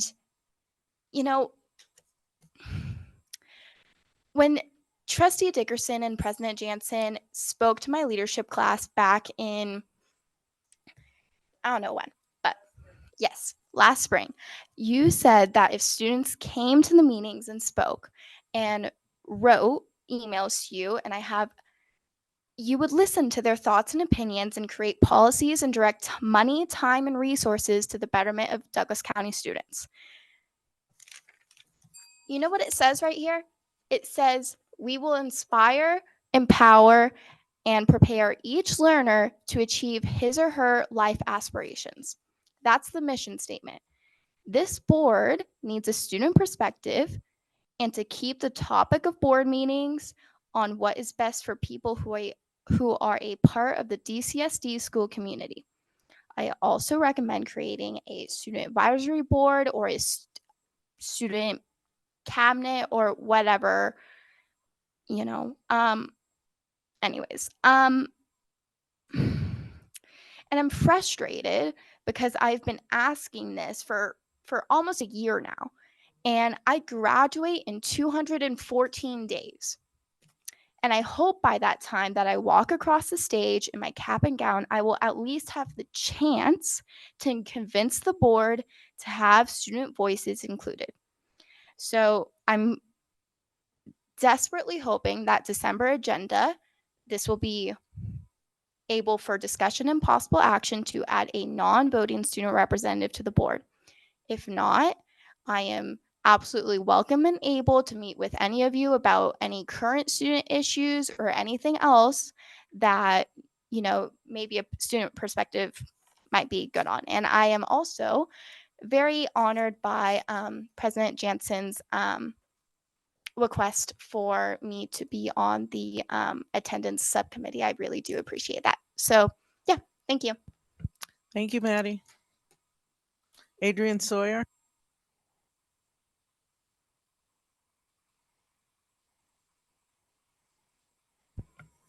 Adrian Sawyer, for the record, parent of 3 DCSD students.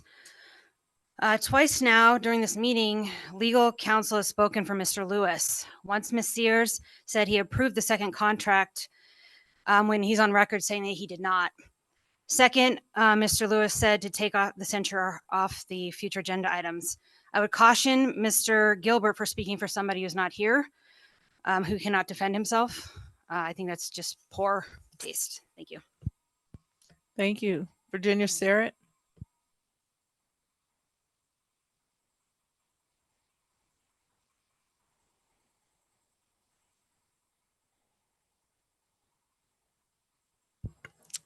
Virginia Sterrett for the record. We board supporters may be in a minority in this room, but we are made up of parents and residents, and we are all taxpayers in this county. we actually represent the majority of voters since they elected the 3 trustees who now get the most abuse. Also, it is worth noting that despite repeated comments to the contrary, the vast majority of agenda items proposed in the last 9 months have passed unanimously. So obviously the business of the school district is getting done. The obviously coordinated political theater being performed both in the meetings and outside is to me simply intended to create ill will and disrupt, not improve the district. What a shame. Thank you. Thank you. Tom Starrett.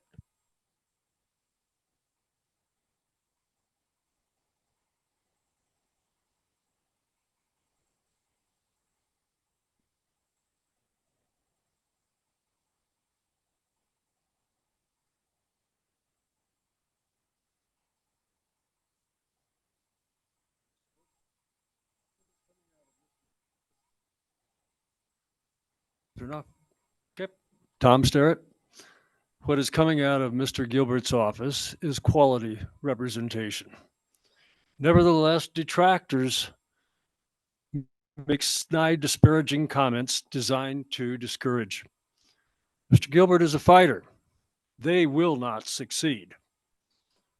While those detractors seem quite smug to delay meetings and to have filed an unprecedented 46 OML complaints and a fruitless lawsuit laden with hyperbole and conclusion, but short on fact, they seem not to understand that in so doing, they have created substantial adverse district cost. Shame. Mr. Gilbert and his firm deserve all of our thanks and gratitude. Thank you. Jan Muzzy.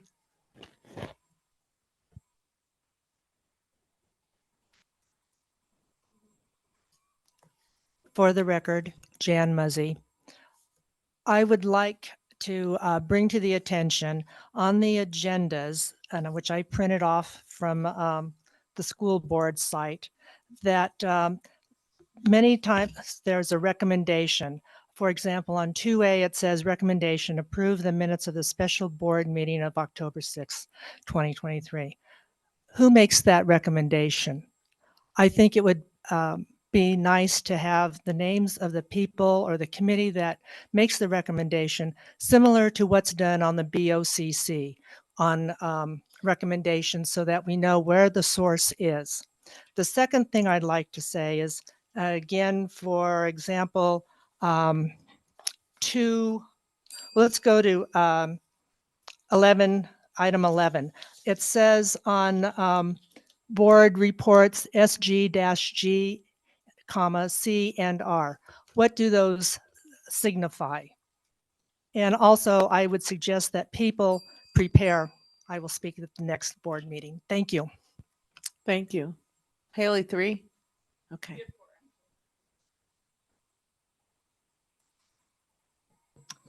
Emma Archbold, it's your turn to speak. Hi, I'm Archbold for the record.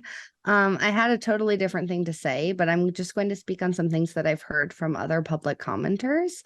I'm hearing a lot of talk about like majority, minority, all of these things. As a teacher in the district, I have heard from parents, I have heard from coworkers, and a lot of people are really concerned about the direction that this board is moving in. And obviously there have been things that I have been surprised by and happy about with board decisions. But as a whole, I think that it would be a really wrong statement to make to say that the majority of people support the decisions that the boards are making. I think that the majority of actual stakeholders in our schools, teachers, parents, students, are really concerned. So thank you. Thank you.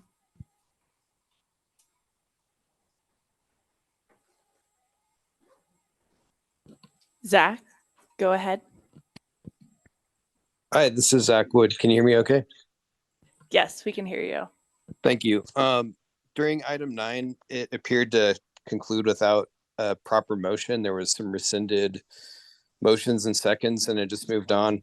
Also, during that item, the district council obviously reviewed the work and approved it through the agenda review process, but then made comments that the action wasn't needed. I think there's definitely some questions about the skill and ability of legal counsel if there's multiple means of legal review to get to that point in the process, only to hear during the public meeting that the restated contract wasn't necessary.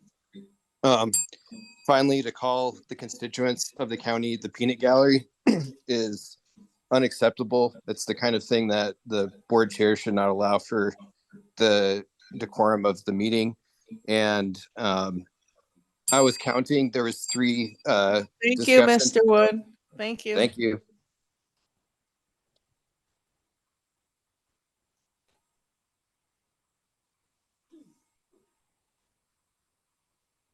Lamb, it's your turn to speak. Hi, can you hear me? Yes, we can hear you. This is Karen Lamb for the record, and I would just like to echo what my student said better than I could have said myself, even though I know she's tired and had a long day there. That we have asked several times, and it's not just President Jansen and Trustee Dickerson, but also Trustee Magnata and also Trustee Burns have both visited my classroom and encouraged students to speak. So we've been asking since last spring for there to be consideration of a student non-voting voice on the board. It was on in a future agenda item in the past months, and I'm just not sure where it went. And I think honoring that student voice, which is so important, and maybe it would make us all reminded that our behavior, comments, and all that is important, as we are supposed to be the role models of the people around us. So I would echo Maddie that I'd like to see a student representative added to the board. Thank you. Thank you, Karen.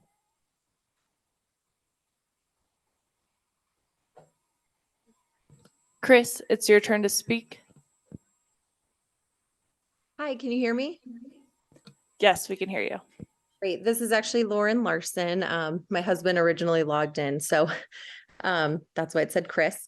I'm a DCSD parent. I actually missed much of the meeting tonight because I was at a science fair at Zephyr Cove Elementary School. It was amazing. Our students did wonderful. The amount of work that our teachers put in was so great. And the staff. It was such a great event. I had no intention of commenting tonight, but I want the board to know some of the amazing things that are happening. I know you're already aware, but that was one of those things tonight. I was so proud as a parent to be there. But, then aside from that, I'm just beyond offended by Mr. Gilbert's comments and the way he speaks to board members in the audience. He is our vendor and should show some respect to this district. And I don't see that at all coming from him. And it's really frustrating as a parent to see the way that he speaks to people here. Thank you.